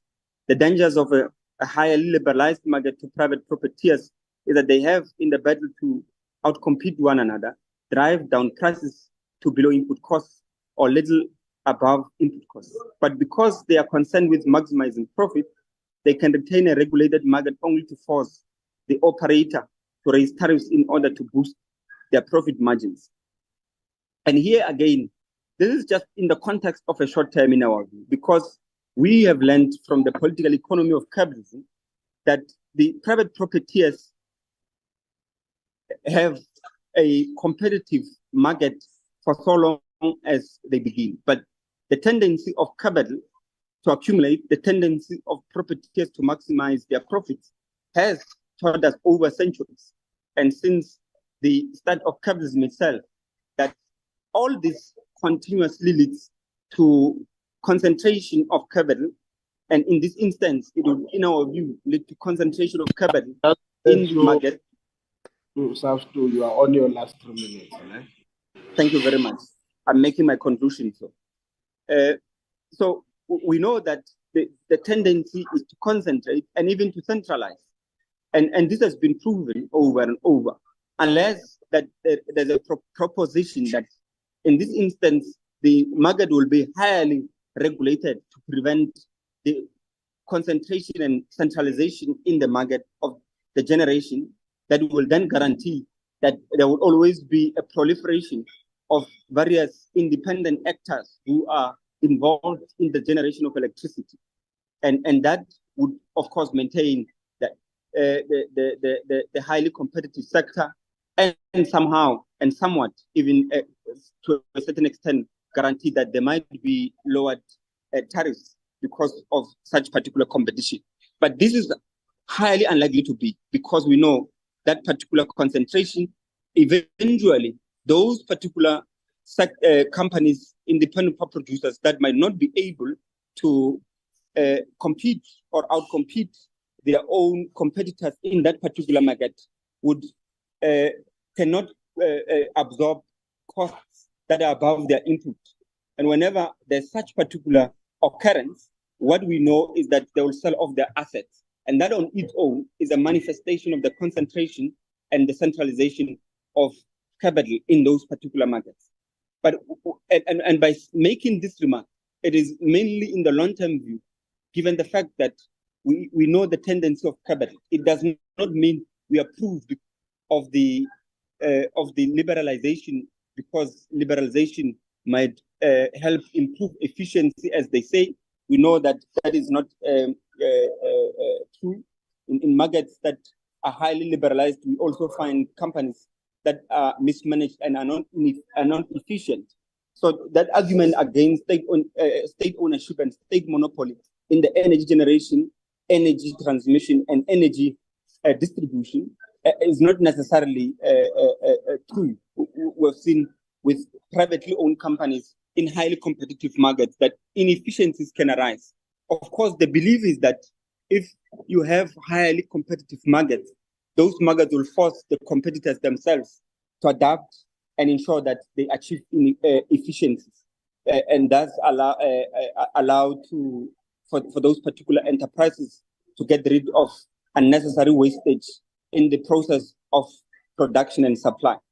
So we want to register in conclusion, Comrade Chair, that SAFTU is opposed to those particular sections in the Electricity Amendment Bill, Regulation Amendment Bill, because it is, in our view, furthering the liberalization of the energy generation market, which on its own means that we're dismantling the monopoly that state has in the production of electricity. And that has imminent dangers, even for the future, not only on issues I've mentioned in relation to energy poverty, because I have elaborated, I think, on that, but not also related to merely just a question of the tariffs for the future, but also just in relation to the question of energy sovereignty of our country, because the independent power producers that will go into that market, at least up to so far, we know that there's no prohibition of any company that might be a multinational corporation to participate in such particular bids. And that on its own, in our view, is a bit problematic. Has to be, Thank you, Thank you very much, Comrade. Let me quickly check. Are there any questions of clarity? I see Honorable Milam. Is there any other hand? I see Honorable Malinga. Any other hand? Going 1, 2, 3. Okay. Let me take it. Honorable Milam and then Honorable Malinga. Thank you, Chairperson. Chairperson, during the course of that presentation, I heard a lot of statements that we know it as a fact that this is the case, and we know it as a fact that that is the case, that liberalization of energy markets drives prices up, etc., etc. These were some of the comments that the presenter made. My question relates to energy poverty, because he at the end of his comments, he spoke about energy poverty. And it's a real issue in South Africa that we don't have enough electricity. Now, this bill seeks to open our market to allow additional generation and to allow private independent power producers to come on board and provide that generation, because Eskom is unable to meet that demand. So my question is that a bad thing? Is that not what we want as a country, that we need to build additional generation capacity as quickly as we can? And given that government and Eskom do not have the capability to do so, is it not right that we should open up the market and allow the private sector to assist? Thank you, Chair. Thank you very much, Chairperson. Also to greet the people who have just joined and caution SAFTU delegation that were not comrades, they were honorable members. Chairperson, I think Honorable Maylem has also covered me on the issue of the assumption that is made that this bill seeks to privatize Eskom. I don't know, Chairperson, because I think the objects of the bill was to ensure that we have enough capacity to deal with the current crisis of load shedding. maybe we need to be clarified, Chairperson. What makes SAF to think that this bill, or maybe there is a clause that we missed. Anyway, we haven't deliberated. We are still going to go clause by clause to see and maybe analyze and unpack what is privatization.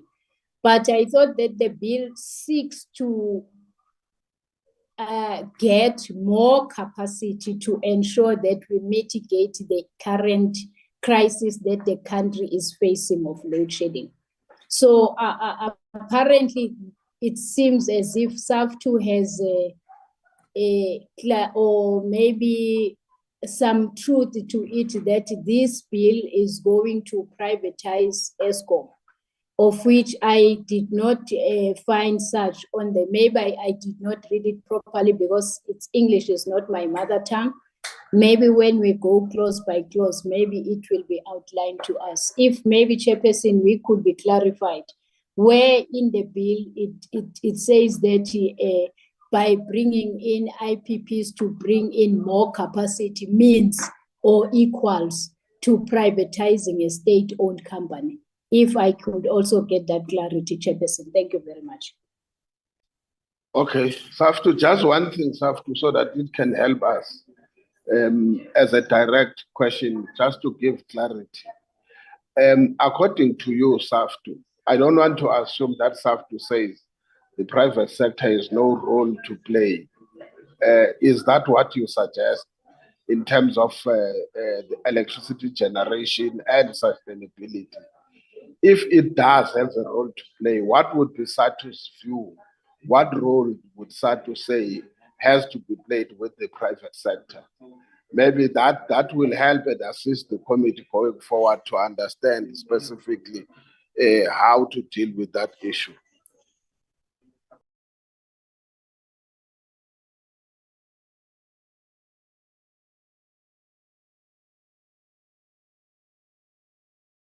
SAFTU? Thank you, Honorable Chair.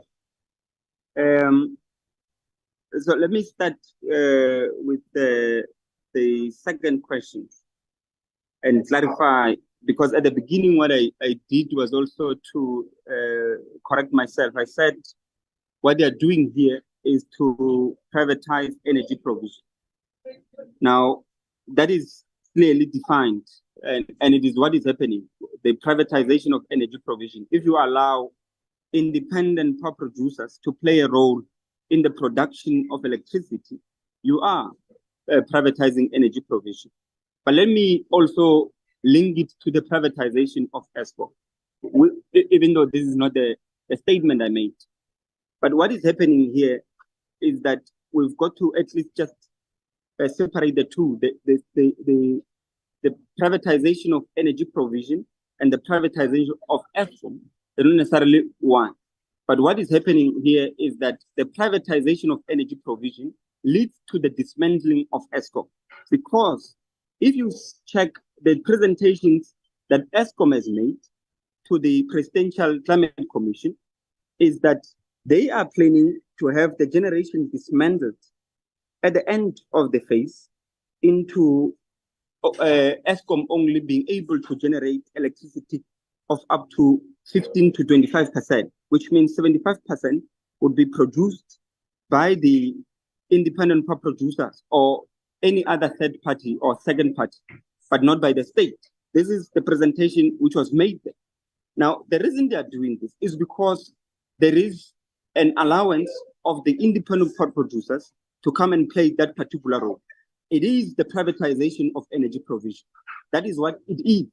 And therefore, like I said, the privatization of energy provision on its own lead to the dismantling of Eskom and the collapse of Eskom eventually, because it minimizes and diminishes the role that Eskom plays at the current moment in the provision and the production of electricity. I think I've clarified the second question. The first question by honorable member from the DA was about whether isn't the liberalization good, so that you open up the market, bring in the private producers, so that you can create the capacity that Eskom at the current moment is not able to meet. one, we are opposed to this, and we do not think, and I will weave this with the question by the chair when he was seeking clarity. I'll weave it together. The issue here is that if you liberalize the energy markets, you are allowing the independent power producers. Now, the question from the DA is whether this is not good. Now, we're saying this is not good for a number of reasons. One of those reasons is that either it is not going to solve the issue of energy poverty as purported, because the question of energy poverty, at least in our view, arises from two things. The first one, or maybe three things. The first one, it is the question of connectivity to the grid. The second one is the question of affordability. And the third one might be the question that is created by the power cuts at the current moment. So whilst the addition of the independent power producers might solve the third problem, which is to avert the power cuts, it will not it will not solve the factor of affordability. Of course, many would think that liberalization, and this is the mantra in the economic textbooks of capitalism and capitalism, that if you introduce many competitors into the market, their competition will automatically drive down prices. But we saying that that could be the case in the short term. But capitalism has taught us over centuries that it does not necessarily exist through competition, but over time, it inhales the same competition and begins to concentrate and centralize. And concentration and centralization means that you will find fewer role players in the market who become oligopolies and who can collude to even raise prices. But secondly, that even the very oligopolies can gobble one another, and you end up with a monopoly that is a private producer. And therefore, you are going to not maintain whatever you think you are going to maintain, you are going to achieve, which is to drive down prices by introducing many players in the market. We think that is mainly going to be in the short term. But let's also show that in the short term, it is not even the case, because what has been shown in the documents published by Eskom itself is that the independent power producers in bid window 1, 2, 3, and 4, would, and especially 4 and 5, had submitted revisions because they had said that and argued that the input costs to assemble the input for the generation of the electricity had increased by 55%. And therefore, progressively and gradually over the next 5 years, they are going to have to ensure that they factor in the increased input costs. And that we have seen Eskom already incorporating in the tariffs, the 18.56, which was in fact incorporated at the beginning of April. 1/3 of it was coming because of the request from the independent power producers. So that on its own is already not solving the question of affordability.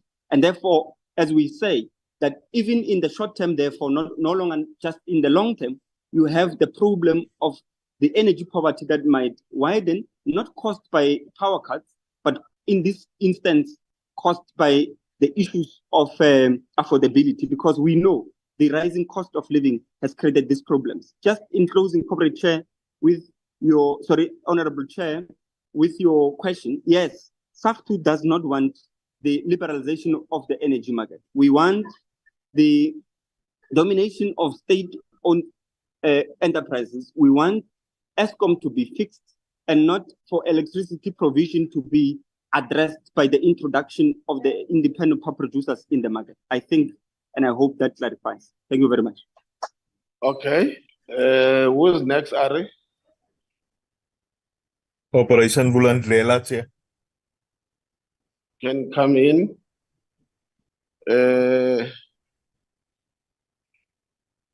Good afternoon, Chairperson. Pick us up to 15:15. I'll give you a grace period of 3 minutes. Thank you, Honorable Chair, honorable members. We've got a very short presentation that we've had shared with the Portfolio Committee, and perhaps it's just important for us to provide a bit of context, and we'll go through it as quickly as possible, because largely speaking, I think the Electricity Regulatory Act does reflect the consultations and the extensive consultations that we've had between ourselves as Operation Vulindlela, that drives the structural reform program and one of its pillars, which is electricity, for example, with the Department of Mineral Resources and Energy, and through the system that is there. Next slide, please, Saul. So I think it's quite important for us to give that kind of context. But I mean, the era for us is one of the most fundamental reforms that have taken place in our democratic era, Honorable Chair and Honorable Members. And this is so partly because for the first time what we've done is restructuring of the electricity sector that allows for competition and allows for us to be able to address fundamentally energy security, pricing as well, and affordability, including access.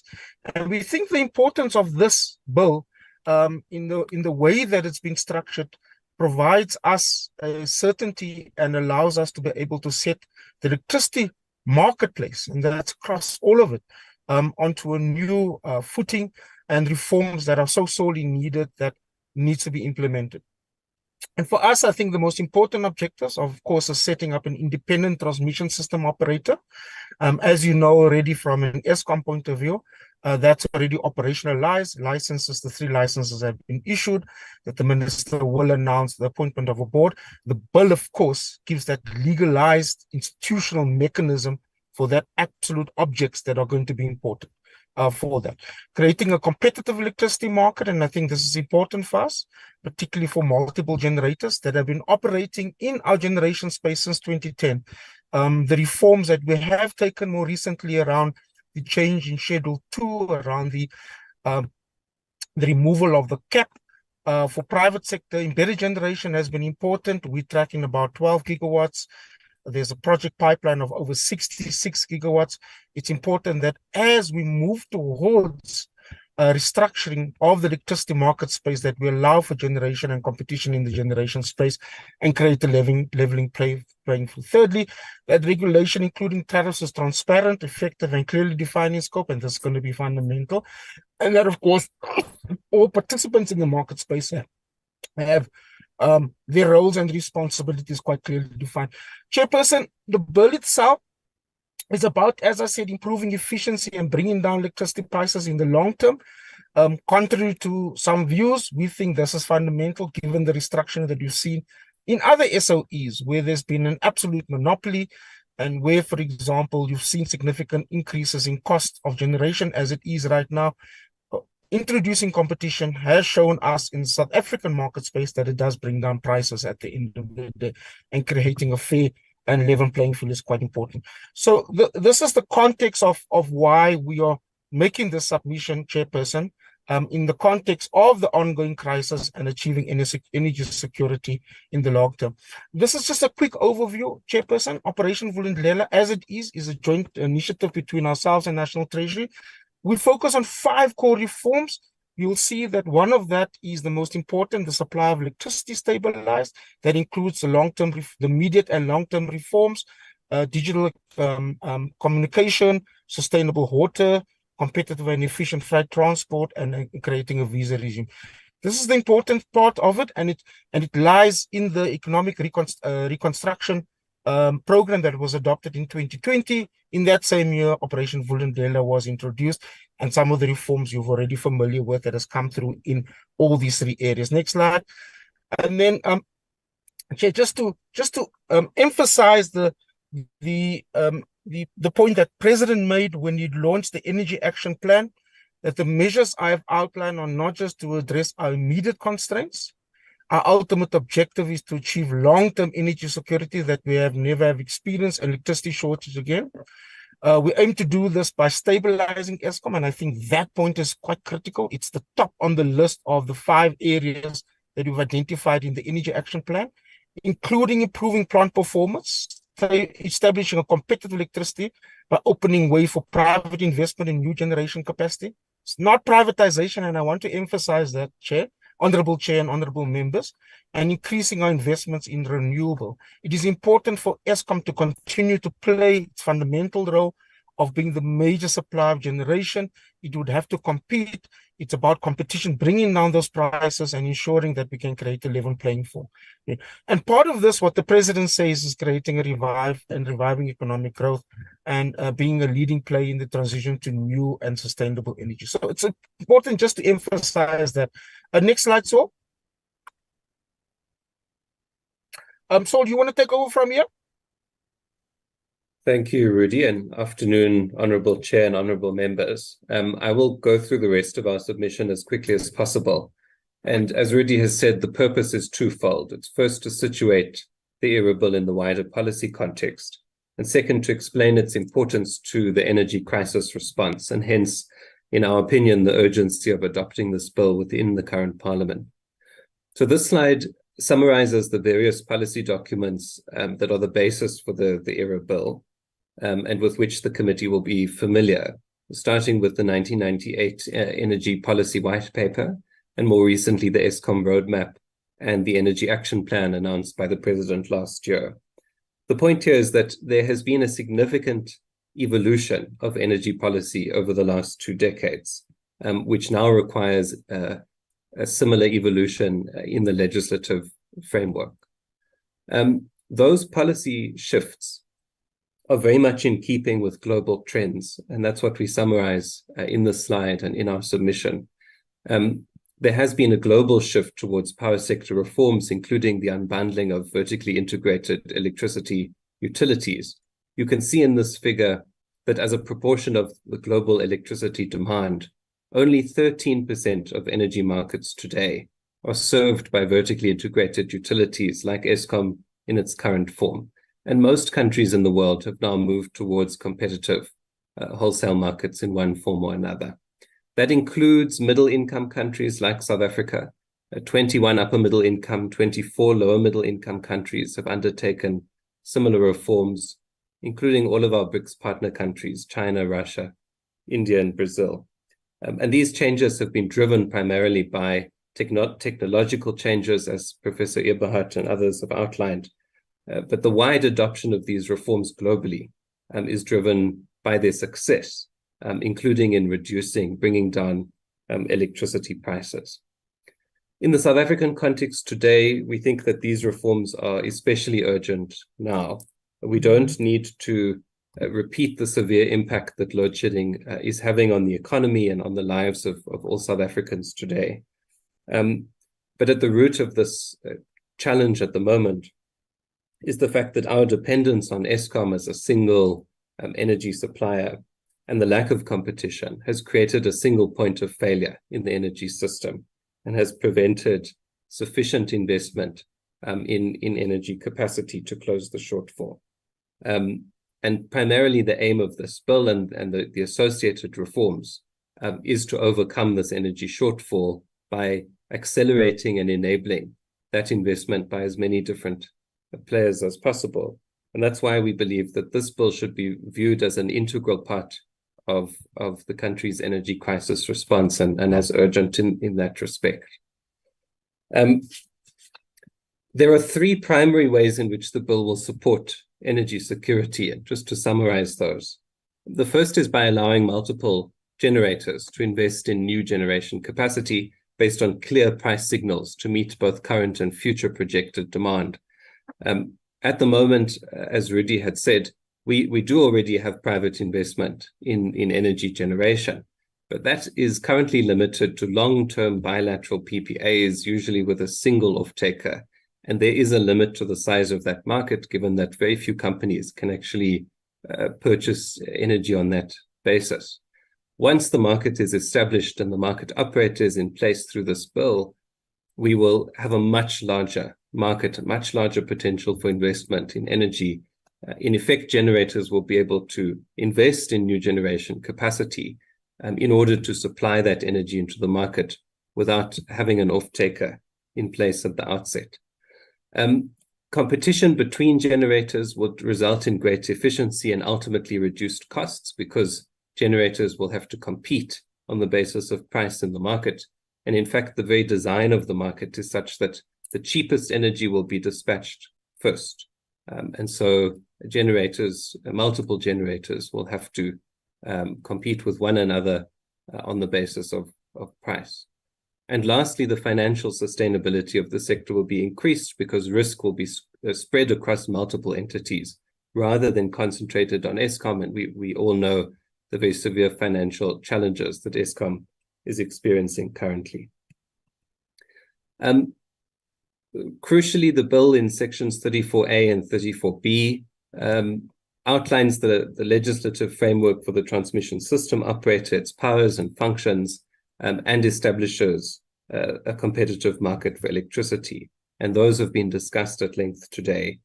But we also believe that the bill contains very important enabling provisions to create a level playing field for generators. And we would draw attention to a few of those key provisions.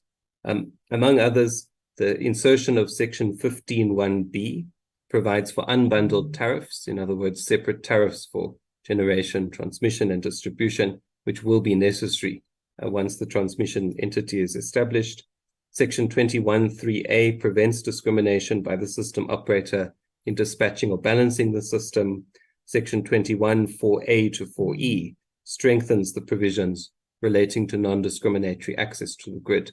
And all of these new provisions in the bill are an important part of the scheme to create confidence among market participants that they can go ahead and invest within a clear framework. In the public hearings in recent weeks, which the committee has undertaken, we recognize really three concerns coming through quite clearly. And in the remaining slides, we will go through each of those briefly. The first concern that's been raised, and indeed in the previous presentation as well, is the risk of privatizing the country's economic assets. And the point to be made here simply is that the bill does not contemplate the privatization of existing assets in any respect. Indeed, it reaffirms the fact that the transmission system operator will remain state-owned. And that's important because the transmission network is a natural monopoly. There can only be one transmission network. It's a public good. It has to remain publicly owned, similarly with the distribution networks. And indeed, Eskom will continue to play an important role in the generation space as well. For the foreseeable future, Eskom will remain the dominant supplier of energy. And nothing in the bill prevents Eskom from continuing to invest in generation and to play in that market, or indeed for the minister to issue Section 34 determinations to procure as the state new capacity where the market fails to provide that. What it does do is to allow space for private generators to invest and to add more capacity to the system, which we all have seen over the last decade, continuing today, is absolutely crucial. The second issue that has been frequently raised is about the risk of higher electricity costs. And as we've explained, in our view, the bill is likely to create the opposite effect. In fact, one of the core objectives of this reform process is to drive down electricity prices to enhance the competitiveness of the economy and to reduce the cost of living for consumers through the competitive forces in the market. In addition to the effect that competition itself will have in forcing generators to compete based on price, and by the way, it's been clear, certainly in the last few years, that the current system is resulting in higher and higher electricity tariffs, not lower. So there's clearly a need for change in this regard. But in addition to the effects of competition, the bill includes a number of important safeguards which are in place to ensure price stability and to protect consumers. We would draw the committee's attention to at least two. The first is that the multi-market model contemplated in the bill distinguishes between regulated transactions and market transactions. And in the definitions, regulated transactions are defined as those where the exercise of market power is likely or evident, and which therefore require regulatory oversight. So things like network charges by the transmission operator, by distribution companies, prices for captive consumers will remain regulated and subject to that kind of oversight. At the second safeguard that's built in is the provision for vesting contracts. Which now you are on the referee's optional time, which is the 2 minutes. Thank you, Chair. And we are concluding, I think, on the next slide. So briefly, the inclusion of provision for vesting contracts is important to enable a managed transition towards a competitive market. So vesting contracts would be in place with Eskom generators through the Central Purchasing Agency and with distributors like municipalities, so that consumers are not immediately exposed to market forces, the prices remain stable, and that the transition can be carefully managed. So in short, the bill has taken account of the need for that kind of transition, for those kinds of mechanisms to be in place, indeed learning from the experience in many other countries.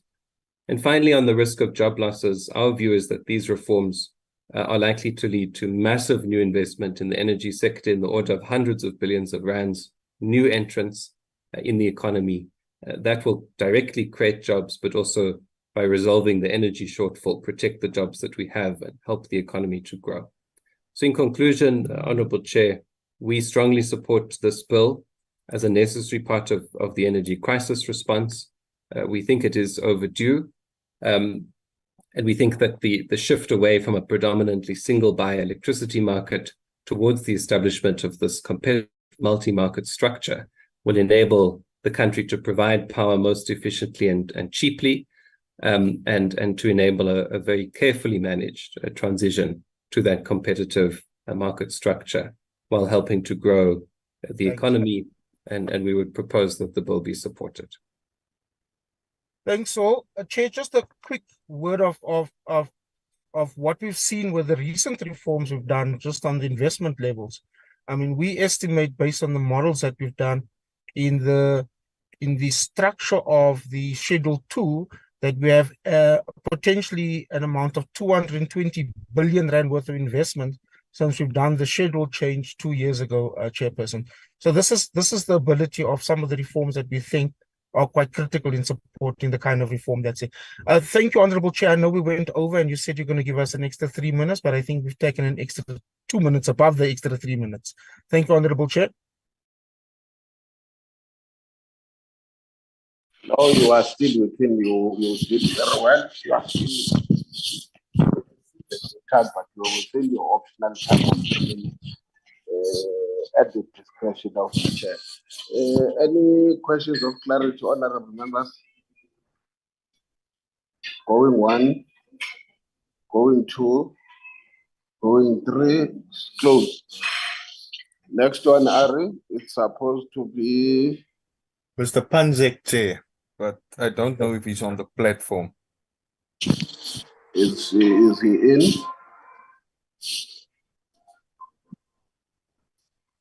Doesn't look like a Chair. Going one, going two, going three, it means it's not here. If you are not here, we don't come back. This what you are having does not have a reverse gear. Is it Sawia? Savia, Chair. Savia. Good afternoon, Honorable Chairperson and honorable members and members of the public. Thank you to Ari. Ari, I would like to share my presentation. I did submit the copy, or maybe if you could share it from your side. No, it's fine. I gave you a co-hosting right, sir. Oh, okay. Thank you. Yeah. I'm going to share it now and put it into presentation mode. It is. Thank you again. My name is Boitumeloki Epile. I'm the chairperson of the Saweya Policy and Markets Working Group. We did submit, make a submission on the amendment bill that was published on the 19th of September. And without any wasting of time, I will just introduce in the first slide, Chairperson Saweya. Saweya is the South African Wind Energy Association, which was established in 2004 as an NPO. We have a vision for the wind industry in South Africa to becoming a thriving commercial wind power industry and being part of a growing domestic and international renewable power industry that is recognized as a major contributor to social, environmental, and economic security. we do this as a member-based organization through policy advocacy and lobbying, seeking for wind to be a leading contributor in the South African energy mix and to encourage local participation and beneficiation and localization, and also to have a thriving wind industry. This is a description of our members. We represent members from a broad spectrum or in the wind industry, from IPPs, developers, consultants, financial institutions. We also have research institutions and members from academia and NGOs. And this broad membership really allows us to be a true representative of the industry and understand it, and also to be a repository of information in relation to the wind industry.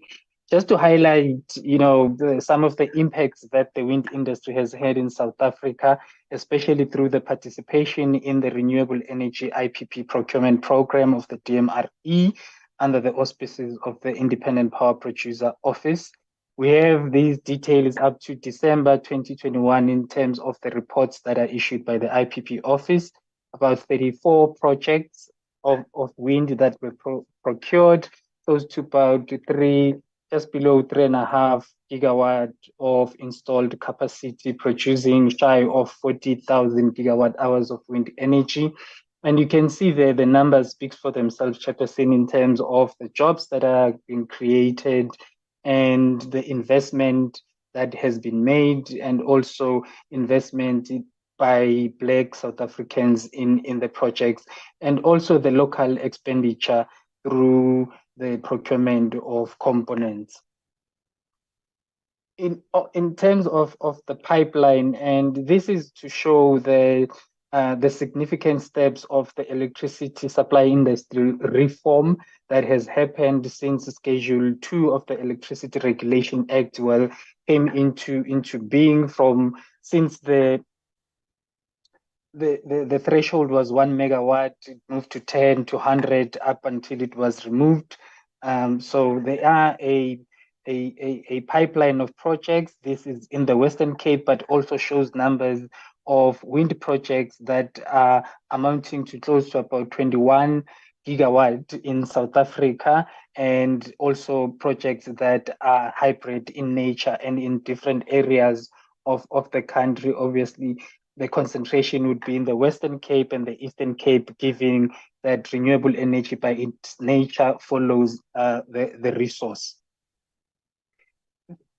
Again, this also shows the pipeline of the projects as was undertaken by the South African Renewable Energy Grid Survey through a partnership collaboration with Eskom, Sabvia, which is the Photovoltaic Industry Association, and also SAWEA.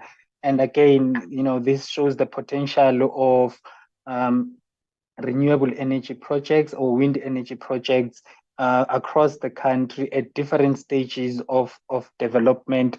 And this emphasizes again the importance of the reforms that are now also coming in terms of the Electricity Regulation Amendment Bill, and in support of that. An outlook which considers different data sources from the IRP and also the transmission development plan of Eskom, and also the allocation of megawatts that are in the private sector is being tracked by the National Electricity Committee.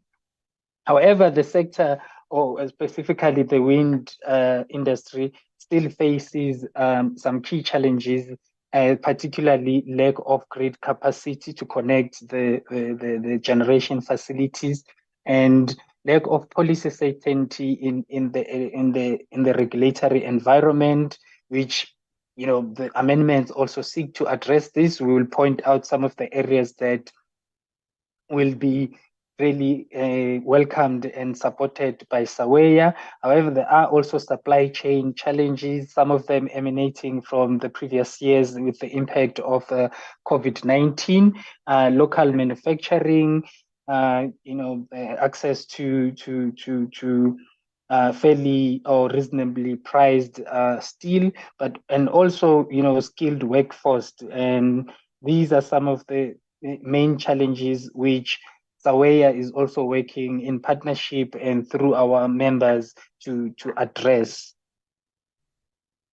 Now, specifically going to the bill itself, just as a general remark, as I said, we acknowledge and the need for these amendments, especially in order to address adequately the regulation of the changing energy landscape, which is driven by various participants that are coming into the energy space and the electricity industry, IPPs, traders, and other participants. And we also acknowledge the need that the amendments do specify the requirements for the application of different categories of licenses and registrations, and the establishment and the assignment of duties and powers of the National Transmission Company of South Africa, the opening up of the market to allow for competitive electricity trading, which will be done through the market operator as part of the NTCSA, and also the new structure with multi-market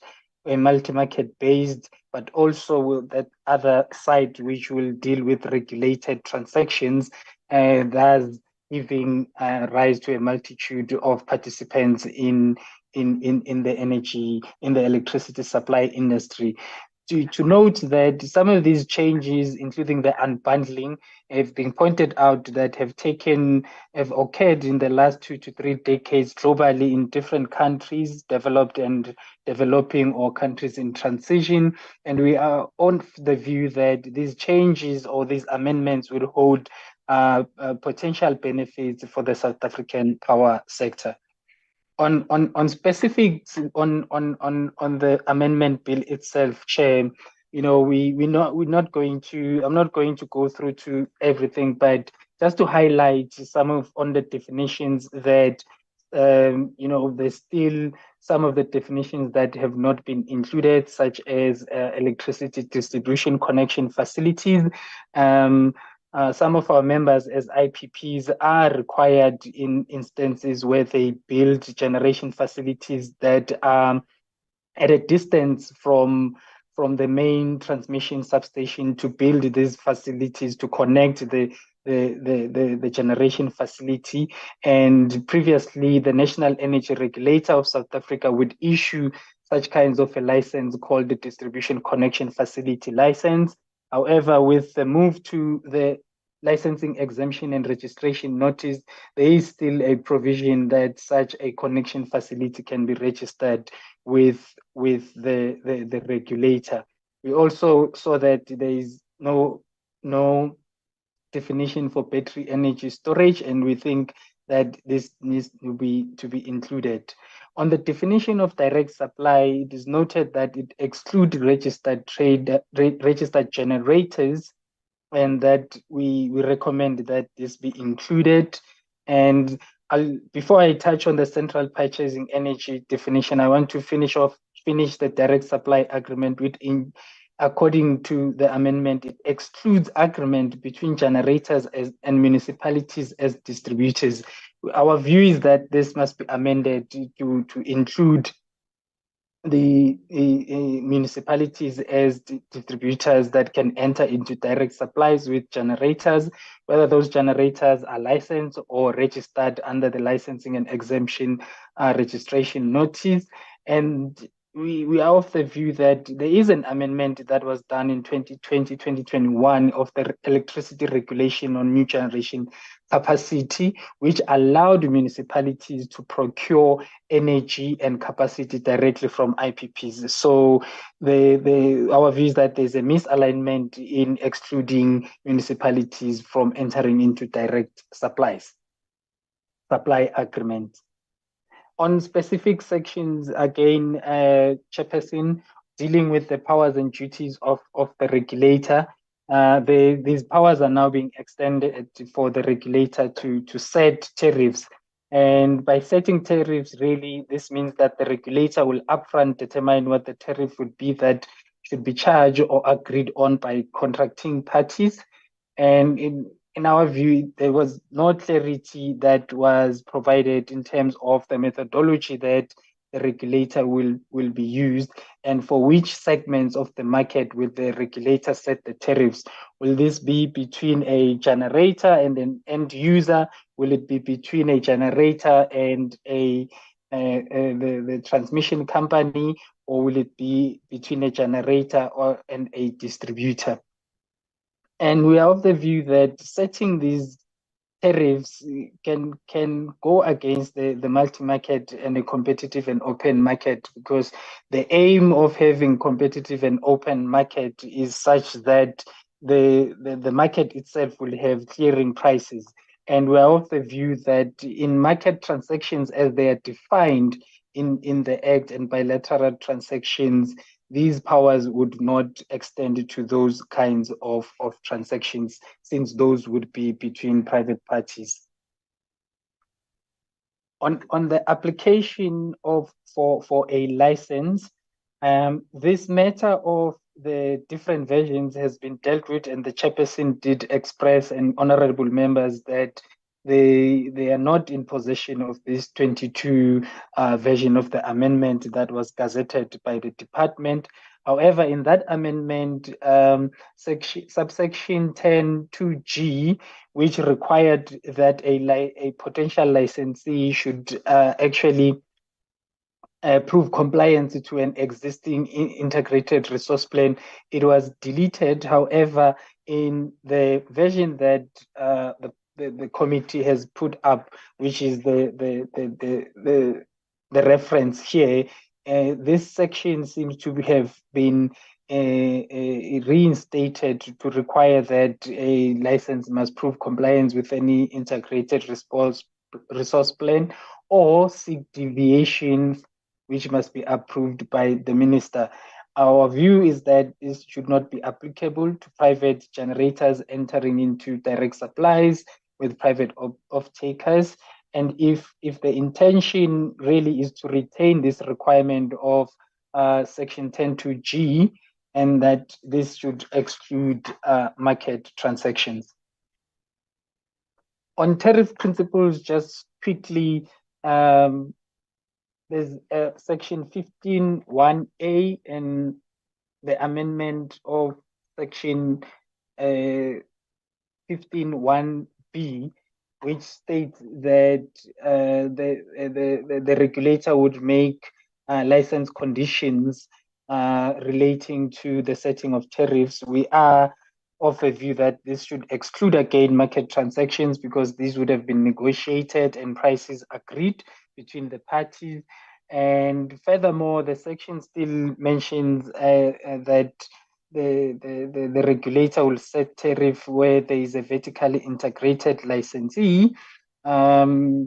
With our understanding of some of the objects of the amendment bill is that vertical integration will be dealt away with, especially through unbundling. So it is not clear which vertically integrated licensee is being referred to here, since even there is no definition of vertically integrated licensee. On the powers and duties of licensees, this deals especially with access to the grid.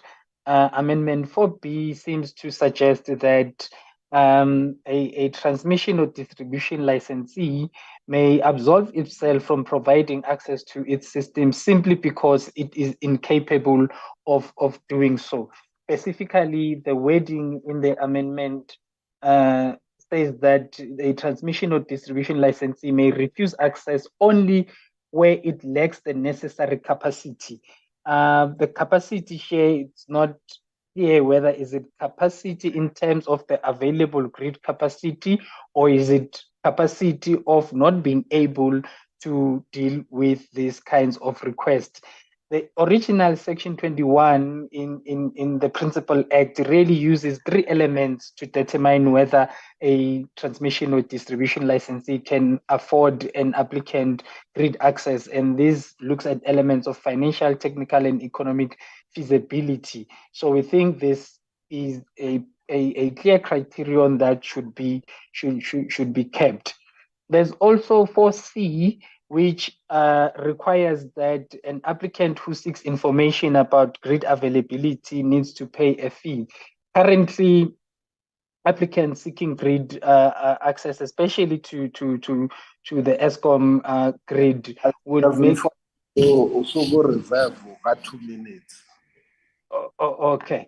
I'll be quick, Chairperson. Is that there is a cost estimate fee that is paid. However, as you've seen with the grid survey, such information is publicly available, and to require applicants to pay, we think that this is arbitrary. And that, the compiling and keeping of and dissemination of network capacity information should really be a function of the licensee, and to such extent can even be extended to be a license condition. On the issue of additional electricity, new generation capacity, and electricity transmission infrastructure, we're of the view that to allow the minister to make a determination in relation to new electricity transmission infrastructure is a real concern, especially given the current situation, which we foresee that will still continue with grid capacity, connection capacity not being available. We are of the view that this role should be kept with it's with Eskom now, and should be taken over by the National Transmission Company of South Africa without any determination by the minister, and with a tool that is available to Eskom, which will be available also to the NTCSA, which is the Transmission Development Plan that Eskom publishes every year for the 10 years, indicating grid improvements, strengthening, and the level of investment that is going to be made. On the establishment of the TSO, we welcome this, since we think it will crystallize the unbundling process and lead to a more fair, open, non-discriminatory access to the grid. We suggest that the TSO is a market operator. Those functions must be detailed in a separate document, so that market participants can understand, and to also crystallize the requirements of each market participant. And we recommend that this can be an addendum or a volume or a section as part of the South African Grid Code. We also suggest that as the market operator, the TSO will allow transaction with hybrid solutions such as battery energy storage, and those are linked to renewable energy sources such as PV and wind.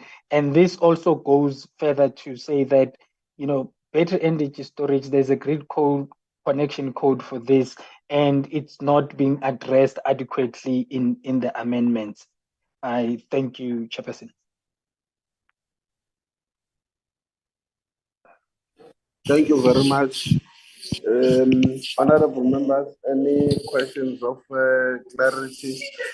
I will explain again the process later, even for the benefit of all us honorable members. One, but also importantly, there are certain issues I will highlight, which I think they will require a serious attention of this portfolio committee, especially for future references on the 7th Parliament. Honorable Mailem, I see you have your hand. Any other hand? Going 1, 2, 3. Okay, Honorable Mailem. Thank you, Chairperson, and thank you for an informative presentation. I just want to address one issue, and that is you raised the concern about nurses' authority to set and approve tariffs, and you said that this should exclude market. I can't remember the exact wording. Somewhere. Market transactions. Now, we saw a presentation earlier today that suggested that tariffs primarily apply to the supply side and prices apply to the demand side. In other words, a price is what gets charged to the customer at the end of the day. A tariff is what is set as a fixed charge for all participants in the supply chain, if you will, of electricity. Do you agree with that approach? And if so, how would it affect the cost of electricity? Thank you. Yeah, Thank you can you. respond.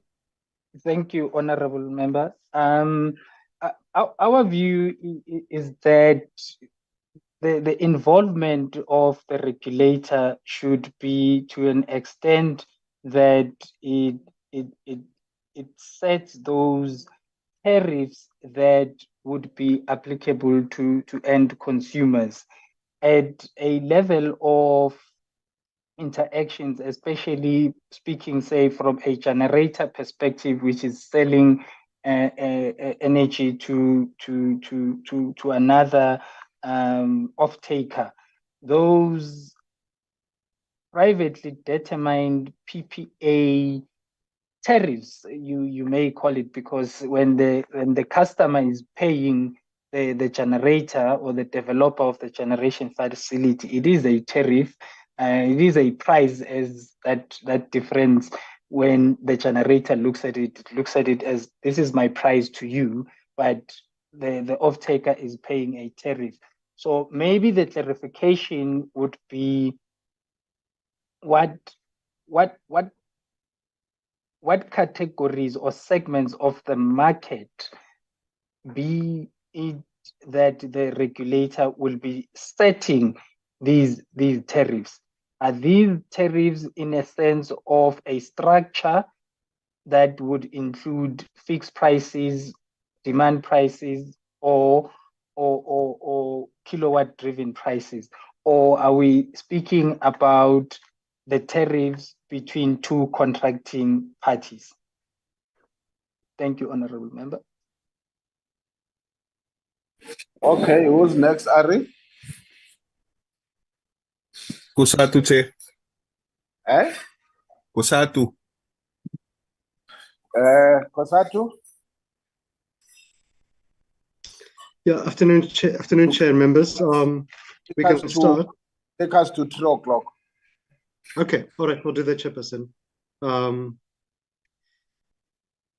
Yeah, no, just to give thanks to the members in the committee just for giving us some space just to share our views.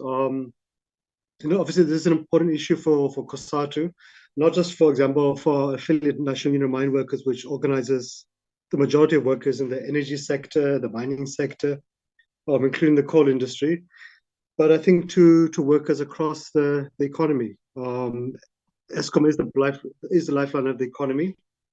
So, Chair, look, I mean, we do note the ERA bill has been put before Parliament, and to be completely honest and to the point, as COSATU and our affiliates were opposed to the ERA bill in its entirety. But basically, the ERA bill provides for the unbundling of Eskom. That's the essence of the ERA bill. And hence, our call upon Parliament is simply to reject it. We had engaged on it extensively at NEDLAC, and obviously we were not able to find each other. Our fundamental concerns, we believe, were not addressed by government, and thus we're left with no choice but to remain opposed to the bill for a variety of reasons. I think one shares that we don't believe the ERA bill is going to address Eskom's many challenges. We and our workers at large, we do fear that unbundling of Eskom will at best serve as a distraction, which we really don't need, and at worst will lead to Eskom's privatization in different formations. We also fear that dividing Eskom into 3 separate entities is going to make it very difficult for the utility to adequately plan investments in generation capacity, in distribution and transmission adequately. You're moving from a single company to 3 different ones, and it is going to create issues. So we also do want to state that we do believe Eskom's survival is increasingly being eroded and threatened or jeopardized by the entry into the energy sector, or generation space rather, of independent power producers. We fear that the rise of IPPs will reduce the determination of electricity prices to a matter of profit alone, so that the industry and the investors can recover their investments. And we fear it's going to place the price of electricity out of the reach of the poor and SMEs in the longer term. If we look at the context for the bill, the government announced this intention in September 4 years ago. This is made against the backdrop of repeated and ever increasing levels of load shedding, which has really crippled the economy to different degrees since 2006. And of course, load shedding has become worse with each passing year and is estimated to cost the economy up to about 2% of the GDP annually. So, Chair, our stance is of why we're opposed to unbundling Eskom or anything which we fear is going to weaken Eskom is that Eskom really is too big to fail. Whether we like it or don't like it, it's a reality. It generates 95% of our electricity. It transmits and distributes 100%. And we've seen its rapid deterioration has really had a huge negative impact on the economy, on jobs, on businesses, and the fiscus. And of course, its performance has consistently been the greatest threat to the economy, to workers' jobs. Yet at the same time, Chair, Eskom was once a successful SOE not too long ago. It has driven South Africa's industrialization, the rapid economic growth for more than 80 years, until what changed in the last decade was that it was systematically mismanaged, weakened, in particular during the decade of state capture. So it wasn't an accident, it was deliberate. But before then, it was a highly respected world-class utility, fully owned by the state. And in fact, it regularly used to export electricity to neighboring states, something which we don't do anymore. And today we've seen, because of this mismanagement and lack of investment in its capacity, etc., corruption, etc., less than half of its generation fleet is operational on a daily basis. Our position is we have to fix Eskom. We can't allow it to fail. If we do so, it will collapse the economy. So we first raised the alarm bell as COSATU with government in October 2019 after the medium-term budget statement that time, where we really felt that government just didn't have a plan to turn Eskom around. It was not moving with sufficient speed, and hence we had drafted an Eskom social compact, which was later then adopted by and signed by government, business, and labor NEDLAC in December 2020. And we really sought to see if we could find a way to mobilize the state, social partners, business, labor, community, around a comprehensive 36-step intervention plan to stabilize and to rebuild Eskom. Because Eskom's problems are multiple, not just a single issue. It's not an issue of a structure of Eskom. Is it one company or is it three companies?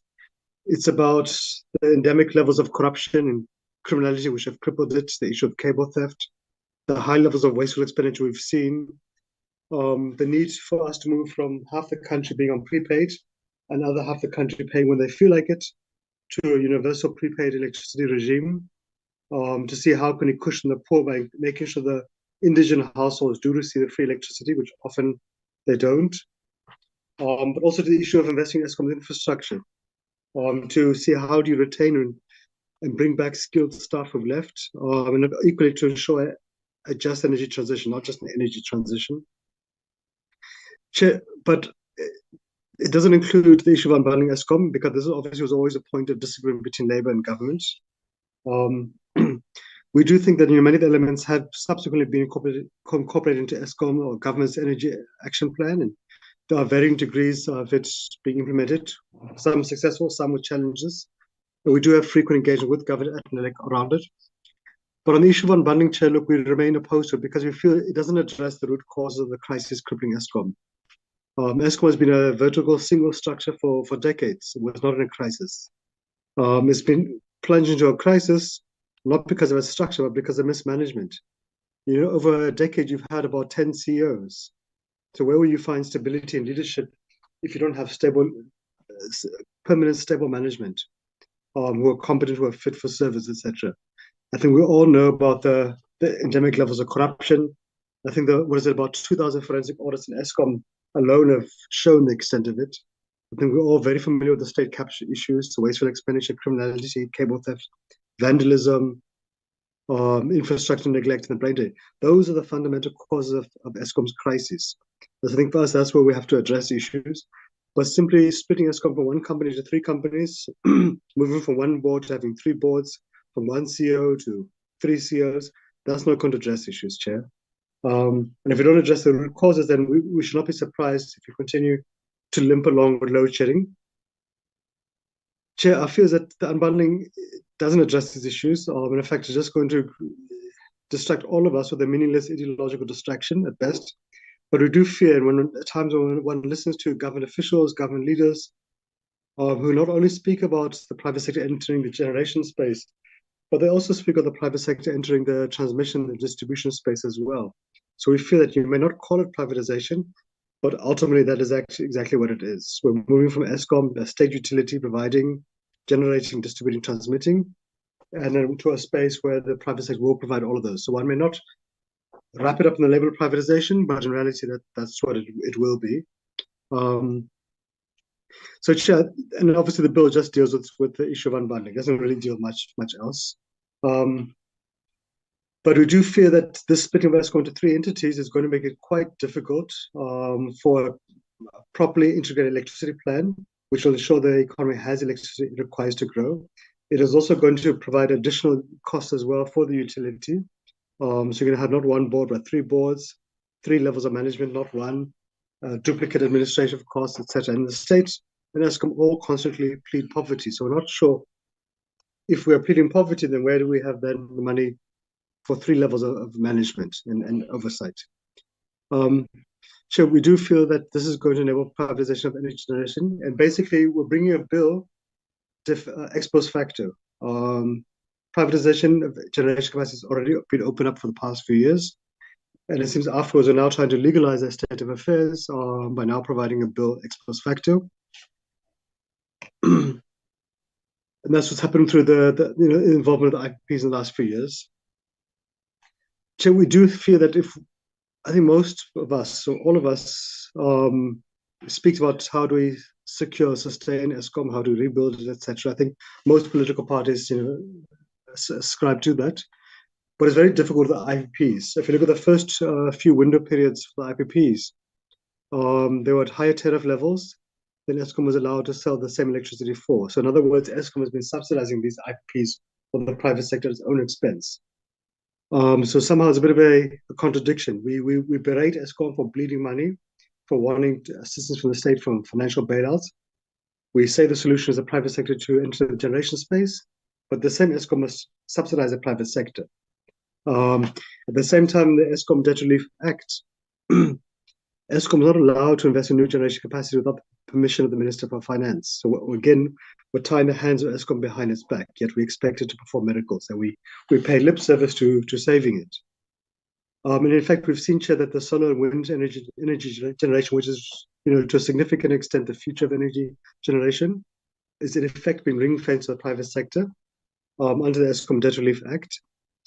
And that really is also going to pose a problem to Eskom, because if we want Eskom to get on its feet, part of its turnaround is to lower its operating costs, and that does include its diversifying its generation supply, to include wind, to include solar, etc. And yet at the same time, we're saying, no, don't enter that space.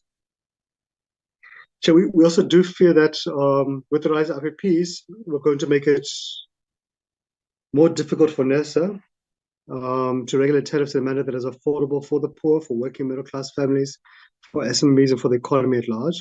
And yes, we do take the point that Eskom has seen huge tariff rises under its regime, but that's not because of a structure, that's because of mismanagement and corruption. And those are the issues you've got to fix ultimately. So I think, Chair, just in kind of getting to our concluding points, is that, well, one is, as COSATU, we remain opposed to the ERA bill.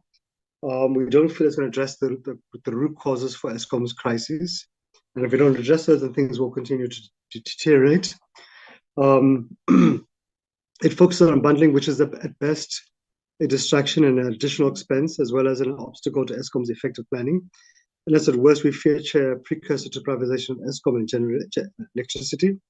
And in particular, it allows for the de facto privatization or even monopoly of generation for solar and wind solely to the private sector. We fear this is going to weaken Eskom's balance sheet into the purchasing and also its own generation costs. So I think in conclusion, Chair, we would urge Parliament, or the Portfolio Committee rather, to reject this bill, to compel governance to focus on addressing Eskom's real crises, the real obstacles to ensuring reliable and affordable electricity. But at the very least, Chair, because we know it'll be very difficult for members of the ANC, for example, to reject a bill. If the committee does adopt the bill, we would propose then, well, at the very least, we should adopt or amend it in a way which guarantees that the 3 new Eskom entities will remain owned by Eskom, will remain owned by the state, not be privatized. And also to include guarantees that workers will not be retrenched as well.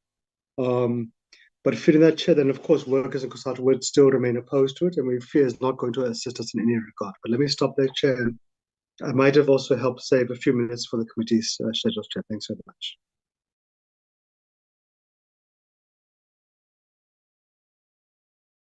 Thank you, Mr. Park. You've left us with an extra 5 minutes. Thank you very much.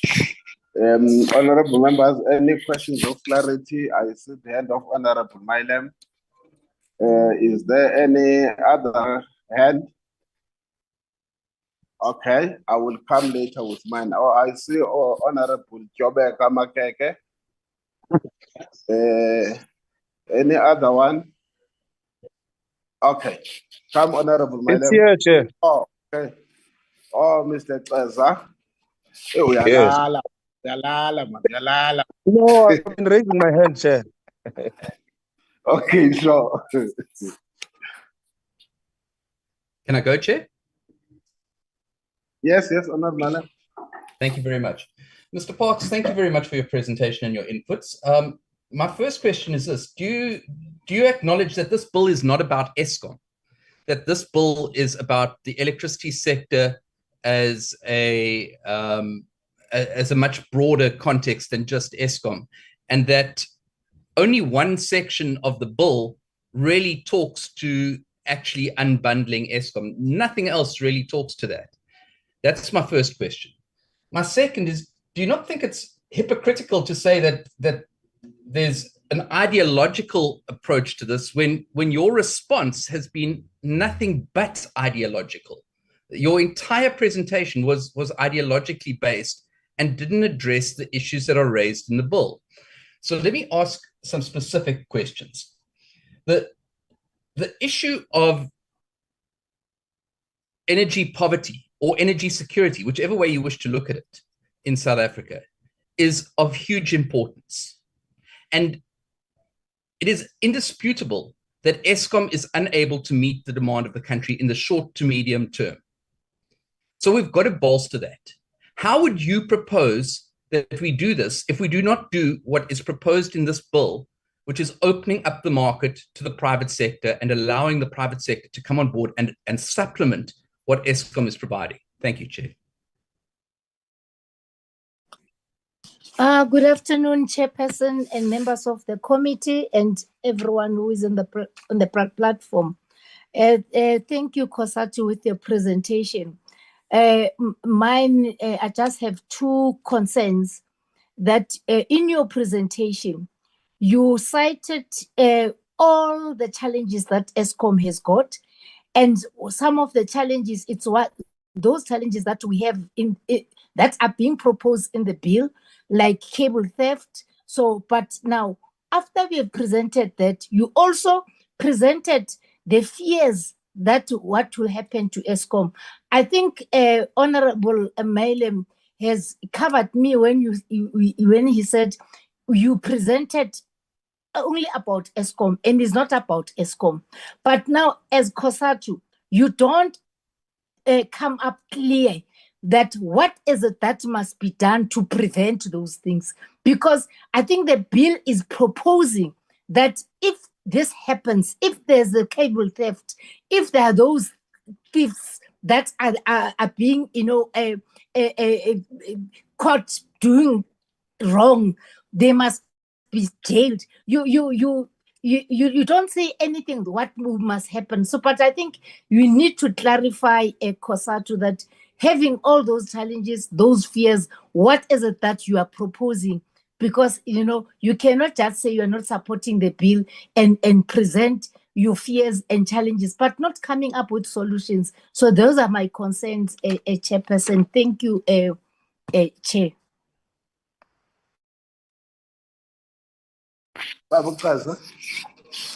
No, thank you very much, Chair. I don't think there is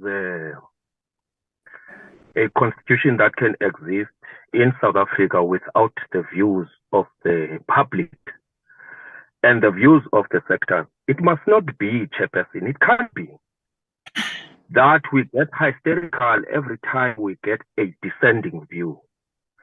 Kosatu says that they reject the bill on the basis that it proposes, it's there in the bill. It proposes the unbundling of Eskom and creating that environment. And we have people all over the country trying to explain that. And we can't be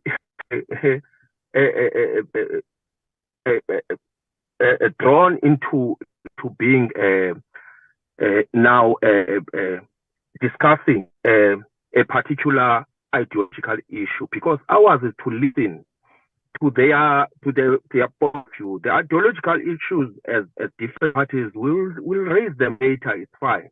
But this doesn't mean that they do not have, because in the same breath, there were people that are addressing the issue of why they are supporting the unbundling of Eskom, and we were quiet about it. There was no one who was saying anything. And there are questions about if this thing is not happening of the unbundling of Eskom, everything else is done. There is no solution. We can't be dealing with those things. We were listening to both sides, and so in the same way we were listening to the public hearing. That is the spirit under which we must take these views of the stakeholders. They will differ from time to time from us, but we must be patient and matured enough to can take it so that we are able to consolidate their views and then later on discuss in terms of what their positions are. Then come and postulate as though this is the only solution. I mean, private sector itself has its own problems of abandoning issues when it comes to them not getting a profit anymore. And it has shown there in America that they can themselves produce accumulatively without checking the need. You know, the amount of so we are not going to do that in the committee. Let's listen and allow dissenting views to exist, and so that we can discuss them later. Thank you, Chairperson. Honorable Chair and honorable members, that's exactly what I was trying to avoid when I said, let's just seek questions of clarity to the presentations made. Because in terms of where we stand, we will get that opportunity when we meet ourselves as a committee. When a person comes and presents the views, that is what the views are. The potential that is that if my views differs with his or her views, I end up making an argument about what I believe is the case. The reason we said questions of clarity is that when we discuss, I must have an understanding, a correct understanding what the person meant. So that it's not a question that this person says this is it does. Then I have to put my side of what I understand. That is very dangerous. And I will request to members that going forward, let's seek questions of clarity that will assist us. For instance, for me, the question that I would love that Kosati probably would share with us is that I think also Honorable Mr. Parks was raising, is that when you look at the proposed amendments, amongst other things, they suggest that the current arrangement does not allow individuals to generate electricity, except if they are licensed. Now it talks about generation of electricity for self-use.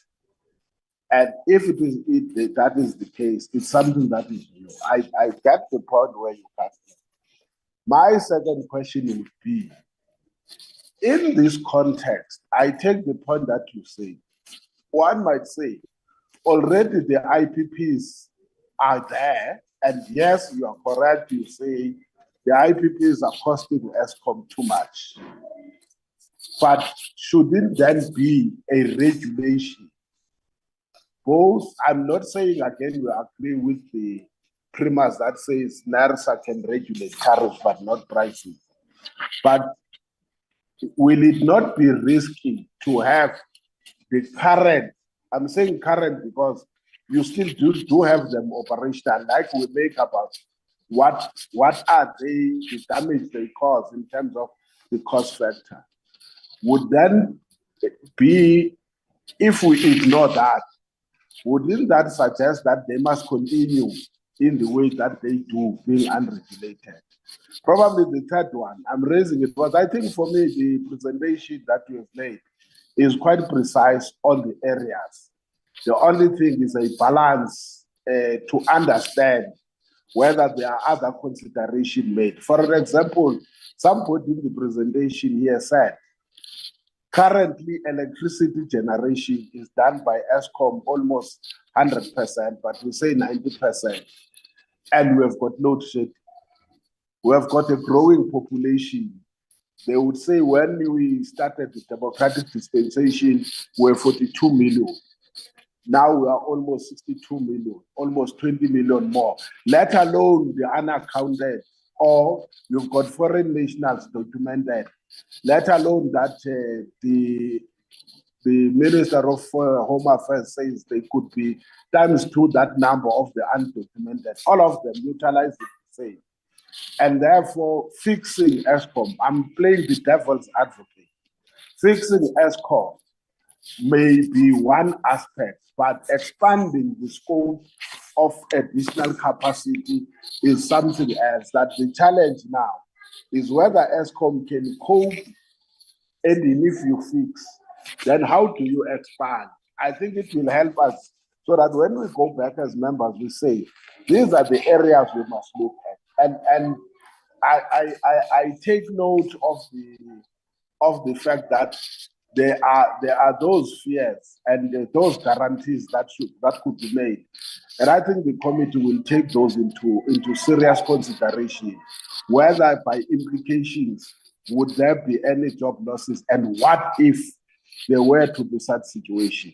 Can I give you to probably respond?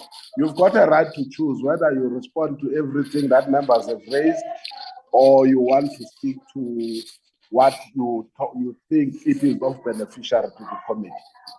Mr. Parks? No, thanks. Thanks, Chair, and thanks to members. Apologies, I'm not sure who's sharing the screen. It's not me. But yeah, so I think, Chair, just to, I don't know, appreciate all of our members' questions. Look, it is an ideological debate, and there's nothing wrong with that. Nature of politics is ideological. Whether you're from a left party like the ANC or EFF, whether you're from a right-wing party like the DA or whomever, that's fine. That's the nature of the game. I don't think anyone denies. We don't deny it. But I think that's why trade unions across the vantage point, whether it's COSATU or SAFTU, whether it's FODUS or NACTU, whomever, even across the world, workers fear privatization because they fear that it's going to lead to job losses. They fear that it's going to put the issues of profit above the issue of a public service mandate or developmental mandate. Workers fear that it's going to mean wage cuts, undermining collective bargaining, etc.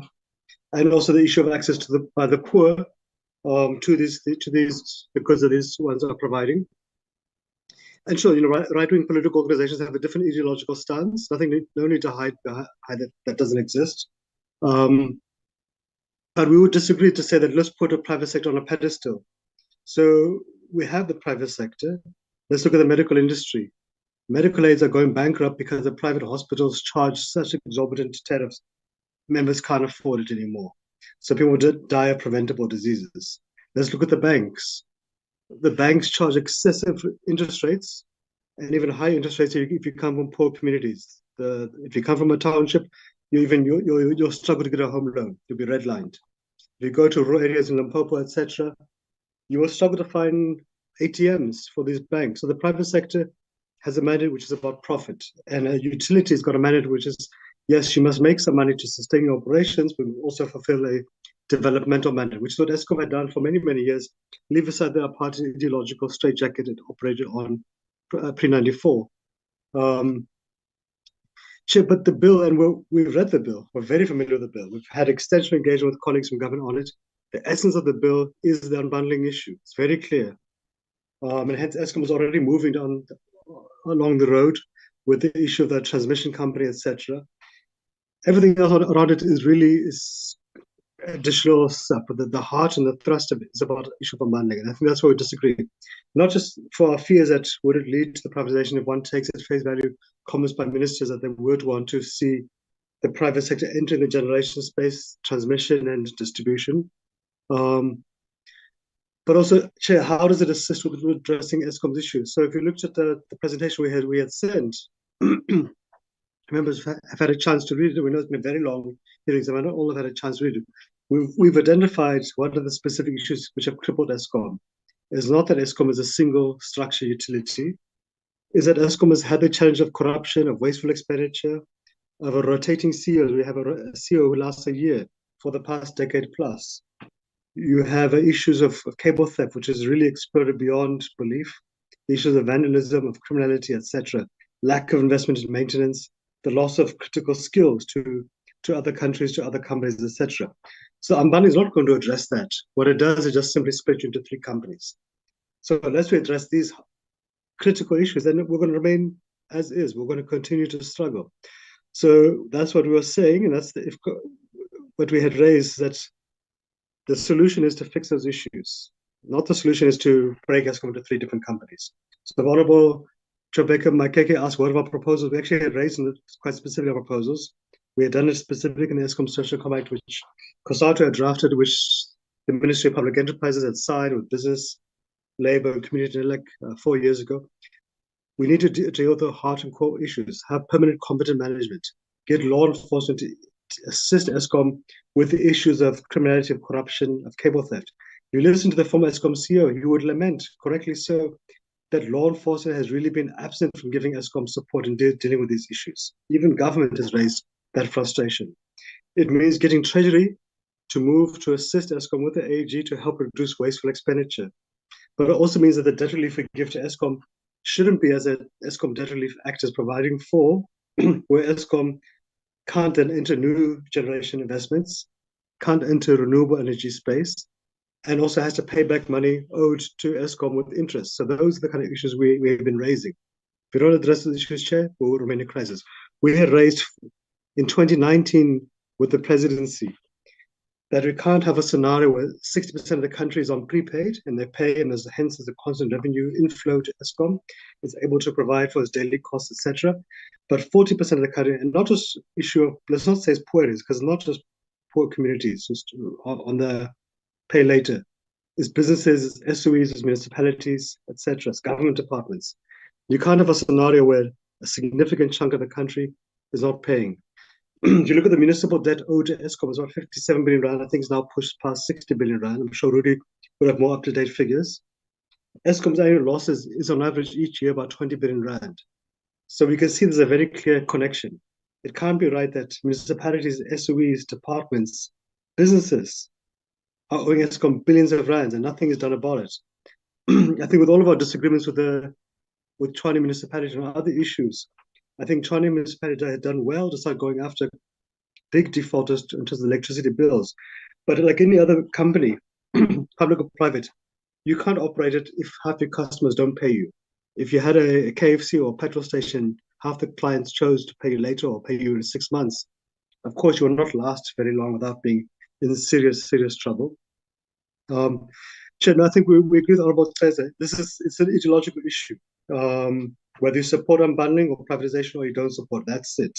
There's no need to beat about the bush. But our fear, Chair, is that we are doing privatization through the back door. We're now legalizing it because IPPs have been there for some time. But I think, Honorable Chair, to your questions, I fear about the implications. One is that workers at Eskom fear, are they going to lose their jobs? Is it going to mean retrenchments? Will it mean collapsing collective bargaining, which is a key anchor for labor market stability? Would it mean salaries will be cut, etc.?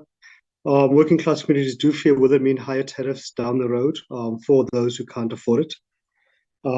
Does it also mean an open door, green light for the privatization of other state-owned enterprises, other public services? And those are the kind of issues that workers also fear, beyond just Eskom, to other SOEs. Chair, I think we had raised with government around, so you have the IPPs, they're a reality. It's whether you like it or don't like it that they exist.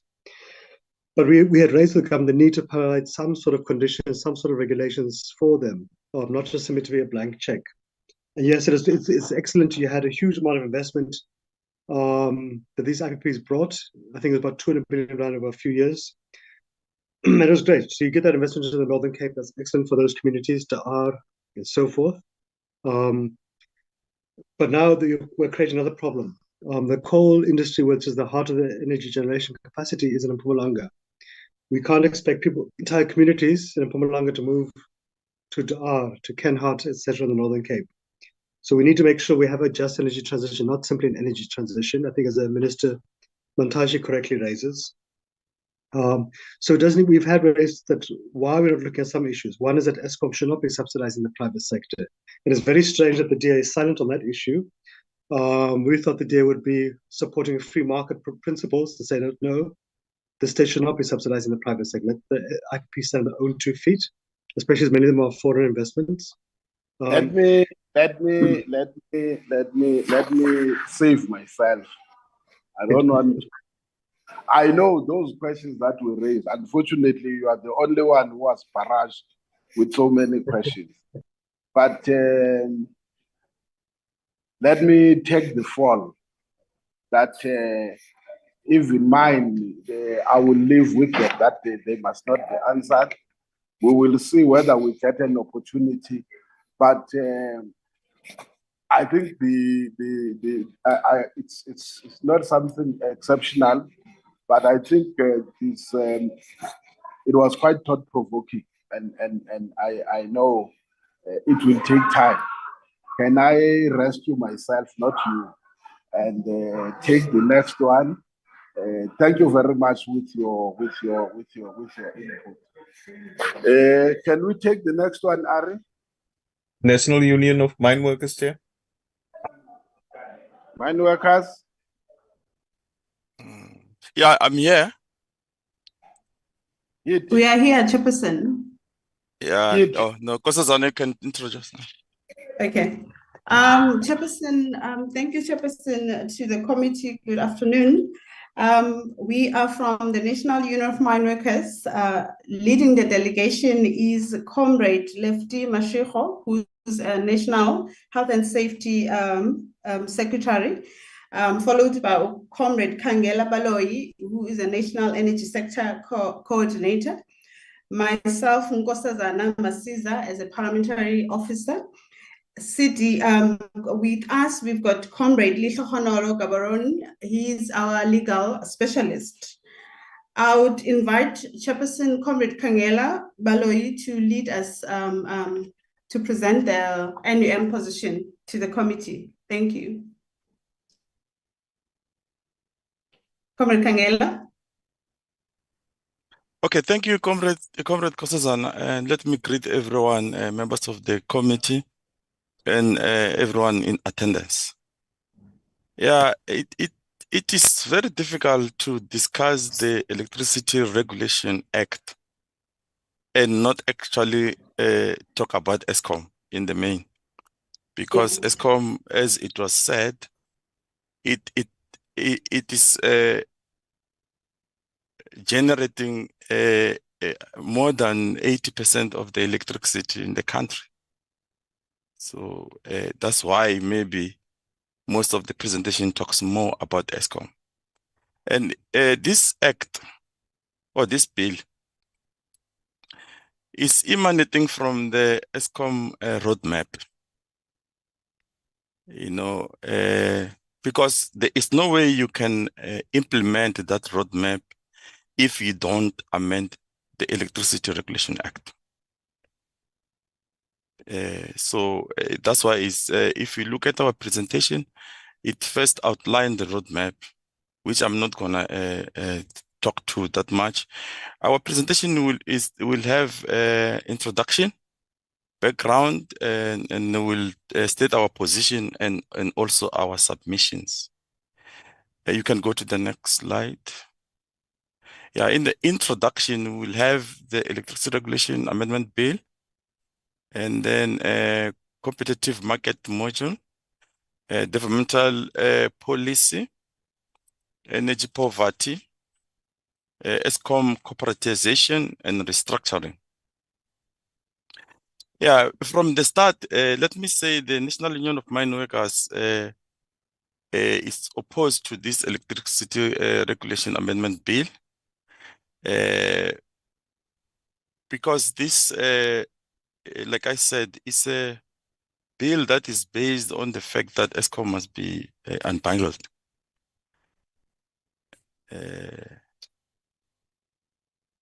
What's wrong with the screen now? Okay, I can read from my things. And then on the competitive market module, we remain obstinate that unbundling is a parachute market module to advance privatization, which in its form will continue to perpetuate the deepening poverty and unemployment that the country is experiencing today. Privatization is not going to work. It's going to make workers to lose their jobs. It's going to actually increase the energy poverty as well as general poverty in the country. Developmental policy. Yeah, we support developmental public policies that are aimed at improving both the quality and the quantity of the electricity services that promote job rotation, decent work creation, and broaden the horizontal access to affordable electricity. So we are not necessarily a trade union that is not progressive. We are very progressive. If we realize that the bill is progressive, we support this one. We don't support it because we are convinced that this bill is not progressive. It's not going to assist poor people and the workers. I already talked about energy poverty, because access to energy that is affordable, sustainable, and reliable is crucial in developing economies as a mechanism to strengthen the effort to poverty eradication, social economic transformation, and overall sustainable development. It's very important to have this an energy system that actually does not create energy poverty. Because if you create that, that has got a domino effect in creating poverty in general and eradicating jobs. Eskom corporatization allowed competition, which provided the consumers a level playing field, intensifying entry, and has been assumed that it will make SOEs more efficient.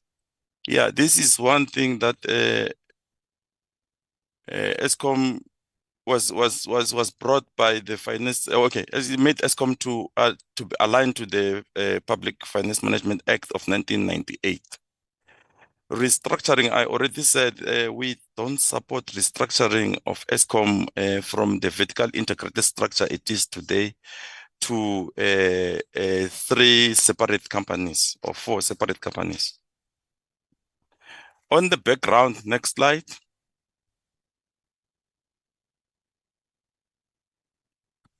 Eskom was corporatized in 2001 to become a public company under the jurisprudence of the Companies Act of 61 of 1973 and the Companies Act 71 of 2008 as amended. The Companies Act section 1162, okay, empowers the Eskom Act to establish its subsidiaries, which could be under its dominance influence or unified basis. So the introduction of this bill will actually dismantle this arrangement, whereby Eskom was allowed to have its own subsidiaries. That it can, like today, Eskom has got a Rotec, which is its subsidiary. So we don't even know what's going to happen to those subsidiaries. And the issue of coal has traditionally dominated the energy sector in South Africa, and 72.1% of the production in the country, energy production, is from coal. And we have coal estimated to amounting to 53 billion tons, which can last us for more than 200 years. So just recklessly moving away from coal is going to cause a lot of problems, because it's going to create ghost towns in Mpumalanga in the main, and create joblessness and poverty. The white paper on energy policy in 1998 requires every policy to take into account the provision of the Constitution of the Republic of South Africa 1996, which has created new organs of government and demarcated specific powers and function for the various spheres of government. So we need municipalities and other spheres of government to still have a duty in the electricity distribution, transmission, and also generation. The underlying private investment relied upon a build, own, transfer project approach. In the single buyer system, the IPPs sell the output to the purchasing agency for a specific price and duration period in the form of power purchase agreement, which are the PPAs. Challenges that arises include, amongst other things, long-term security of supply and increased need for balancing and network stability. Most scientists have proved that we have problem with the network when we have these IPPs connected to the network, especially because of the nature of the renewable energy, which especially sun and wind, which are not reliable and not available all the time. Next slide. Maybe before to go to the position, let me mention that in South Africa, we have installed capacity of Eskom of 58,000 megawatts. I heard here people saying Eskom cannot be able to provide electricity. We have 58,000 megawatts installed capacity. The highest demand in South Africa is at 34,000 megawatts. So we have enough actual installed capacity. The problem is the breakdowns, of which if we can focus much on that, we can be able to actually eradicate load shedding without actually bringing in new capacity. I'm not saying we must not bring new capacity. We have to do that, but at the same time, we must take into account that we have enough installed capacity. At the NM position, we are opposed to unbundling. Definitely opposed to unbundling. We believe unbundling is going to bring a privatization, or is a precursor to privatization. And we believe in the energy mix, with a proper energy mix, which must include all energy sources. It must include renewable energies.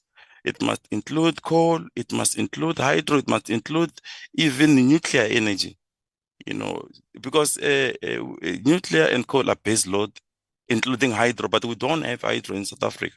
So we can only depend mostly on coal and nuclear. And the issue of corruption, we believe that the government has done a lot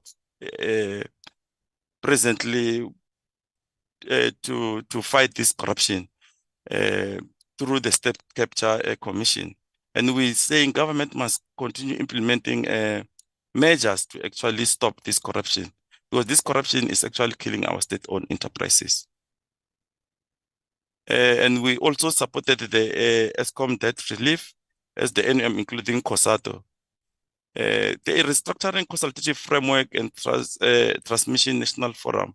We're saying this is not working, because Eskom all the time, when we talk about consultation on policy, they say, no, we're not policy makers. We can't consult on that. So consultation end up not happening, but implementation continue. Next slide.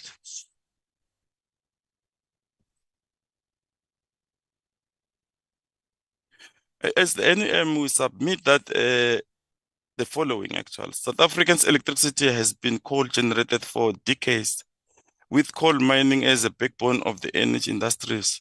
Workers and communities that are relying on these coal power stations and coal mines are going to suffer if we actually recklessly close these power stations and coal mines. Also, reducing coal-generated electricity within the energy mix will create mining ghost towns, especially in the Mpumalanga region. I've already said that. Maybe let me conclude without wasting time.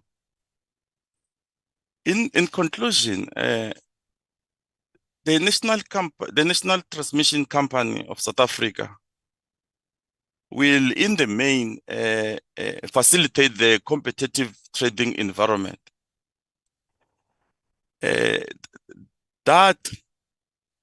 And I've heard an Eskom presenter saying that the willing buyer, willing seller will be actually facilitated by this national transmission company, so that those that are willing to buy and willing to sell can easily do that.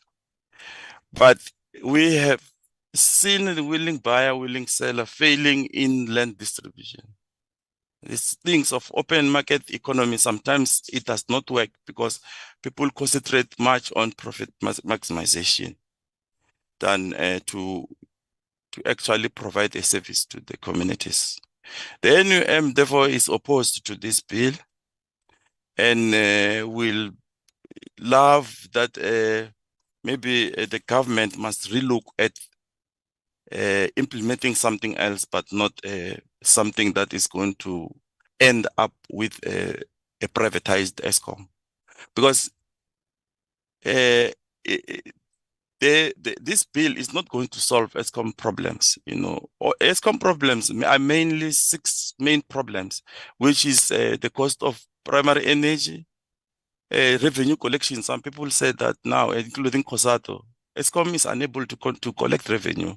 The drop in sales, which in the main is caused by the introduction of the independent power producers, because Eskom must first sell the electricity that is coming from independent power producers before it sells the electricity that it's producing itself. And the municipal debt, which is connected to collection of revenue and corruption, as I already said. Thank you.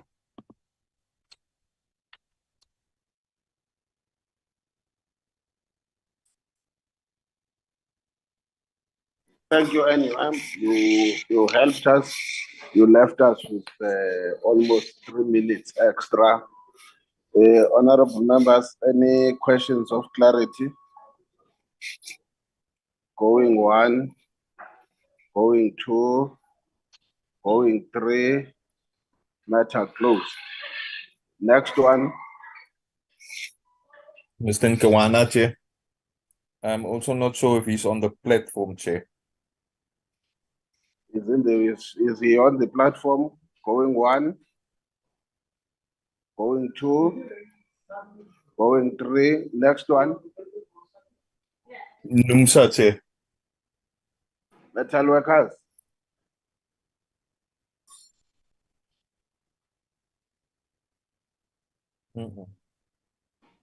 Abeko. Are they not here? Doesn't look like it, Chair. Going 1, going 2, going 3. Okay. Who else? Who's next? Mrs. Gertse. I doubt if she's on the platform. Mrs. Gertse, Chair. Is he on the platform? Going 1? I doubt. Going 1, going 2, going 3. I'm sure we've got the last one, which is Busa. Busa and then Mr. Yugu Krier, Chair. Only 2 to go. 2 to go, Chair. Oh, who's next now? Busa, Chair. Okay, Busa. All right, thank you. And good afternoon, colleagues. So I'll just present quickly and I'll try to save you time because I know am between you and the rest of the day. So if you may permit me, I would like to switch off my video because I've got a challenge of bandwidth. Cool. All right. Thank you for this opportunity. And as Luther, we just wanted to say up front that we support the electricity regulation bill. And we've been quite encouraged by the FSC and the speed in which the public hearings in the different provinces and towns have been undertaken. And we've participated in many of those just so that we can also understand the general sentiment. And just like the Energy Council, we of the view that the broadness of society actually supports the bill. And our submission to you, Chair, and the Portfolio Committee, the honorable members, is aligned with the Energy Council, SEPA, as well as SAWIA. And most of our issues are consistent with that of Operation Vulindlela. So we'll cut out a number of the issues that have been reflected in those. And you've got our full submission that details all this information. So I think what we wanted to do is to focus on the definitional aspects of the amendment bill, and the specific sections in the amendment bill that require us to reflect on. As I indicated, so we also looked at some of these, so we will cut out where they've covered the same issues, especially where we are consistently saying the same thing. Now, in terms of the definitions, Chair, the one area of concern is around the direct supply agreement and how we define that. Particularly, what we mean by that is that in the previous amendment bill, and I understand that in the opening remarks you did indicate that we shouldn't be talking about the previous bill and the new bill. We just talk about the bill. But we think that there are things that were contained in that particular 2022 bill that were quite progressive and would have actually helped to ensure that the particular 2023 bill is more holistic, and if they were transposed back into the bill, would actually provide a fuller picture and give the necessary parameters for the design of this of these changes. So in terms of this direct supply bill, we think that the direct supply bill, when it makes a definition and excludes the traders, the system operator as customers, should be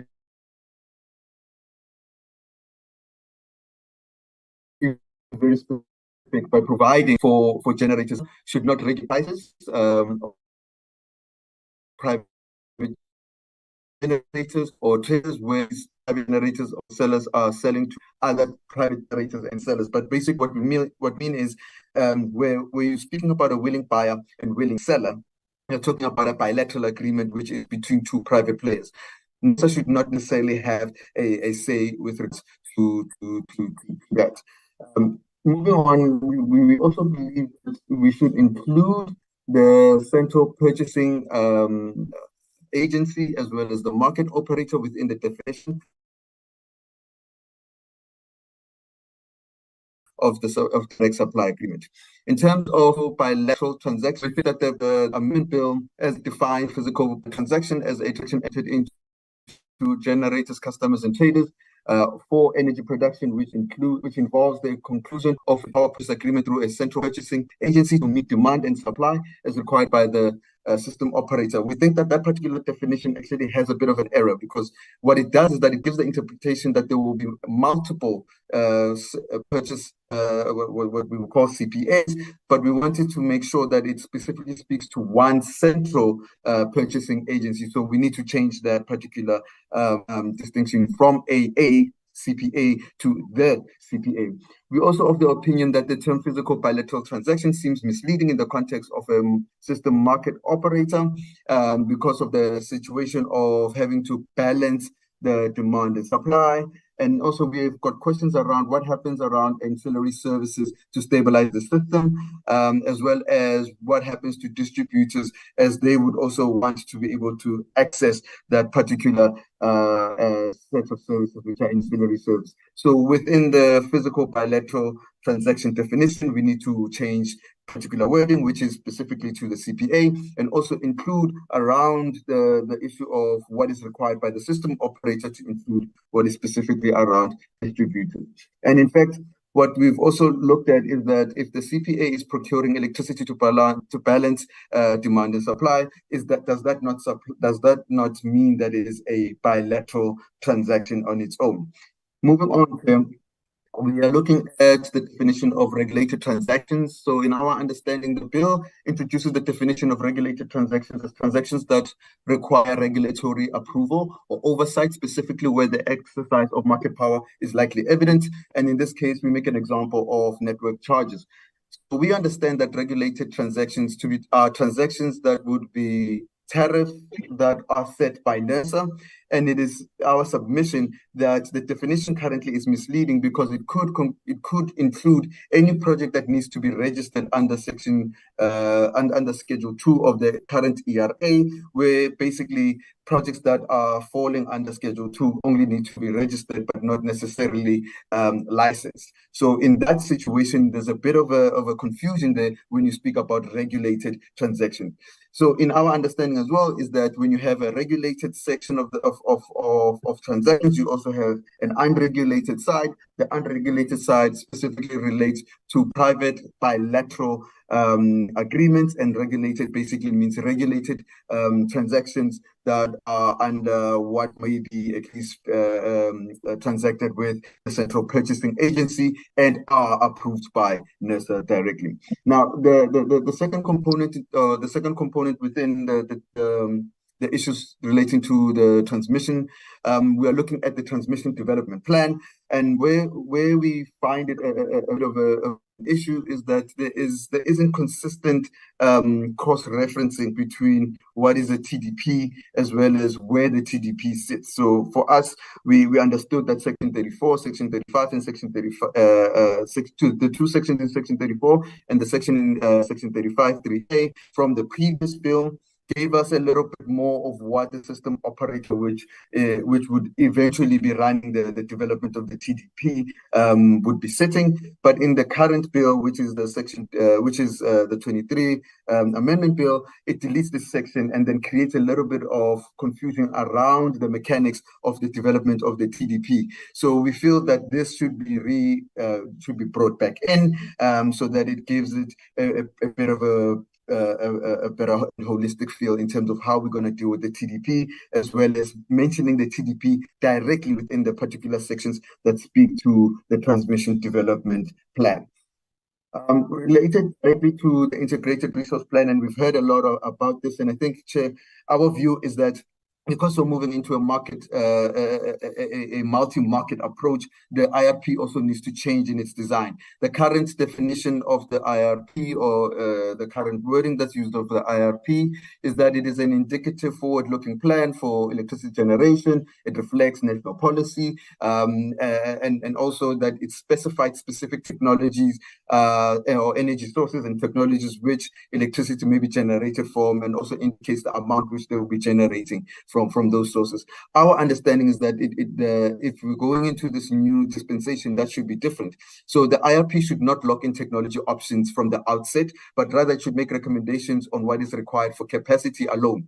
And at that point, it would mean that where technology sources are, where the capacity has been communicated as a result of the IRP, and then the determination is required, the technology options and sources would then have to bid on the available capacity based on a criteria set out, whether it's issues around cost, whether it's water use licensing, whether it is about issues of access. So for us, this approach where you have the IRP only determining essentially at most the capacity that is required for the electricity supply industry would be that it is a market-driven approach, and it would also allow for necessary policy adjustment, which we can speak to later, where the minister can deviate as well as as a result of national interest, make certain types of determinations. So in that respect, the new definition would then say that an IRP is an indicative forward-looking plan for electricity generation, which reflects national policy. Sorry about that, I'm seeing which reflects national policy on electricity planning and specifies the amount of electricity that is needed to be generated in a given period of time, and then removes the specific mentioning of specific technology sources and the required capacity from that particular technology, because we believe those are decisions that can be made under the Section 34 determinations or whatever the determination section would be next. So the powers of the regulator, as I've indicated, we largely, and I won't go deep into the specific sections, which is Section 4, but essentially we're saying that between the sections of regulated and unregulated transactions, the components of the market. You are now on the reference optional time of 3 minutes. Okay, I'll be wrapping up, Chair. We're specifically saying that, Chair, in terms of the nurses' powers, that the part of the regulated function would be those that require nurses' approval, and that the section should determine that at least in terms of the regulator, that there are options that are private bilateral transactions which do not necessarily actually cover the regulated portions of the regulator's function to actually put on determinations on particular pricing between willing buyer and willing seller, which we think that is something that is contractually based, and then there will be others which are regulated and where NERSA can play its particular role. I will not get into registration and licensing. What I would jump into the 9 areas which we wanted you to have a particular look on, which is the role of the transmission operator. The deletion of Section 34, subsection 2, we think that you should bring that back into this particular amendment bill, because it gives the oversight as to what functions the minister will be provided for within Section 34. We want to get a better understanding of what we mean by vested contracts, and that those vested contracts would be what is approved by NERSA. In terms of the central purchasing agency, that we have a better understanding as to that there will not be multiple central purchasing agency, there'll be one purchasing agency, and we would like a reinstatement of Section 34B from the previous bill to this new bill, which actually speaks to the day-ahead market. And then in terms of the integrated resource plan, making sure that we still maintain regularity of 3 years, including the sense that it will not be specifically mentioning particular technologies. And then lastly, Chair, we wanted to look at the wording of Section 34(1) and making sure that when the minister is making these determinations, that they are not in consultation after, but they're actually in consultation with the regulator as opposed to after, because the main point here is that you are able to provide for necessary public participation, and we can actually deal with some of the hurdles that have been identified by some of the other cases that have been mentioned. I would like to end there, Chair, and just to communicate that we feel that this amendment bill will actually implement the President's plan, and that it is quite key to ensuring that we address the electricity crisis and will ensure that the electricity reform is achieved. And we believe that it should be passed within the next, we should be passed within the current administration of Parliament. Thank you, Chair.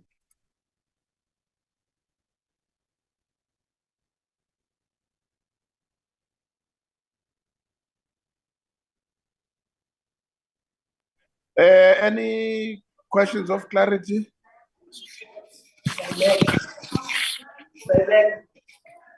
Any questions of clarity? None. Going 1, 2, 3. Next. Mr. Hugo Creer, Chair. Thank you. Just like to share my screen. Does everyone see my screen? Hello? Yes, you're on the screen. Okay, thank you very much, Mr. Chair. Mr. Chair and honorable members, thank you very much for this opportunity. So I am speaking today for myself. My background's in civil engineering, and I have a master's in nuclear engineering, and I have had work experiences in the coal industry, nuclear fission, nuclear fusion, LNG, and offshore wind. So I've worked in every energy sector except solar. I'm a member of Truth and Energy, which is sort of a loose coalition or club of members within the energy sector. And just want to say I've got no conflict of interest or dogmatic views in favor or against unbundling, but I do stand in opposition to what is being proposed today, and I'll explain why. First of all, I don't believe the South African public is getting the full facts regarding unbundling. This morning it was mentioned that 110 countries have moved towards some sorts of unbundling. That's true. but that means 90 countries have not.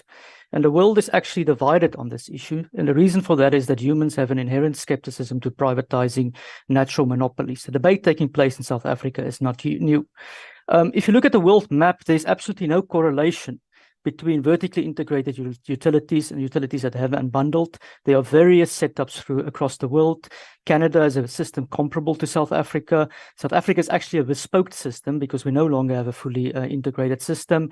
And then I can show bad systems of deregulation like Russia, and as well as good systems of deregulation such as Texas and much of the European markets. So just to emphasize the point, there is no correlation. If somebody says unbundling is necessarily best, he's just not being honest with the facts. Then I would like to ask here, why does a country go towards unbundling? Countries go towards unbundling for various reasons, but generally it comes down to the fact that they ran out of money. South Africa's public debt is very high, and we need electricity on the grid. And if we do not control Eskom spending, the debt will take down the South African economy. The intention of unbundling is spelled out quite well in the objects of the bill. It's to provide for an open market platform that will allow for competitive electricity trading. All right. The intention of unbundling is to accept private sector participation in electricity generation.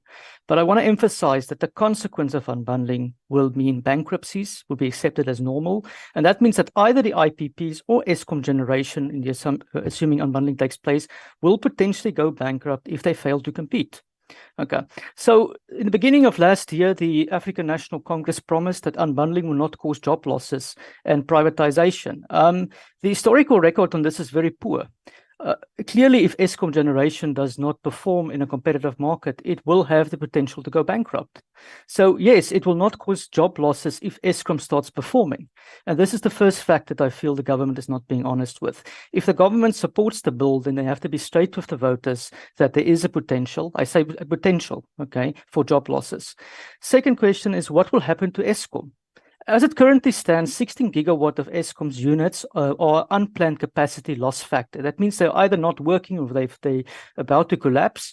That means 33% of the units are broken down. So now if you imagine a company where 1/3 of all its assets are broken down, I want to ask the question to this committee, how is it possible that this will not result in bankruptcies? I put it to this committee that fixing these units is the quickest way to ending load shedding. All right, what is the risk to unbundling? Let's talk about the risk. Russia in the 1990s, when unbundling wasn't properly implemented, it led to a rise of an oligarchy, a decline of life expectancy in peacetime, and women being forced into prostitution. Second point is on Zimbabwe. We talk about other countries in the world, but we don't look at one next door. Zimbabwe had a form of unbundling, and then they had to rebundle because the management just stole the money. They ran what was left of the utility into the ground, and now ZISA has now moved to boost its core team by luring back skilled former employees as consultants. That is the root cause of Eskom's problem, is that they don't have skilled employees. There's another country, Lebanon. This is from Human Rights Watch. Lebanon never carried through with the unbundling of its infrastructure. And consequently, the mafia is now the chief competitor to Electricity to Lebanon. Now let's look if South Africa has this prerequisite already. South Africa already has an independent private power provider. First of all, they're not IPPs, they're subcontractors, right? And who is the biggest IPP subcontractor? It's the president's brother-in-law, Patrice Motsepe. Okay, so we're going to go from concentrated state generation to concentrated power generation. It does not solve the problem of decentralization. Second point is that there's already a mafia at Eskom. So the standard technique of privatization, when it doesn't work, and I'm going to quote Noam Chomsky here, is to defund things, make sure they don't work, get the people angry enough, and then you hand it over to the private sector. And the private sector here, let's be clear, is not a decentralized system of generation. It's the president's brother-in-law. So on this basis, I argue South Africa does not have the prerequisites to even consider unbundling at this stage. I want to further cite the empirical evidence, the literature on unbundling. And the World Bank did a very important report called Rethinking Power Sector Reform in a Developing World. And I'm going to quote from this report. I've sent it in as part of my submissions. It said the prescriptions of the 1990 reform models were primarily derived from economic theory and principles. By the early 2000s, it had become clear that the model was not universally applicable in practice. So we need to base our decisions on the empirical reality, the world as it is, not the world that we want to see. Second point, this is about the developing world. And as we'll see, yes, it is true that many countries in the developing world, including the BRICS nations, have moved towards some form of unbundling, but they haven't carried through with all the reforms. And it's a very mixed picture. And it's very difficult to suggest that there's any lesson to be learned from this mixed picture. Stats from the World Bank, right? A substantial minority of publicly owned utilities performed as efficient as the private ones. So those who say that private generation is more efficient, this is contrary to what is written in the peer-reviewed evidence. Second point, that is a warning to South Africa. Among the least efficient utilities are those that experience privatization reversals. Senegal, Dominican Republic, Odisha in India, for example. And if South Africa goes on this path, right, if they ignore the warnings today, I just want to make a point very clear. We have to carry it forward, because if we reverse privatization in the near future, we're going to be far worse off.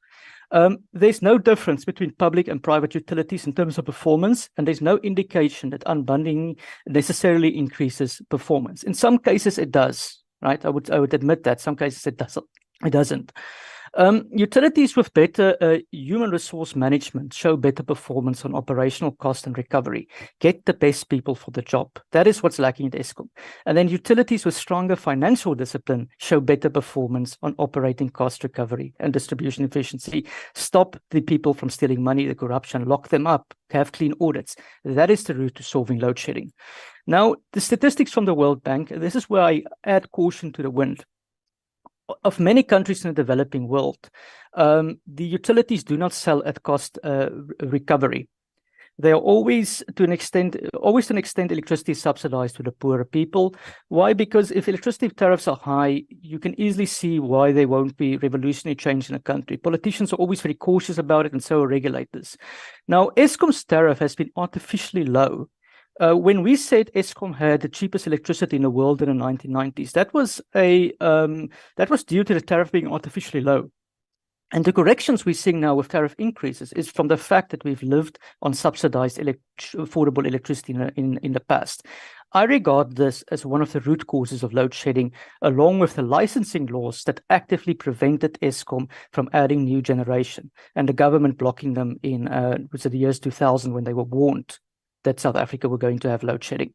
Key findings from the World Bank. Although many countries made some progress towards security of supply with the 1990s reforms, few were able to achieve that goal completely despite harnessing substantial private investment. So I make a point clear here today. Those who say that unbundling will bring private investment and end load shedding, which is guaranteeing us security of supply, are making those statements in contradictory to what's written in the peer-reviewed literature from the World Bank's own studies.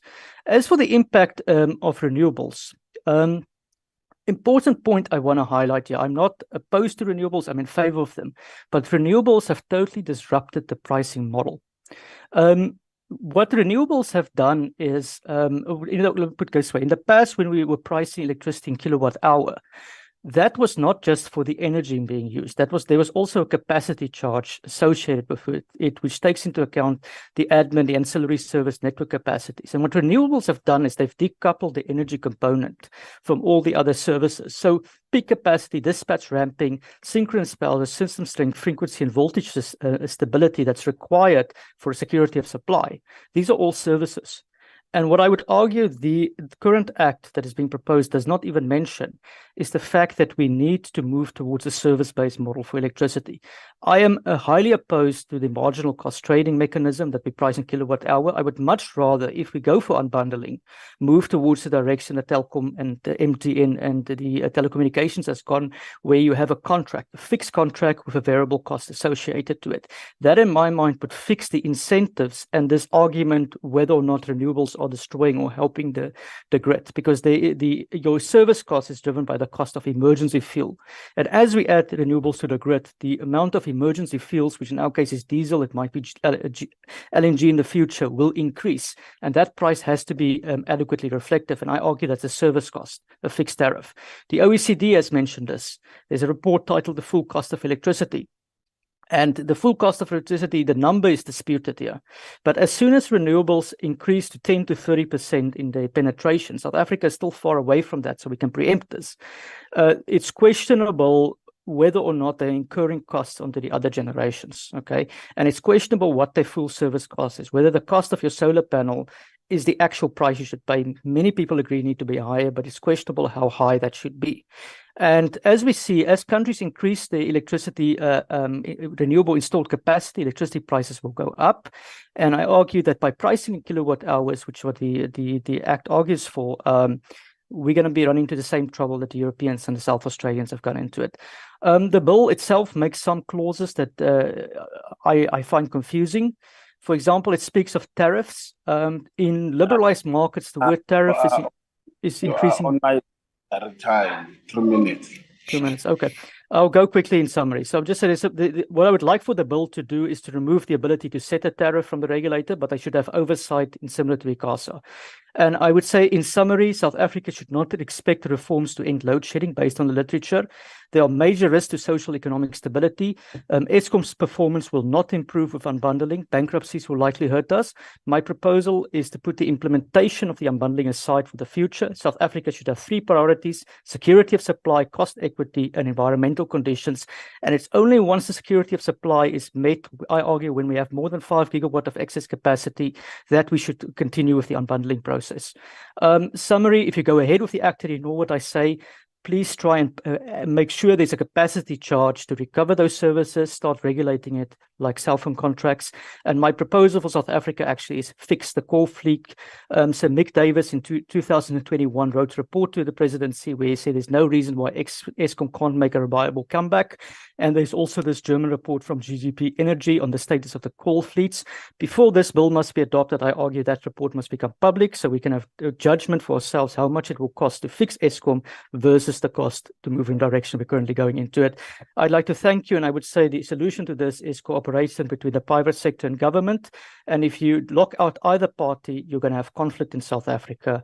There are solutions to bring both parties in, but I don't believe the unbundling proposal at the moment is going to solve it. Thank you very much. Thank you very much. Are there any questions of clarity? Honorable Mailam, is there another one? Going 1, going 2, going 3, close. Honorable Mailam. Thanks, Chair. Mr. Kruger and I actually know each other and have corresponded for quite a while. I just want to raise a couple of issues with him. And so the first one is, you talk about fixing the coal fleet and fixing Eskom, but the reality is that many of those stations are well beyond their useful operating life and are no longer capable of being fixed. Some of them are 60 years old plus. So the reality or the question I have to ask is, what do we replace that with? How do we fix Eskom if we don't have a coal fleet that is operating effectively? Sure. How do we replace that capacity? Sure. The second issue, sorry, let me finish my questions and then you can respond. The second issue is, you talk about unbundling and you rightly quote a World Bank report, and then you use examples like Russia, Zimbabwe, and Lebanon. And I would argue that these are hardly great examples of what we should be striving to achieve.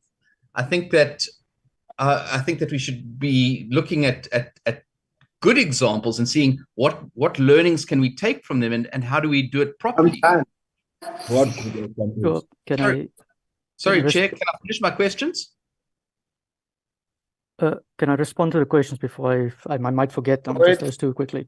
First question. Are you done, Honorable Mailam? Chair, I've got just one last point, if I may.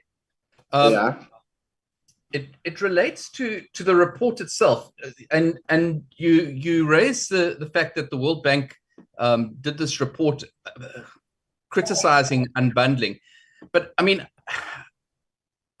there's another World Bank report.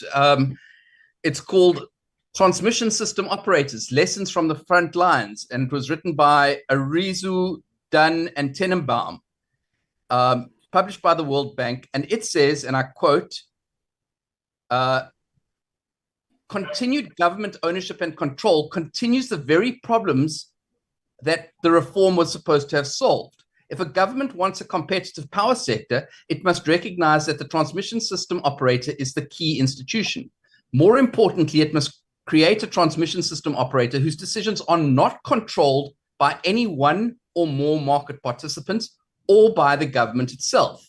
The hardest lesson for a government is to accept the fact that it must be willing to give up political power in order to obtain electrical power.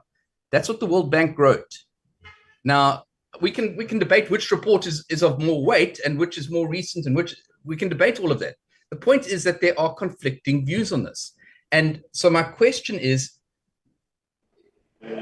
where can we get the good examples of unbundling? Where can we take what, because the reality is that Eskom is already to a certain degree unbundled. I don't want to say largely, but the process is far down the line. What this legislation does is it seeks to legitimize that and provide a legal framework for that.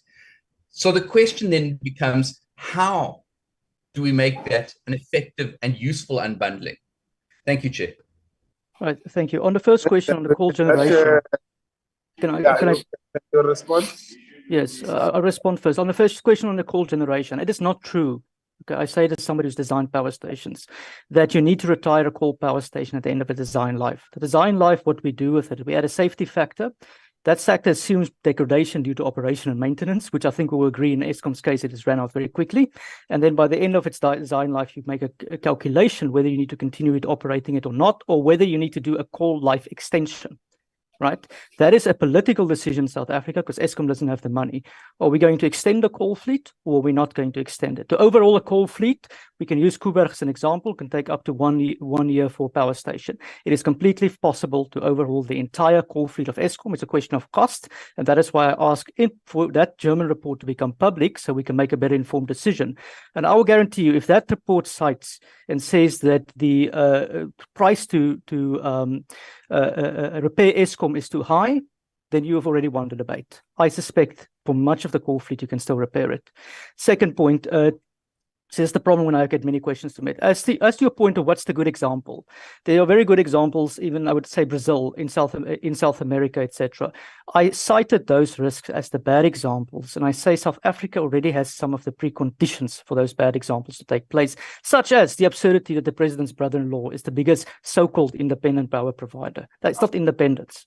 Right, that is a major risk for us to become a mafia state. And unless this unbundling results in breaking up that monopoly, you're going to sit with bigger issues in South Africa. And that's the warning that I'm giving over here. As for my position on unbundling, again, I agree with you. There are so many countries where it's an example, where the example can work. And yes, we can go into that model. What I would argue South Africa needs to do, as we fix the coal fleet, let's do an IPO on some transmission lines, okay? And let's play around with that first. At the same time, I'm in favor. I wrote a solution that I will share to this committee, where I said the first step is the coal fleet in parallel, add renewables and add natural gas. And then you go down the line and do things cautiously. What that World Bank report was very clear on is the two countries that came on top were the ones that implemented unbundling cautiously. The keywords cautiously. And you see Vietnam is at the top of it. Vietnam has fully integrated utility, but they have legislation in place to prepare themselves for unbundling in the future. And I argue that's what South Africa does. But South Africa's current priority must be to fix the safety of supply. Eskom should not be adding any new generation itself. It has forfeited that right because it's bankrupt. I think we'll be in agreement on that. But they should be forced to buy through power purchase agreements if there's extra generation as they repair the coal fleet. And then systematically, once that security of supply is there, once we have the 5 gigawatt in excess, which I talked about, then we can move towards unbundling. In that, I didn't get to it by presentation in the moment. 1998, I would have agreed with you that we need to unbundle Eskom because we had excess capacity. My biggest fear is we don't have safety of supply, and it's going to cause disruptions in people's lives, and you're going to sit with revolutionary chase, and you saw the warnings. The countries that walk back on it are the ones that are doing worse off. So thank you. I hope I answered all your questions. Thank you. Thank you very much. Having had the presentations, we have now arrived at the end of this presentation. Thank you very much to the presenters. I know that it has been a very long day, that we may not have been able to do justice because of the level of interest that is in this bill. And so we must appreciate to all the presenters that have made the presentations. Let me say this thing. I think Ari is gonna deal with the issue of our next meeting.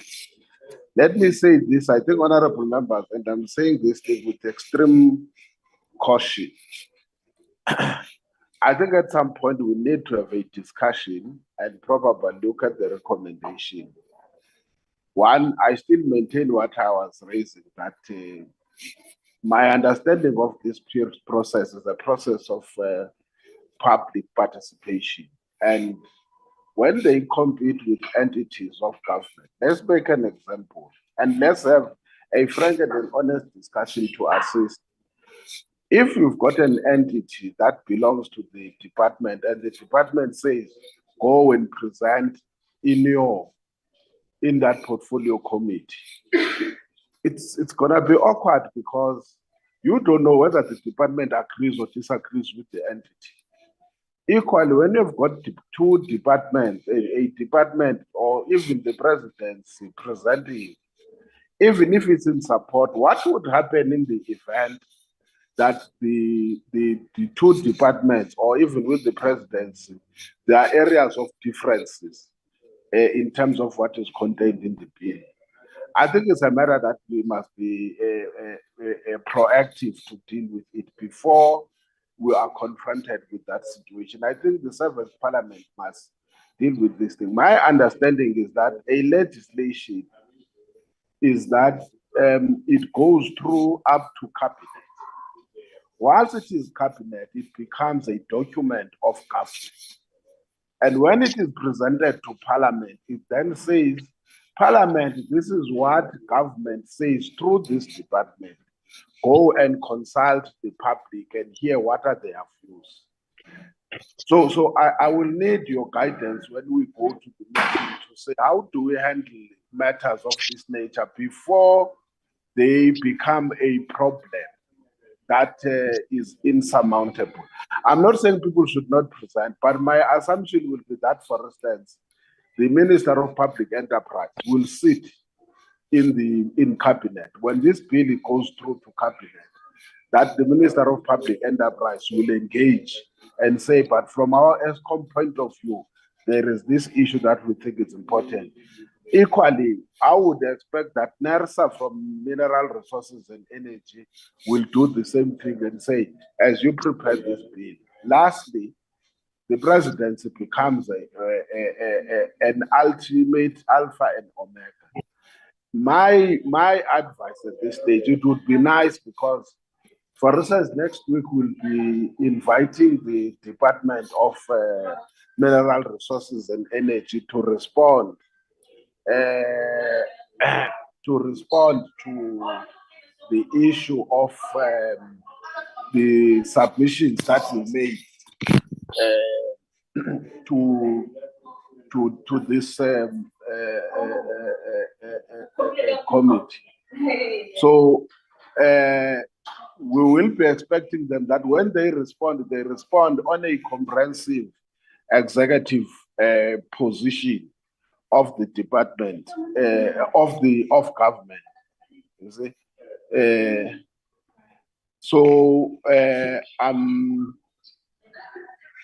I will not respond to this because I think that question is absolutely uncalled for and irresponsible. We can't sit here from 9 o'clock until 4 o'clock and we are wasting time of people. I think it's absolutely insensitive for whoever wrote this thing that it is a waste of time. We will follow all the normal procedures of Parliament. If it passes, it will pass. It may be a different bill. Please, let's respect the meetings of Parliament.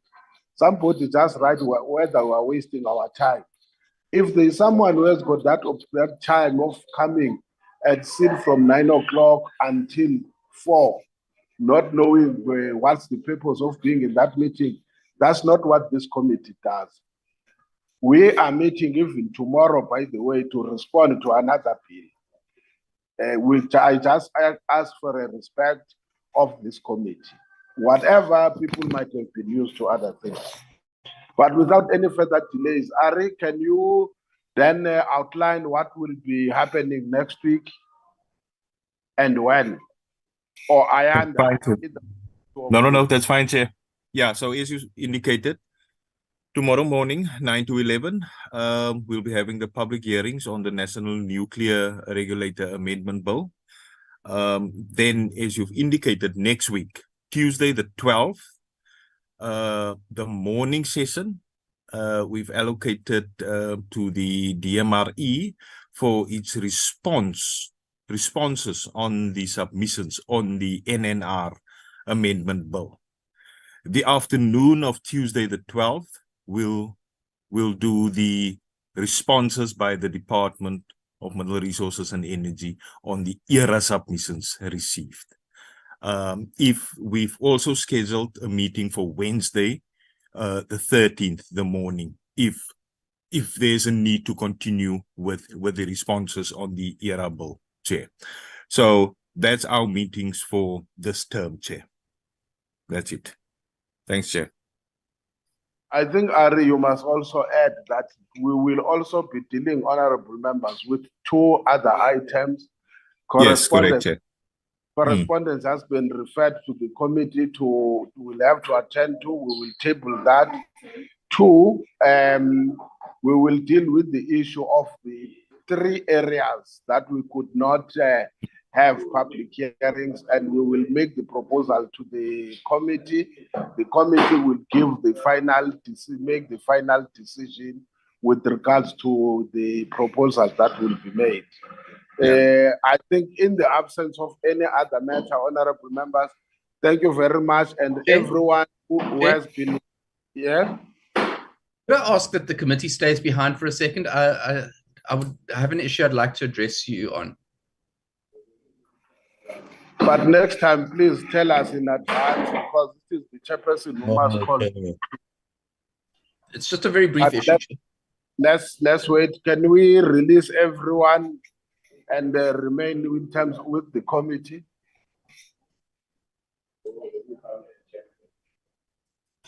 Thank you.